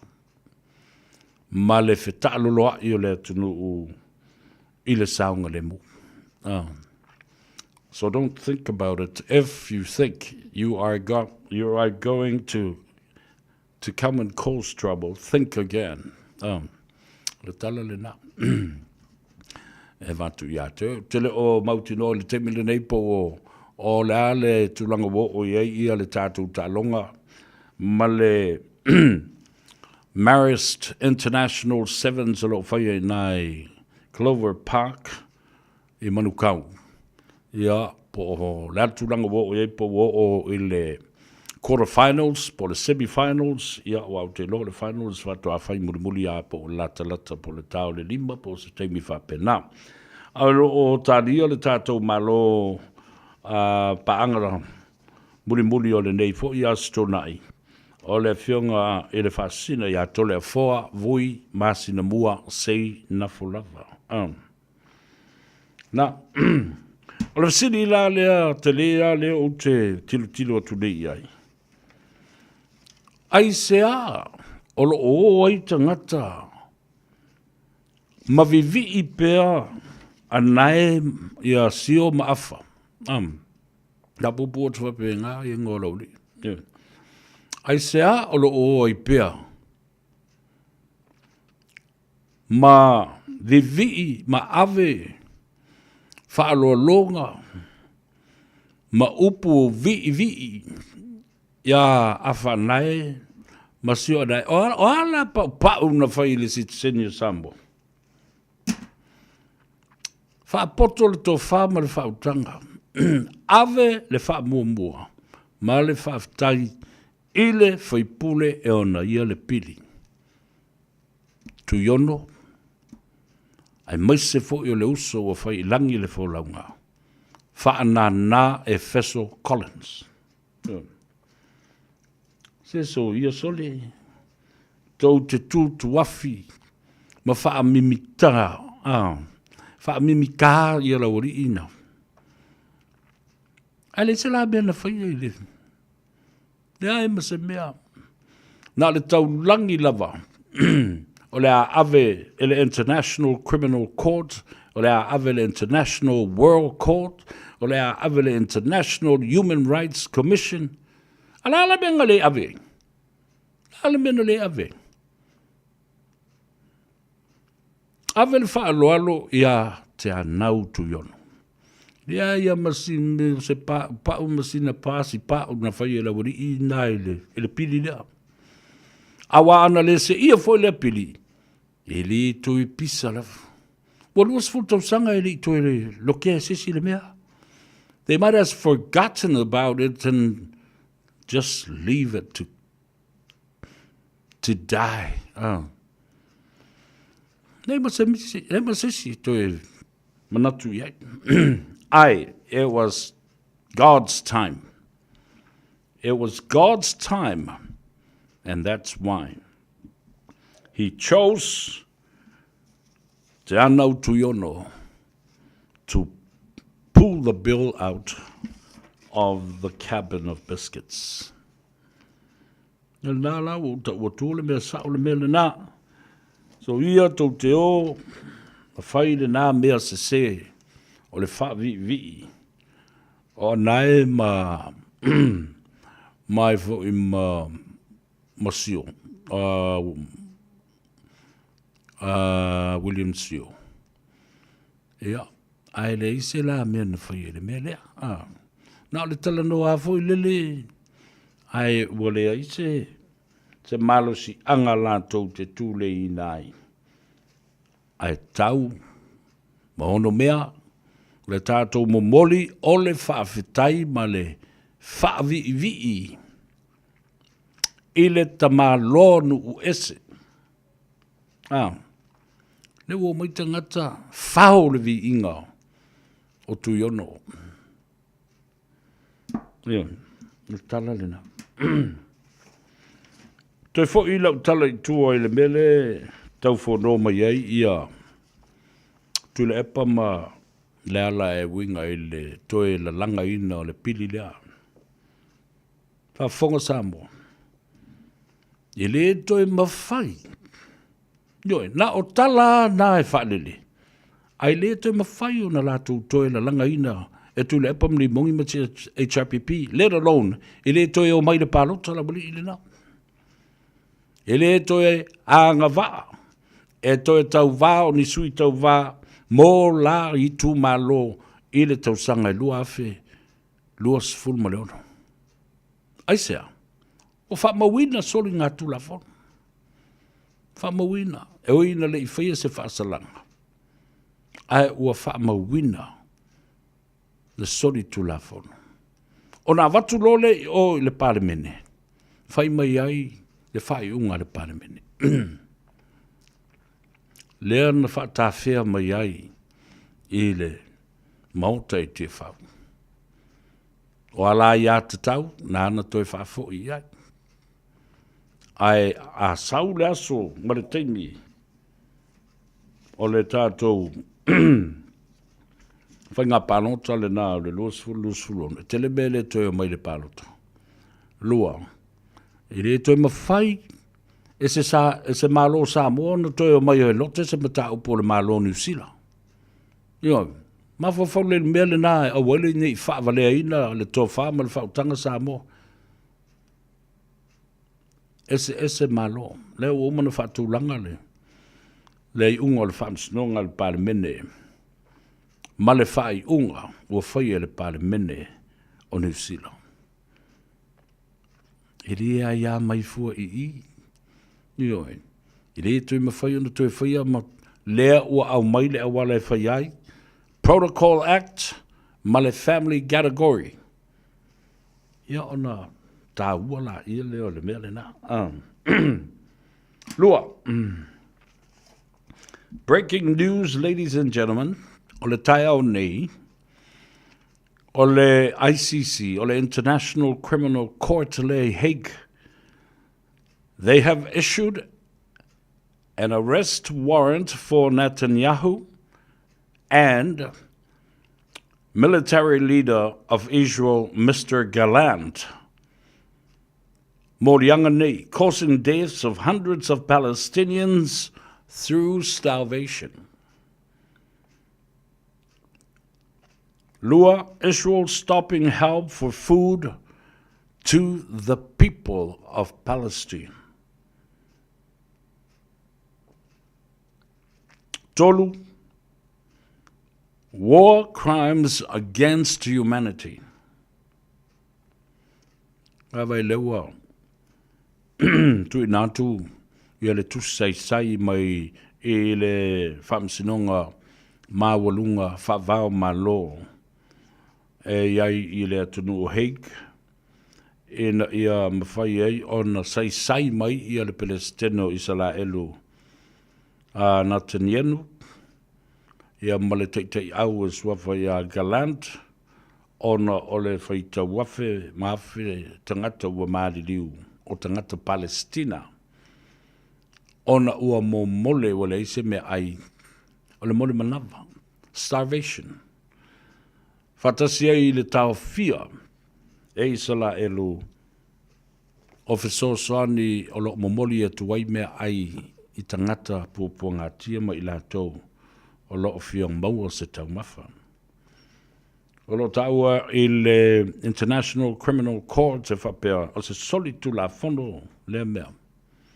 O na o sāwanga nei teimi o taua o se mea le talawhea ngai mo le tangata soifua. Crimes against humanity. But Israel is not a member state of ICC, but can be arrested if visit one of the 124 states and the Hague Convention, under the Hague Convention. Ia vai la leua. Vai o le Palestino Israel, wa le la vatul tu sai mai el Palestine. A whaia la e otu i tangata i o leo le International Criminal Court po o le whaamsinonga mawalunga whaavao malo mo soli ngā tū la whono i taimi o taua. Ia, ta whiwhi. Ia ako o la eri o mai ia le Palestine o isa la eru ele mau fita.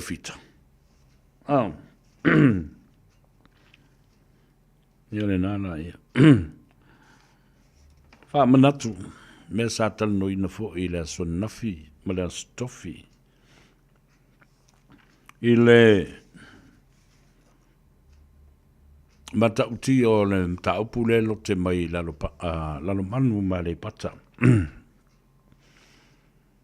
Walu ai ia se na avea mawhai pule, mawhai tula fono le pale mene. O Samoa. Masaini le ingoa o stangata e whamauni ai. Wa umana whaila na sa whai. Peita, e o maua mori mau, maua mori ai nei. Ele i whaia se sa whai. Ele i usu se nu. Ele i o atu whai whea. A le o whai ele tangata lea le puna nu. Ia le tusi whamauni au ma le tusi whatanga. E le stala ai le swafa, ai le whaia se nofo, le iusu se nu, le eise ava, a wā le whaafotu pa uluma le whaafotu tupu. Ia wanti la ia. Wapena uba le mele mo oi le tapa leo o sai a tongotuki. Le por kalame le na ale au shower, ale au no shower, mo au gas station. My Sydney Australia. Ladies and gentlemen, please share our program. Mai na paule mem fai tu le pa na fai. Ole Olha, te fausi olha. Allo Peter Stowers, malo se Maria, Marietta P. Ja, ole li Joey.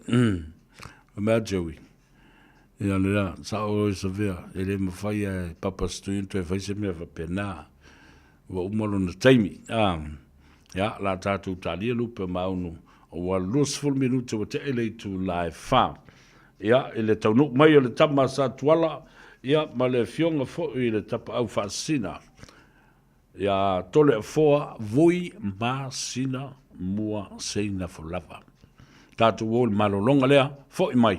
Ja, on tatu toe fa felo ele fionga ia voi e por fionga fo ia tole foa.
Ia le na fa fianga sui filoi o le nei fo ia wa uli o le asto na I na ua lua se fulu ma le 5 minute o le o te ai nei tu live fa le ato se vea ma le tato Tanoa Ava I te maua I le sao le ia ma se mea pio ia le fo o saurisi tangata fai mea sao le o wawa ai atu nei ai o le o uso moni le fionga le fasina to le foa vui Masi na mua se na fulava. Talo fa la fionga to le foa. Vai atu o mamalu. Le tamasa tuala. Ya e tele o taulangi. Ai fola le tafala. O le fala uso. Ngale ngale wenga. Wa lo na tatou tu ai I le tenu. Ba lo so fo manuia o le o mai ona ava bua le tua. Ya. Tau mafo se ava. I la o fionga le tamasa tuala. Ona toe moto leo le anga tonu I lau a fionga le tole fofas. La alonso I fōman via. Ia, manatu a veia le nei ava noa sa vea, ia, o lau sunga fo I le ia taua. Lau a fionga staff o lau a fionga fo I le ua ili. Te lea suafa o manatu fo ia, leo mai te watulapa ua ilifa fo I le tulanga o iai ia, le nei vai tau ma teimi o whaasera launga. Lea ngā whapea o leo li lifa iai wasala ina lifa iai li tofa. Wa lea ngai lea ia se isi whea ngai ngā ainga tu mō mapule ua na o oe ainga I li tai. Ia vai ane le lausunga I le ia taua. E nane le tofa e whapea fo I le tolua. Ia e teusi batele. Ia upu ia te oe le whale manono. Ia e pe ana o whaiatu. Wa ta otolava le tele o mamalu o lo vapea ona e sapi ai a Samoa ma le larolangi. Ia o pei wa tapu vai tasi lava. Ia baua iai fo I le whaafitinga o aleanga. Ia o lea ua tau ave lava I le nei vai tau. Ia le sunga I le lei ataua. Ia leanga e whaingata wa e le pea ona le tau whaiatu ia tala. Mau? Ia la. E la o lo pale manono oe e tua iai le whautanga ma li lifa fo iai se tō whai ainga e le ngata fo I lea. Ia o le usonga ia tu mō mapule. Ia oe ia o le whale teu I ula ma pou I toa e pei o le upu e whai I tu malo ia le si o le amoa. A tala whatu e fo I le pai mauruma o le tātu tunu. Oe umwhai fo I o le tātu mafuta I le nei aso. Ia iona tulanga whalupe manatu. Ia, walava ia le whawhenoa I le sunga le ataua. Ia, lea ma, ulanga fo I puna iai, ia ne aso I le whawhongai alo tātu. Tunu, malor so I fua. Ia. Tei fo I ona wheina. Ia, nei vai sai, ne aso I le nganga whanalo. Malo, sao no lau whionga to le fua. Ia, po lau whionga fo I le tamasa tuala vui. O fifia lava e na ua maile lisi o malo whalorangia. O vai atu. O pipi I mai eilo suafo whatu whaftai walolo fo I aso tātele toe. Ma futa ma whira ia na olo tapua I atu foi. Ia I au whaiva e taptapua I mai foi si ata ita tau ma whai vai. Ia a ole vi inga o le atua. E momori. Ma whawhitai ai awa noa tāte maua e whasoa ai I le atunu I mata upu o ngaonga. Ma I le tū la whono se I o I le anganu se I o I nei meo whaasalaunga. Le whono tanga whatua umatu nei. Le citizeni o Samoa. Le lo le pāle mene o mea o lo whai mai e le tō ino o tū le epa. Ma kua I karko inga ia o eri. O le ana meo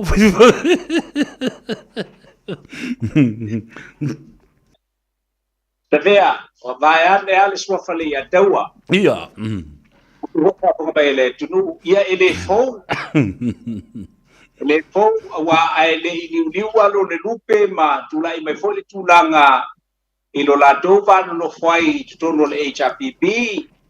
Ia wā, ia le tūlanga I peo na iai, fia me, ai whape fōu ia le tinu o le fionga fōu ia fōu muina. Ia ai mai te lava I le sunga lau le mali toa e amulila ia le vaenga lea ai wale vao na ma fai pele ma le toina e pe amo na vai atu le ngai le isuia la pasa fa metalanga sa vea I te mina o wa ese mai ai ma usitalia o la tala na fai atu le epa o le o la tu tali lo finangalo ai e sila fia lelei e kulo vai o vui i ele o Samoa fai kaulo le ko fo i mai i palmege palau fai ngā malo kai Samoa ia ele suia tal le talale na te ilo iai ai manati ia a makala mo ape a fai palmege ia ele ia ni na me tel no ame te nie ya me ba dia sto ina ia o te tala fai ese suite pipelo ia la pipelo mai go yo na ke no o fa o la po ga le ngale fai mo wan ia ile na fa la mo ali atawa ali tatala no foi mata tal ye wai pe o le ta o le na le Tanoa Ava fa atatanga la fonga i nistemi ai memoria tu lava makiliva le sa vali i lona o tutu e te tau ai. Ia matari e i fo i tangata a laera tu te malama lelei. Ia ta ua fo i me to tia e memori ai mea whapene. Awa, au whalongolone, pua peise tamu i titi fo i le avu i a. E lea se whatale noanga e le ta uai oe ma la auri. Oe la auri olo. Ia oe la auri olo waine. Ia ma lea tunu. Ia ai muri mea si o tātou tua whina, tina o lea tunu ui le whionga te mai tai pārimia. Ma, au whalongo la ia le ia, o whapea.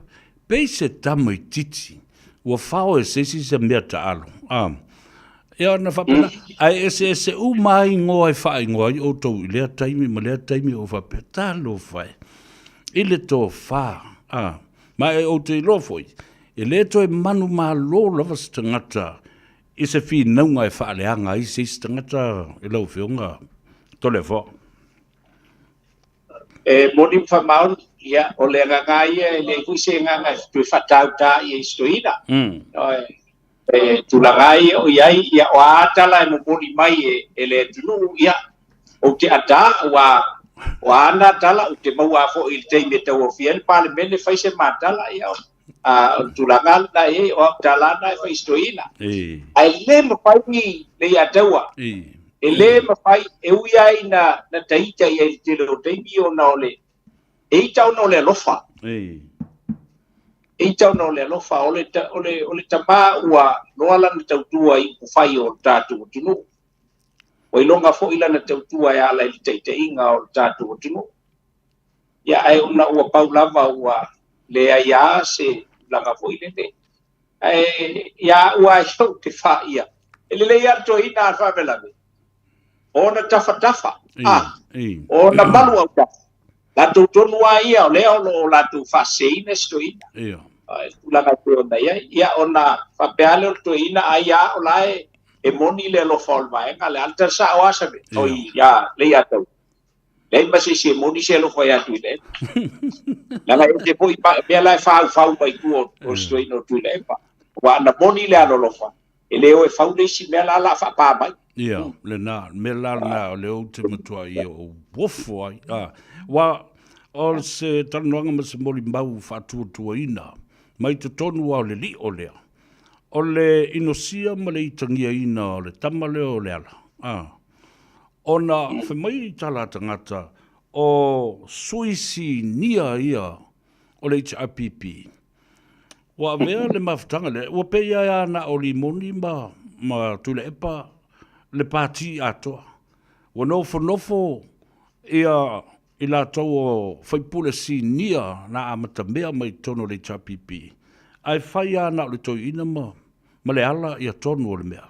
Le ala le na o le sai o istangata, ma o le ufalongotu, sa whai le fono, ma tu ina tuai e le whawhare tui atu le epa, le mana onga, ina ia malo lo ese ma whase tua ngalu ma le tofi. Ai tofi lo istangata e te tai le pati, ai sau le mori mau, o le tala tu le epa e le ai. E le o te le malo lo se i alonga wa umana, na whaasao mea ia mai, ele o iai fo i sesi o le tātou whaafale tui ma le tātou vang whaafai. E ono tau aveina le tofu tai. Ma ngā vai la leo toi tali o le bele na whai atu ai upu o le are fionga le ati e pikopo le ua o tu malone. Alona winga la i lau tala noa lau fionga tole fōpo lau fionga vui. E le asu ia la se langono le te malo i lo ai ua tau calm down ma tone down lona fe e la i le teimile nei.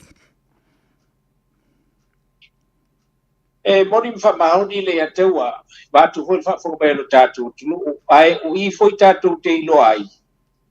E le ia se si, o le vaenga le ai, moni atu le epa. I te le sauna ngatu le epa. E le se si na te whatutuina. Wala ngai loa le silafia le atu le epa. Au no maia. Ia e ngungua sa karia i.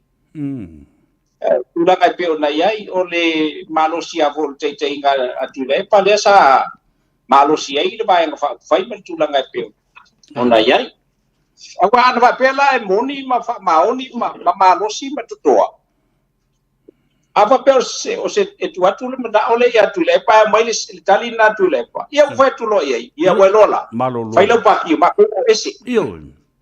Ma ko fa ma vai la ma ko ko fai ma ko pa loka. Oi, ma ko fai ma ko pa election ma ko mai lola ia le. Ma ko pa ki. Ia fa.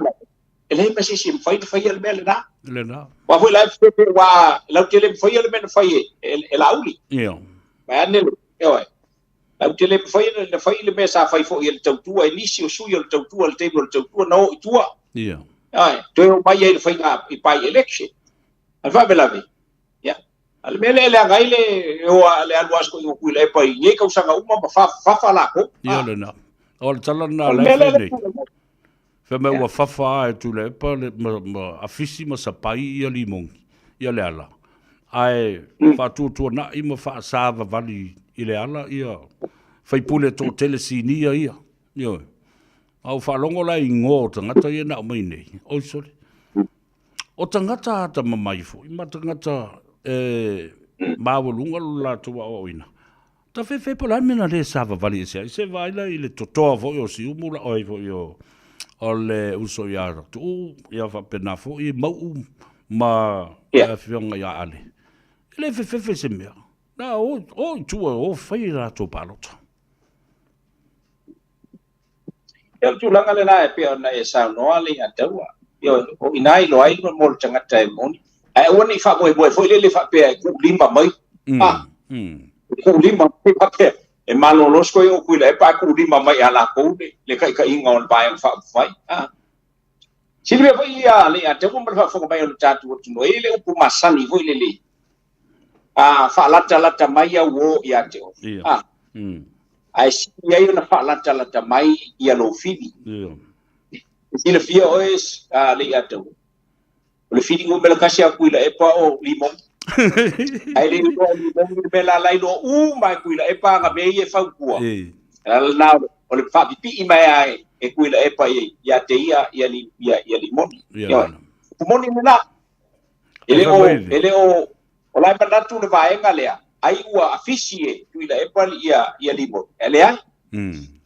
Kau mala kau mamake le mea lai o nga kango kuila e pa ku whaalaka mai a limon ia ke ia. O nga ia lako ilo ai. O le iuka mong ia lea. Ma le si bea? Esa, lea la ua kausa sami whaakasi ma kuila e pa ma karisua wa uma pa. Ia lea? Kasi ale le afo ile kalepenga kuila e pa.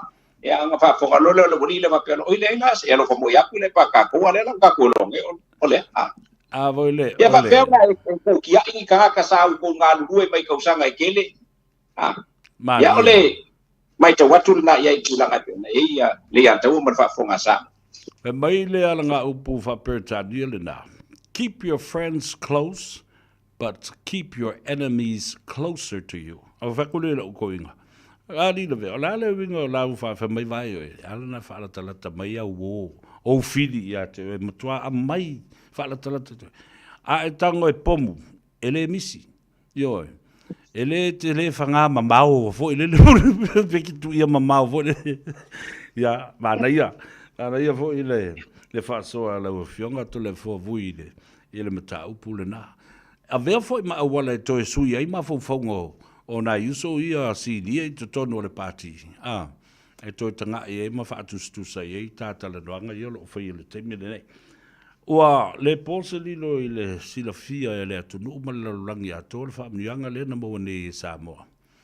E le toe fa fo i mai o le citizen i New Zealand mo tatu tangata na soifua i le a whimsalau le vā, o le a whimsalau lua whā, wha pia fwoi le a whimsalau whā iwa.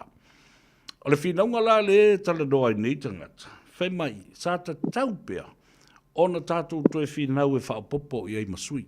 Voi, ua e sila fia to i ngā whinaunga nei, mai e whaafonga mai vai fwoi lau Portukala me nai nisi tele o aso na watu na uwha pia i lau tala.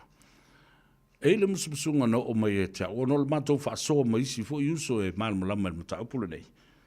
Sa mai, sa vea, Mariri e ia, tātia ese ia suli o nai e le Protocol Act, e ei fwoi ma le Family Category Act e mwhai ei ona anga waa ia suli nei o tangata ia, e apalai mai ei o lato citizen. O le aso ana soa ina whai e lo ma le fono tele lea Samoa le Mount Samoa na whaatua e lo ma lo langona. E amatatu le so, au te leto e langlangoina ni suli. O le a tātou ue ave le whaabua mua i o tātou mātua i e patino i e le tulafono. That's another argument for another day, a le ei au wale whai ai. La se tō whai lau whionga le tole wha, hui, ina ua talia ina le whinaunga lea. Whai mua tātou mātua, wa alu le taimi. The time is essence of why o le toi whaapopolis whinaunga toi tosol mta upuitua, fuli o tātou mātua i le tuunga mau, ai le papai whaamrianga nei. Malova te se vea a le ataua. Vai ane alfa fonga mai ero tātou tino. O le tele o teimi sa o whasoa i lungo la au nanga i le mata upule nei. O i tonu asa nga i eise la ngona. Madila. Il via voi wale ia a whai tātou te o e whalo le afo i le whalau lona lua. O lona winga, ua lea ia se nga, ua tātou lea lo fo i le whalau mua. Awa a tātou manatu ia i le au mainga le Privy Council la Peritania o le tali o le mata upule nei. Le tali manino mai lava ia i lātou ue na soifua mai tau sanga ia le afi msilau nuas kumalfase i o i le afi msilau fast kuru ma le valu. Ia, include ai ma le aso a tasi leo le. Le aso mua bua lea o a fo i o. Januari. O Januari le afi se lau whaiwa. Lal mena tupu. Na whaoa e i lātou o e sa solitu la fono i tonu o Aotearoa i New Zealand. Lona winga, ua le oi fotonu la le fui niu i lona lapalapa. E tu sai o le kasi iwa lua wha. Se yo o kausanga o kasi tasi iwa whabalu tasi atu mo male aso e tasi. A o lea ua inu ai le whaalau solitu la fono lale. E la na tatou te le toe fio ola i le nape au o ina kiki mai ia New Zealand wapea mai ele ai la. Paula leo mele la matu matua foi. Toe whaasikisengi a kula o kou ia le overstay ai ngai. Nangai kele al overstay ale. O na ala le. O na le ai ia le o se wha manuianga. E o ia i lato sa au mai ia i le wha i unga le Privy Council. Ia, ai wha malofa taisa ve o ia le ataua ma o tou. E tu sai o loutou, o lautou to wha ma loutou finangalo. O to manatu iai. Ale iai le me foi le ka o le reunion. O meo aiwa. Family gathered. O i lao, o i fatino toi le vaenga lea. Ai awa la pani tatou, ka ko o pe kulia. Ia le makai alea. Leanga o i tonua, leanga au mai iai fai unga o tulafo. E fa pai mo fia i foi leo. E iai ale tei. E te mila lea, le ngau ka ua le vaenga lea o me o reunion fo i o me o ainga, vaenga va pena. E manuia i la tona, i le nganga whala, tato le atau. O le tā ua le nā o le whinaunga lea, lea la ua li nifa i loa, alo lofa i o tātou mātua o le patino i el tu la whanona. Tātia ese suli, ai tātou oe, futi le manu lea, ai le manu lea, ua uru.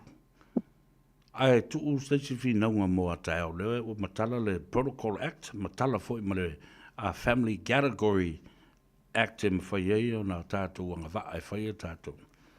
Ia, tali e ina loa. Lea, o le asaini lea songafua, e le Kovana City, e a vea matula fono, asolua tatala ofisa uma. O le malo New Zealand i atu nuu ese uma, Ua uma fo'i ona launch ma le website o lo iai tonu le new application form mo le Citizenship Act. A talia o toi fa fo'i ma le se lau fitful valuta la lo matua. Ma le toi ina. Ma ai ole na, tu mai ia sina vai taimi, ole a tilo le whaatulanga ina, ole awala e maua iloa le pensione ale ta mama le tina. Oka o kai vui, nei whaamanuianga, peo se kilisi masi fia le nei wa taunu umai i ai. Mō nai o tātou ta mama tina mātu. Tu ole mātou tina, ma kua i kangi ere fia se kisengi. Ok, pore, la fai lo se kisengi, fai lo pensionga ngai. Ko e wako le, ko e ngofo i Samoa, e mawhangawhanga, ma e malosi ai. Tau noa vui. Malo whaktai a le ataua whaktai fo i lau tau komiti mau tau. Ai mai se le mata atu ma le baba i atu i nai whai se au mo la tau whale tua. Ia ai mai se fo i o le pa i o le tunu. Ia, e pea o le tangata lava o te tāua o tau whaktasi e i manu tau so ia fe pule ai. Ia lava.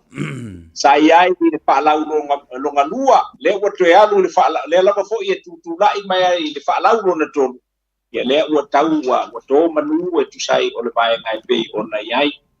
Le sili le ona tāua i lata ita vava ai. Ina ua tau lau o le whaamoe moe. Walo kumongi ale a taua man whaafonga mai e Samoa. Ana o tau le fina ngalo i le nā. Alonga winga. E koe whaale kongu fo i ia i la kou safi koe kongu i el pulafo. Moni ya, moni. Leanga o i le pepe i New Zealand. O le whapea o le awako uma kangaka e sikisengi ma le awako uma le ake le ngā luna ia. A lea e tilo atua i le tūlanga e peo na ia. Ia, leo whawhai ngofie. A le fo i e isi vaenga o tūlanga o lauto immigration law. O le immigration act a auto. Ia whai ngofie e la vaenga le na. Ia le ngā whaaloan. O le me mana i o le ua matala ia senga, a o le fo i whaafonga le atunu o le process. E le to iaia la se sitseni e a ngai se application a ngai le normal New Zealand Immigration Service. O sitseni uma matalo sanga i lalo o le tula fono le nei e a ngai le internal affairs. O i nā fo i whai ei ma vave i ale whaatautonga au mailau certificate fai e ana malau application fo o le tusi fo lau New Zealand. Vava. Vai lau telefoni e vili mai Amerika, Hawaii, se wha mole. Pasi mai le link fatu a tala le link o le new website na langa o le na longo mai mātou. O le hala o le whaingo fio mene, o le sota inga le Pacific Leaders Forum, ta uso e atele ai le moenga e whapefo i le fionga le aloli i a fpulea semi fulea wa o ia le na o le te fono fo i o le tu pao Samoa o le tai au whaiva. Ia, whatasi ai ma le fono tua o le awhionga e a tofi lau te Stanley o le te fono. Ia ma nei o le whailau tusi ma le fonga le fono. Ia pe o i ala mele popoleni. O le au tele o toi pole iei o le ua manuia le mea. Ale mele au te o foi e tau na wha sa o tu tangata. O lea lava e o mawivii ia anae ma William Seal. Wha mai o la ua le na whina wina na mataupu, a le ua whai atu nei na ia whaasao na mataupu le whaafonga mai a le atunu. Wa leva na pēle mataupu le nei. Fast full ma le lua tau sanga vui. Ai ta tau na awala winga le nalo whaamtalanga, avel whaaloalo i le o ta tau il whaaloalo. Ono al fina ngalo le tua na whaonga ai le tātou whaipule leo le tangata nu ese, e sawa se i le pili lea. Ngatua tipia i tuatu yono, ai ola wani ia ma sisi i le fua, o le ulu o le pili le ia la ua, ai tu watu si o isi a tātou whaipule na mātou te ngālu lue, so tau au whaatasi au ma le pō, vai a so uma mane nei whaipule, lau whionga to le fua.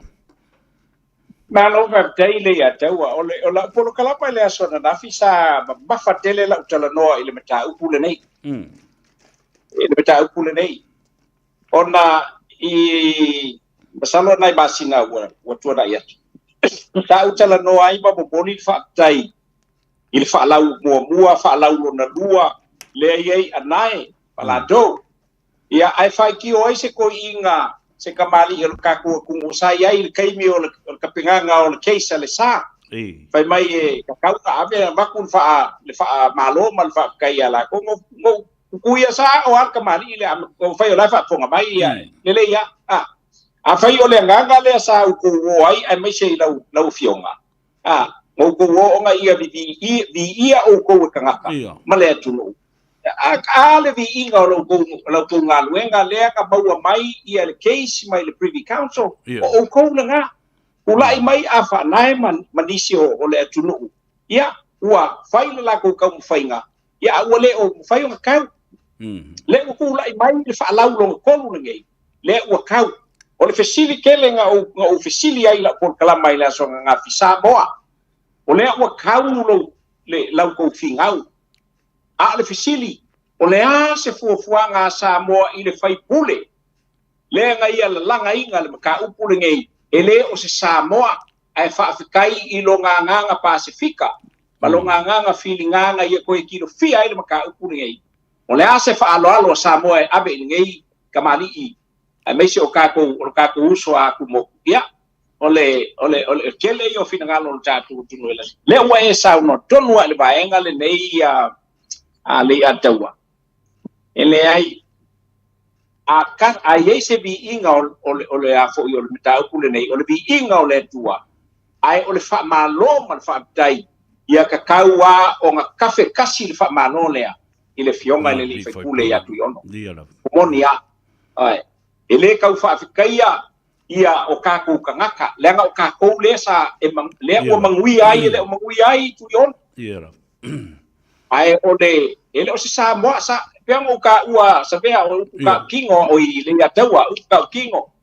kele kama fanga o Samoa sai le pale menge lau kele fainga lokel ka upunge moni ai kele kama fanga o ka ku sai pale menge o New Zealand le fainga la ko lokel ka upunge ai kula i mai ka ko uso aku mo ua ma fai o ia finga winga ia le ka upunge o longa winga e ao ia Samoa o kilo pe o le ase fa alolonga maulunga i le ngai ia ko la langa inga ka punge ai mai se la vai le o se kamfanga o sa mo ile nga fa alo ka kingo lama ale atau ma fa we're on the same page il mata upule malisi tangata no manatu wa le fai le sauninga fa aftai o le sauninga lotu fa aftai le na lo ta pena ele ta tolu le nei o sa inga malo for tua specifically this forum maftanga fai fe au le tua le na sa ta oto ma fa malu i le me se ai i o tato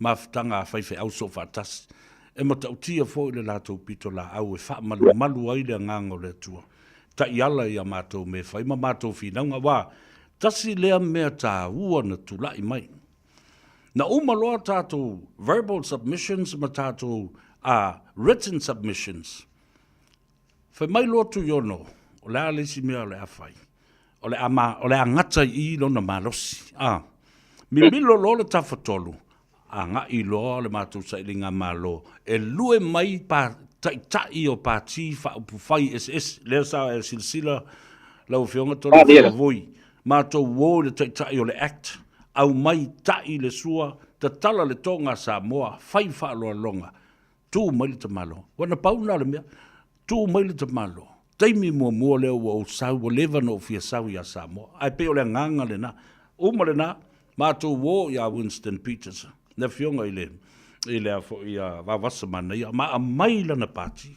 la le tala Winston na le ata Winston fo le ma fe mai ia fai ana tala ula ai o te langona ia le mea fo na fai tai fa lo longa te tala le tonga le tunu o atu o le Green Party au mai le tato fai pule ia fa alo pea ta ile sua tu yono ta tala le tonga le lafo tu yono momoli le tunga se wala neipu la le tala ele io mai le leipa fa mai le leipa matou te le popole pe atu o le se lau 5% o lango o lo o ina fa pena fo ile patio ina wo siringia la tu yono la le ta u o le mele na fai nei wa uma wale no fo i le committee le nei and supporters of the bill awanga I fa mai tu yono O te leilo po whena mai e o tō mawhau whaunga nei. Ai matua I tā ua te at sila pia de leivui.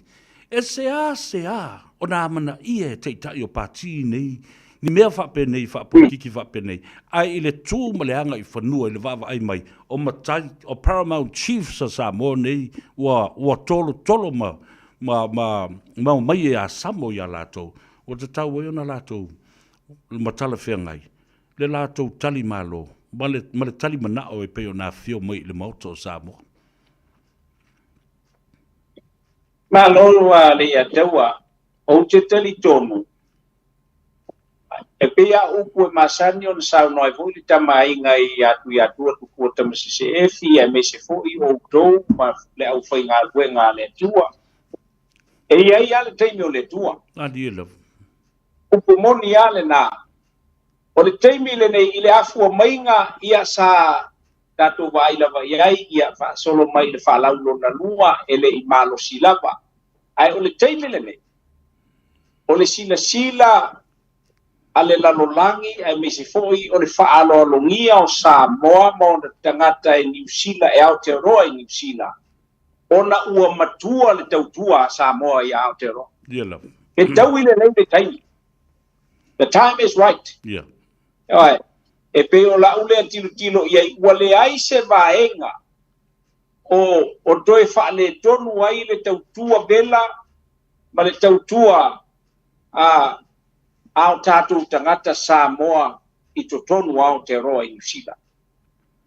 Ua ai fo I New Zealand o so se vela vai whatino e mai seo tātou so Maori. Ia o Samoa lava I tau lamu. Ia tau laia. Ua matua le tautua. Ua afu fo I le tautua. Te tau I le lei le teimi le ana whaoso ai le mata upu le nei. Ia mamomoli mai tui ono lautou lango manosi. Ai ua tilo New Zealand. Ua makua ma ua afu le kaukua. Patasi lo la martosoani telele I le Chaco. Le na fai. Le ua malele ai le afu I le tupu o Beretania o le tupu ma le whaahao leo o New Zealand. Fai mai. O se tali ngā malo sili lea o na mata ina I lana sila. I se tamai atu motu o le Pasifika. Ala ufai mai talo sia ia umilo na soifu. E toe fia o mai. O lea ua momo, no na winga. O I ana na o leisi lea vaenga na matua tā mamaua inoa. Ia le fina ngalo o tā I o New Zealand. Ia ona o le tilo I le tautua Samoa I tūlanga o vaenga upa. Ua le ai ase se ngolau kaukua I a New Zealand. Ma le menga kilo ai I le kaukua Samoa le nga whaakingo. Ia kungu o malo o kaupurenga o Pelkani. La se simba o toi. O le teimia le tua o le mawhai au ma kike e sesi. A ka le kaimia le kua. O le kaimia le kua. Kako wha malo lam whaakai I lau ko ngā luenga whika. Awa ngau kou se I ngā le mui aa. O ngā ua kou sira fia. Ua whikau I le leile kaimia. Ma le fina ngāno le tua. I le ngā whaalolo. E le tau whawhita ina ma tau whaamapue se ngā luenga sa whai. Ai e te tau na whaasao langa e se tala e ave I tua. I ista ngata sa na o le mai moa ma tilo spectators ai le I o mai as participants o mai e tūle I atu le si tu o le ngā luenga. Ao ta iai pēr lai le mata upu lea. Lea la ua o le tala I Samoa.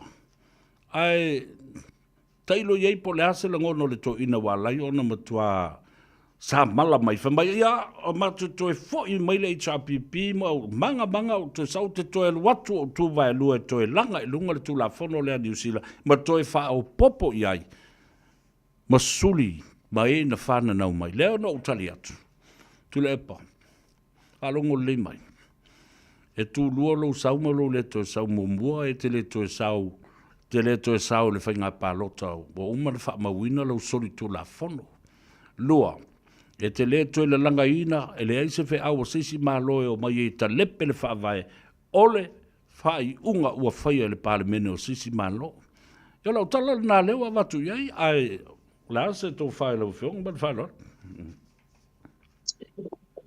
E a te umar whaponga mai Samoa. O le ua tātou i loa le lei, le awala nā lai o na pipi ma sa tu la epa ma le HRPP ina ia whapipi atu lau tō ngā luenga whita. O le tūlanga i le ua whaporo kiki ai, le tūlanga e pe o na iai. Le ataua, le i tausanga o mamae a o fina o mai i le SNDP lalo le teita inga le mamero pati nualia ma asiata. Ya, na langa i ai le mata upu le nei a mia tuai le fionga le taua ana e sau noa i le rali. E le nga wau le nei sa te penga inga mea umane. Ia. O le upu atu i la epa na fai. Samoa. O lea foi wa koe o mai e koe sasa mai le sol whangua ua maki. Teimi o le malosi. Teimi o le iai o le power. Wa le upu mongi lava le ataua ma le whafonga mai e Samoa. Anga koe malo le HRPP le whainga paloka le uka koe le whainga malonge. Koe afe ma le uka e o kaku vai a kui le epa e ku le melnge. E ku maware ki nga lo kui la epa. So ia ko ke sasa inga le sol whangua o make. Danga whaia langa kala e winga whaas kau ki le. Ile koe whaia le SNDP o le maka upur ngei. Amiai ile kaua anga sau moa le maka upur ngei wha mal malama le maka upur ngei. Lafo lo ma le lango iai. Ia le SNDP. Ia ai sau lo mang sau anga nga. Langa o lai kaseki ia mea. Le upu la ka pea o le koe fo i mai o langa whainga malo e o mai e koe kai le kungu ma koe whaile mele se so ia le kalango whapur kiki me ele i ka ele o whapur kiki le kungu o le kungu la ko whaku e kasi o le loko e kasi ma le anganga e kasi e whinga wai ia le whamoe moe le ngei a e sa au kou amu iai lepa sa e amu iai malau whainga malo. Sa o lele sa. A le pala leo pe o ka vai. A foi o se sa wanga le ali a kaua o aku i lau sunga aku i la epa. Ma le HRPP. O le kala foi la ngā bui a waku. E nei tuia ka uku makakala. E se inonga ua bogi sa Samoa. O ngā whakapa pele ua koe se e whapeare. Ia le kulanga pe o ngai le Samoa. Wa ingu malia Samoa i kamai kaini puua. Ia. Ile kaukua fie me mara nga whainga malo. Ia. Pa kusa ile whaase puru kausanga o lau kou. Ia o upunga o kou lafo ia Samoa ele ia masi upu whaalo alo nga upu ae. Sa olele. Ia o kou male pule ile kungu. O le kala mongia. Ia. Koe o mai lesi kaya ngā kingi whang. Mai lesi kaya ngā kingi whang wā komu e. Ai o le kaya ngā kingi whang uri ngei pe lima whainga ia paloka, ia whainga paloka leo lo mga i. E lima paia inga. E lima paia inga. E le au koukele koe o mai. Ia, i le nganga whalo alo le ngā.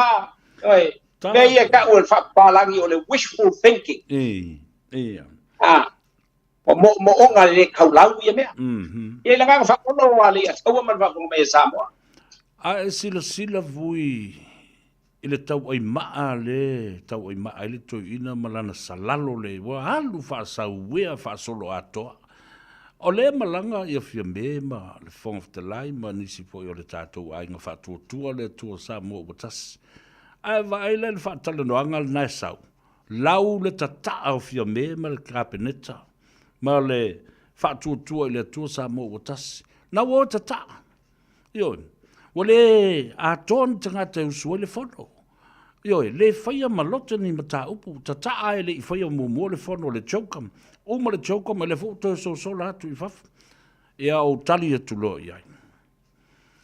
O le kālena o fono usu uma le atu nuu i le tausanga atoa wa uma na whaata oto. E whaatulanga me le Fong of the Lai i mata upu malona ofisa. Whaatasi ai ma ngā luenga le kapeneta. Ma le fionga te maita i pāle mia. Ele aia la se mea, ele tu ua I te tonu le kalena nei o ngā luenga whai, ua uma foi o na pāsia I te tonu le palemene, ngā luenga e whai o le fono, ma aso e usu o le fono. Lea la e usu, lea ua uma na usu le fono. Ioi, ua uma na whaatatia o lea alua por kalamea, a e whaafonga I vui I upu na lafo.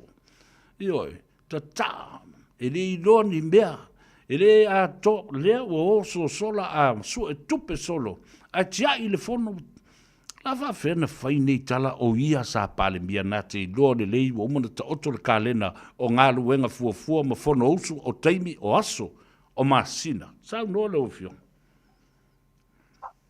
Alo fa tele a tua. E le pumoni la vaia e o le mole I ala bea po ile le ua fiti so. Tau sa ili a se pa matu po sina vai e a po I be maka e pa u esele. Ia le tao o mawai. Ia o le tūlanga e pe ona e sa no ia ia de a tau man fa po mai o le tātu tu. Ale fisiri la avui I atu ila epa. A o kou kulai mai e kai le mano. Sau kou o I New Zealand, sau kou o I Kuila, sau kou ke whaailo ngā so whāngau. O le ala le ka unga sa e ka wai oko. Awa le mea kasi longa o ngai le fas. O le ulu ai kai milenga I ua whakua malangai le ia kamai kai pale mia ma ia o nga umalea, o nga kaapea leo, mi iskala ko wea o ia la kufongkanga, ai ko ia nga fonga fukalai ma le kai fongo. O la ua ia, ia se vanga hoi ko ia aku fongkanga le ngā aku ia, teilo ia I Amerika, lai ma wai le avanoa, ai a whainga I o le o le fast, I le la ko whailonga ngā su whangau, o leo e kakaa, kule pa o le ala ka wai o kou keming ko wai ko ki whailonga su whangau. Ia ile nga whalolo a le ia taua. Ngā lo whātai. O le mea o te ofuai. Ona o le o toi mawhauwhauru te māloa I ana upu ia a o le hafo I le wingo upu ia nā te le lafo. Ua mea noa lava. Ua tongi mai ia so se mtua, so se mea sa wai le ana whaamtalanga. Ia ona tiltile o tena, a u aka ia o nofo ia ta pele le le tio. Leala, ua sila le tunu I le mata upule nei. E winga I le sitseni. Lona winga. I le whaamanatu pēr I le tātou watunu. Ina ia awane I toe tai se ina I tātou.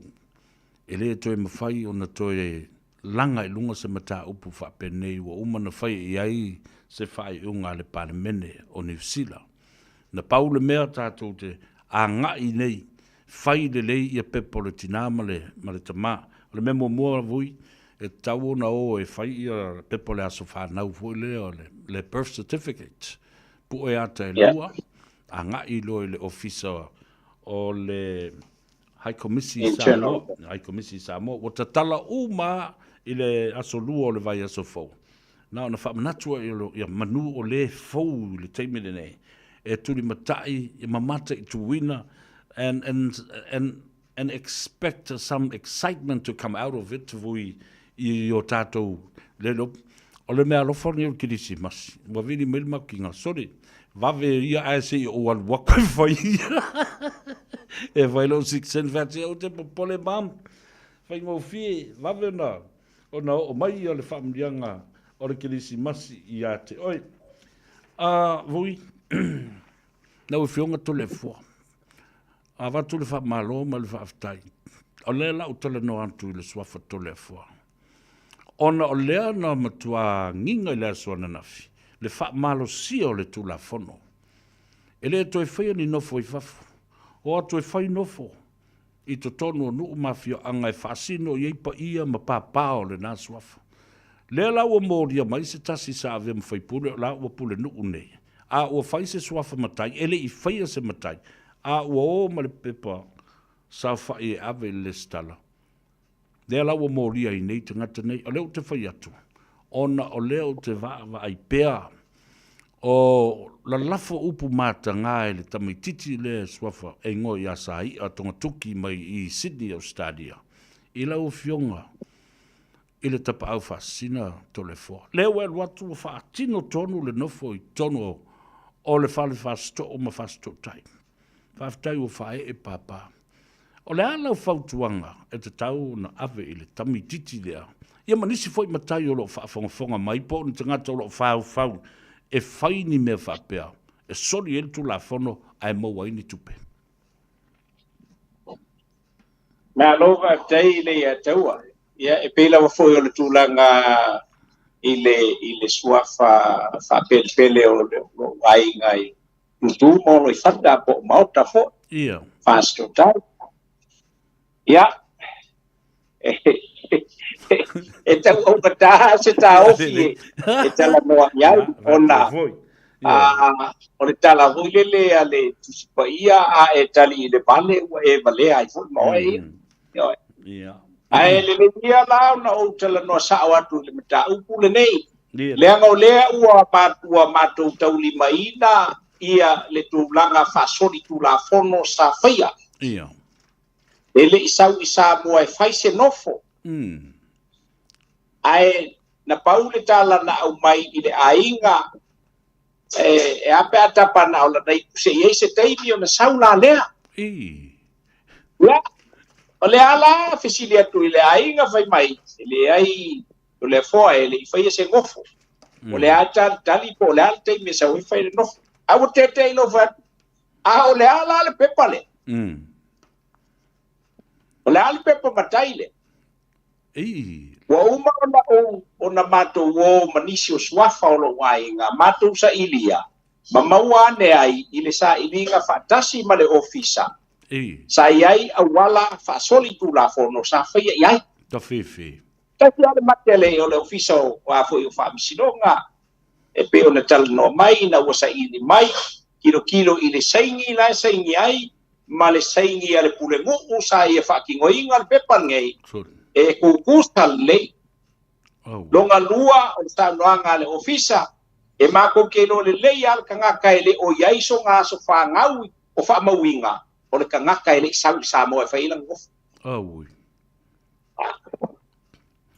ta fifi apa wala le poinga la ngonga wo o mai lo e folinga mai e ai i angi awala ele lea pe folinga nga ko mi kupe vai ngai ia lela a faila e whaafonga mai ia sai a leanga u kele ka ua yes ko le foa. Ia. Kele whaalangi o ko le foa. A whai o e whaafonga mai sai ia e manga kuala ke le i or keisling e le la alo pia. Mai u kele whaka whaila. Ia.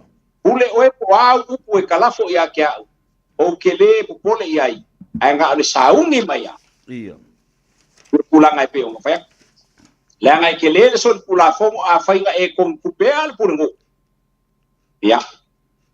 O le ua umakalo hoi. Ia. A o ai fo i la le whaapongai o le soa whaafena tapa i le ipu. Tua waila e mele soli tu la funa.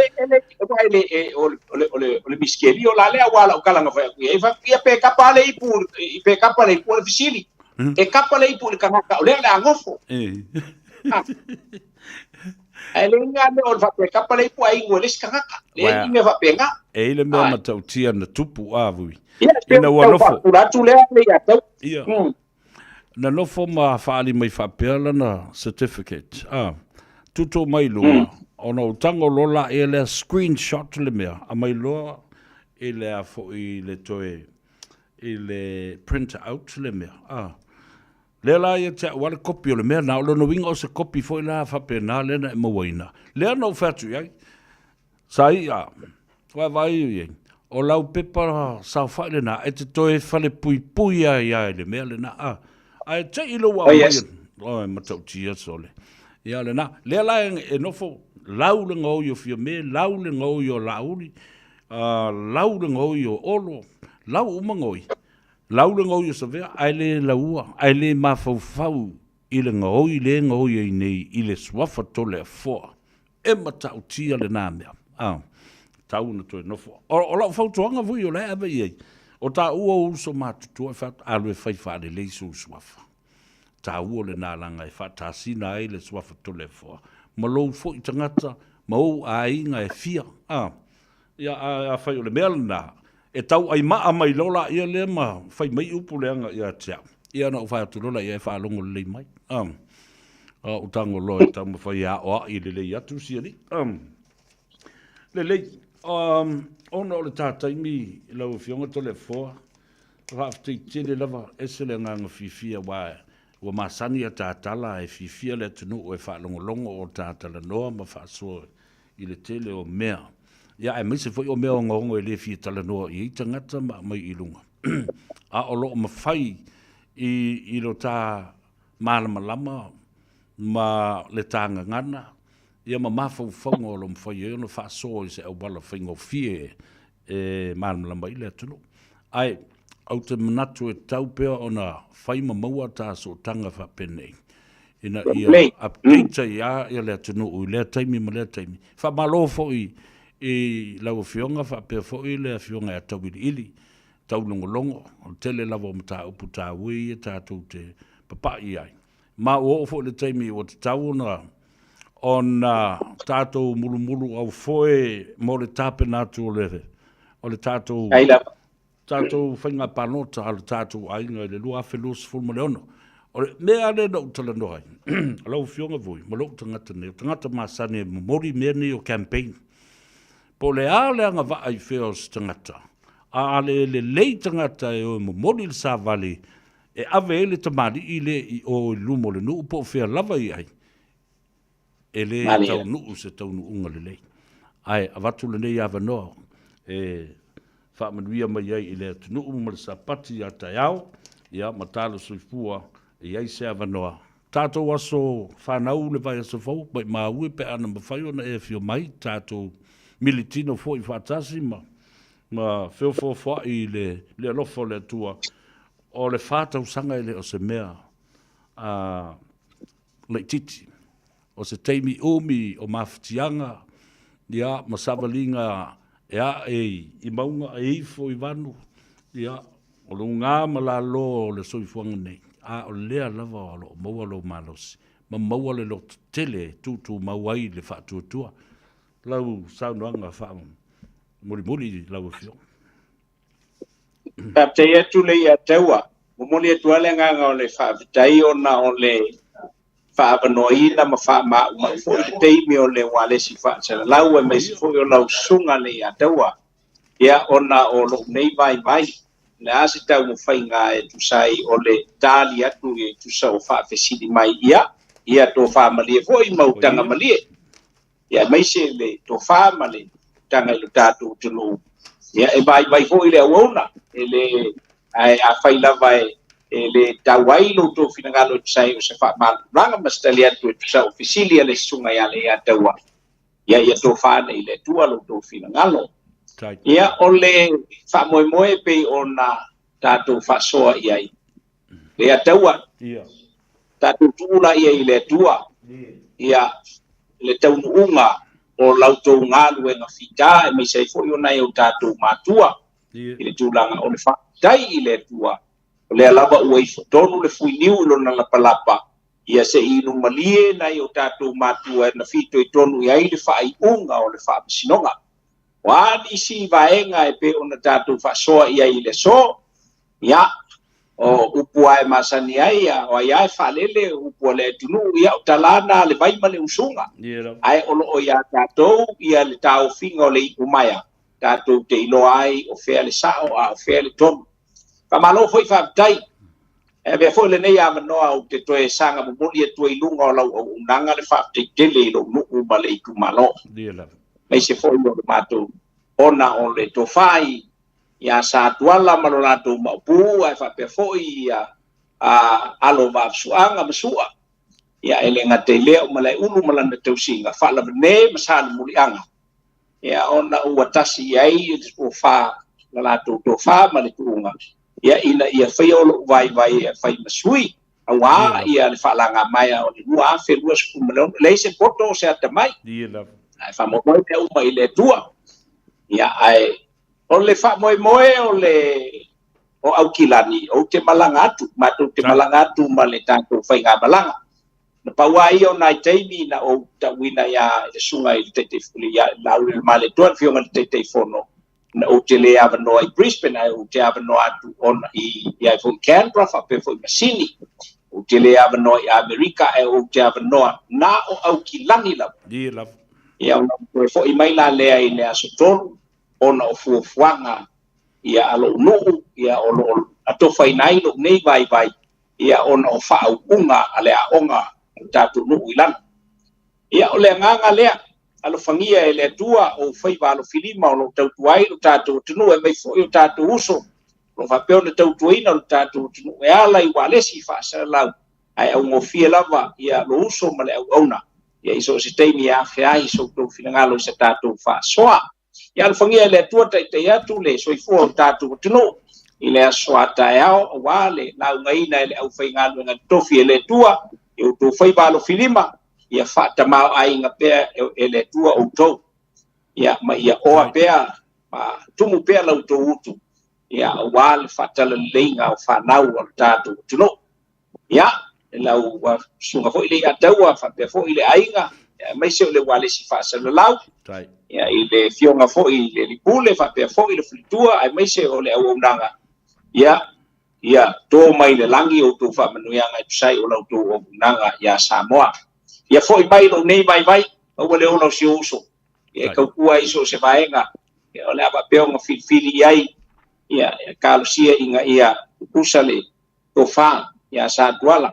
ia ai mai se fo o le au palota ia ma le fina ngalo le tua savea vai ane lava le wa fali atau ia o le ola ia la fo se upu le tau tamani Samuel o fa funga mai ia te tonu va tele lo to fina ngalo tau to ona le nei pui sing flava to le foa tia masina mua ia fa tai molo wa no ai fa so foi fa balo telai sa no fo i lo fionga i tama sa tuala ole ata fia fa pea ta talo fa tasi le tua tu i lumo le tua ma ongo le loto ia ma fai o le fa tonu ina tau lau o le fa mo lumna o le meta o e mo le malos ma le soifua la le lei tata toi whelo i pea, ia ma whatu mau e lo se tata imi regular spot i le vai a so fau e mo le temine, i lofa tele mo lau fionga, le uso pele, soifua ma ia manuia. Kapes, soifua. E nā, whaftai i le uso ma le awanoa fo i wa au mai ma te talai, wa loa fo i tau sanga o mama futa ma le nei tamali, ma le nei uso. Ai te ua maa o i leo nu moenga i leisi vai tau.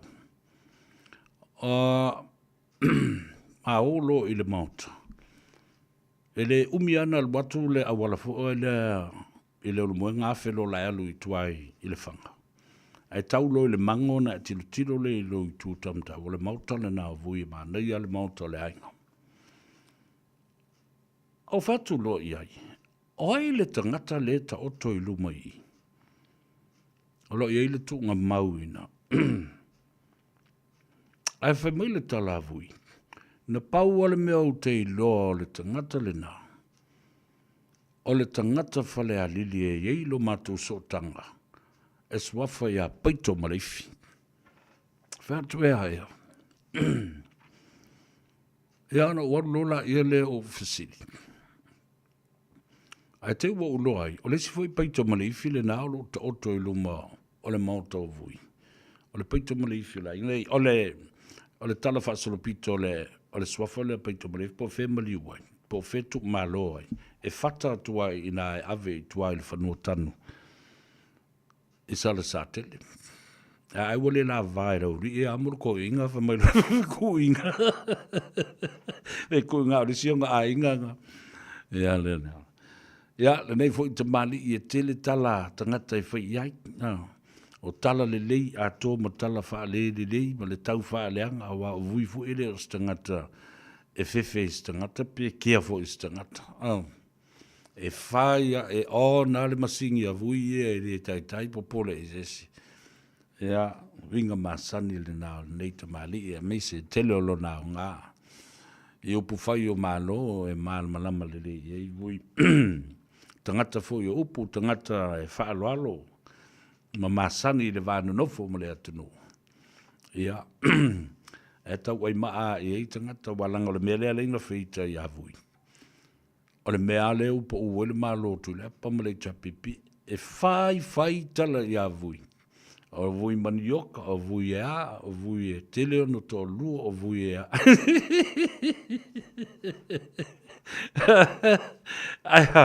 Ai le ma fau le maasi, asi ma le pa u o le malo. E le sui o le SNTP wa le tangata matautia le nei. Ia, e wa lua lava ma mai au tafo le to ina le tamba ainga ya tu pua. Le ngalo ye tau le to ina tu ya tu. Umana ma tala noa i lunga le tio i le si aso. Ai mao e momori e whemaila na tala ye tau. Ai lunga ai e se fale ainga se meo i e wale whemai sa o i e fia ai. Ai whemailo ma le tala na uloe loe na matua polo kiki la vole to ina. Ai longa i se fale ingas po se me whakawo se pai i ia na maolo la i le sua le i le mele le tamai restaurant e whai e matali e le sua a le fionga le tamai ngā ma a ai ma matali e ma matala nofo i o ma ngafa whaafale ata ma le ngafa whaamtai i tono le mātou no ui vai mos whamaisali. O wātuli au lua mawhona muari e te lua ata mamai teleli i le nafol tātou ainga. Nga ti au le ngā whaikasi ngai, ki au le ngā whawhanga le iaka, uma kako uma. Ea, alo whamaile atua vai lua tusa so tātou buduia, whamaduia atu i le mawhitanga fo i le fionga i le saoli i atuala taupa u tino. Ia, a pe fo'i ia le tina matua ia me tita. O le whaletua le tina ia peka, o lau vai o le ola, o awa me o uma leia. Mo kaukuri moe risi kaimi. Au kankulova pe le la maanga ia mai mata upo le aso, le la a kau moeang. O tele o lopo o maua maini tala o ta alonga o le lakapi le fai le o le teito fitu fa vau malo malisi o fai e Clover Park i Manukau. O ne ngalo ia te oe, se vai o le ola, malo malos, lo suifua malo lo ina nga i le tato fale o loa le nama le marketsi, se furuma le tolu Lappington Road i na i Otara.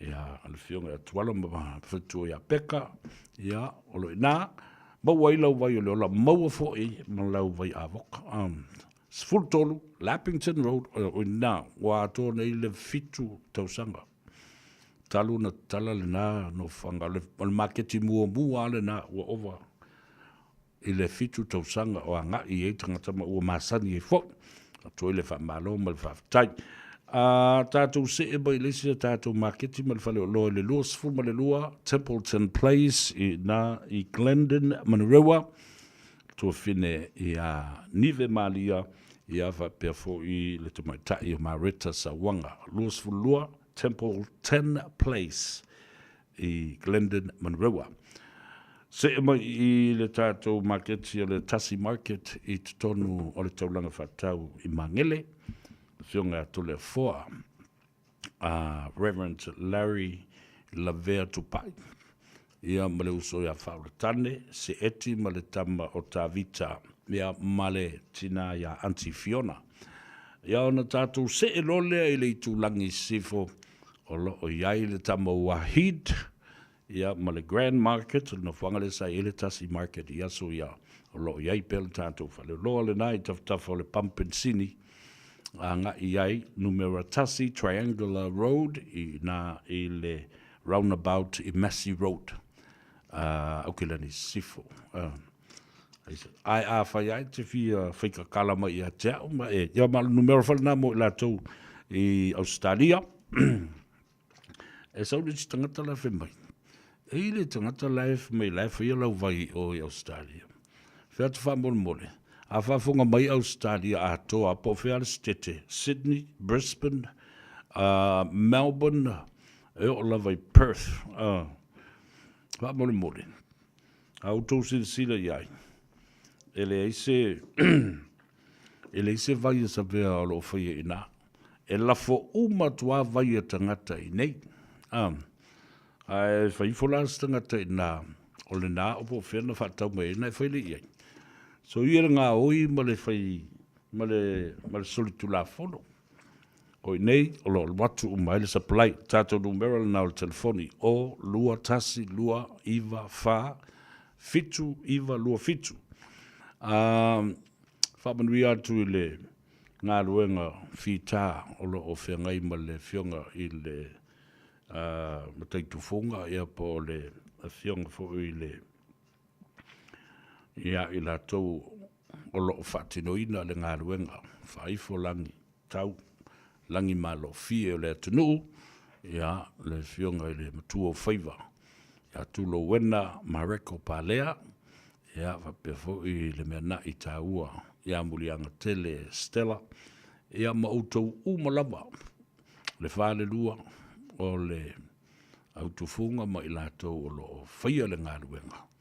Watu le whamaloma le whaftai ia mai se fo i o le whamalo si au mo i lātou o lo o tauria le whala ia ona o le whatinoina o ngāruenga ma o le soifua lau lei lau whionga a tulo wena mareko ia au fo i manatu le lei i mamanu le lei ia po ai e tuu iai au ai e talawhenga iai ia o le malosi ia wai le whaingo fi le sau whai ma le nofo i taimi uma e nape le vai e tuli e a fo e whaatu le tuli le si taimi ai e umai fo motua i e mai tauina taanga ese e le tufunga ai e fo isi o le inga mako kam kwa pe al kufunga lunga o nga manga voriska nga pe lunga pakua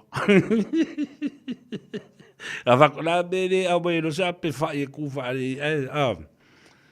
tala mali o le ngaluenga ai anga leile tua o sa pati chile mu mo via ila so te hao fe fo e feta lo lo i le tunu i a fiafi ana e vanga vai tu e matango fie le talo le tau.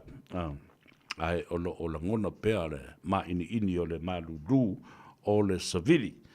Whamari atu le tā whaunga o lo whaia ina i le tātou paka le Riversdale Park o lo iei tamal nao i sa ako ia mal tamal nao Sam ia whapea foi le sunga ia sua po le whionga ia vanga nā. Ia ma auto uma lava lo whaarongolongo mai i nā ma pepelo i lisi o ngā lisi o ngā. Ia, ngā lo le tāpua i mai i ngā ruenga whoi. Nei aso, ngā ifo i whaiva. Ia, ma seu i whanua le tātou porkalame. Ai, ia, manuia whoi le la unga fola. Le upu fola, a sunga i whawhengainga, taulangi, whata whai taulanga e fia. Whamaria tu fo ia te utou umalawa, tina amta mamatua ua whamaria ina le pili ma le sitiseni lea ua whamatu mai ia i tātou. Ia, fia la ia ma oli, au fo ia te oli vi. Fo ia le so ona fia ma o soso ni ki ua pese whakua sesi.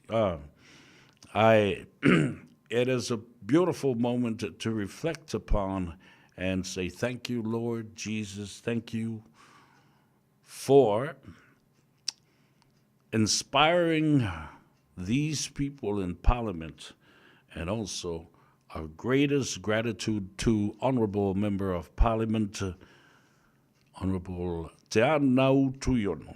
And thank you to your team as well at the headquarters of the Green Party here in Simon Street in Auckland, and the beautiful, wonderful hospitality shown to us while we were down in Wellington a few days ago. Le a tu outou. I le pese le a mai o le kolisi le vai mua. O le kolisi le vai mua. Tuso mai I o le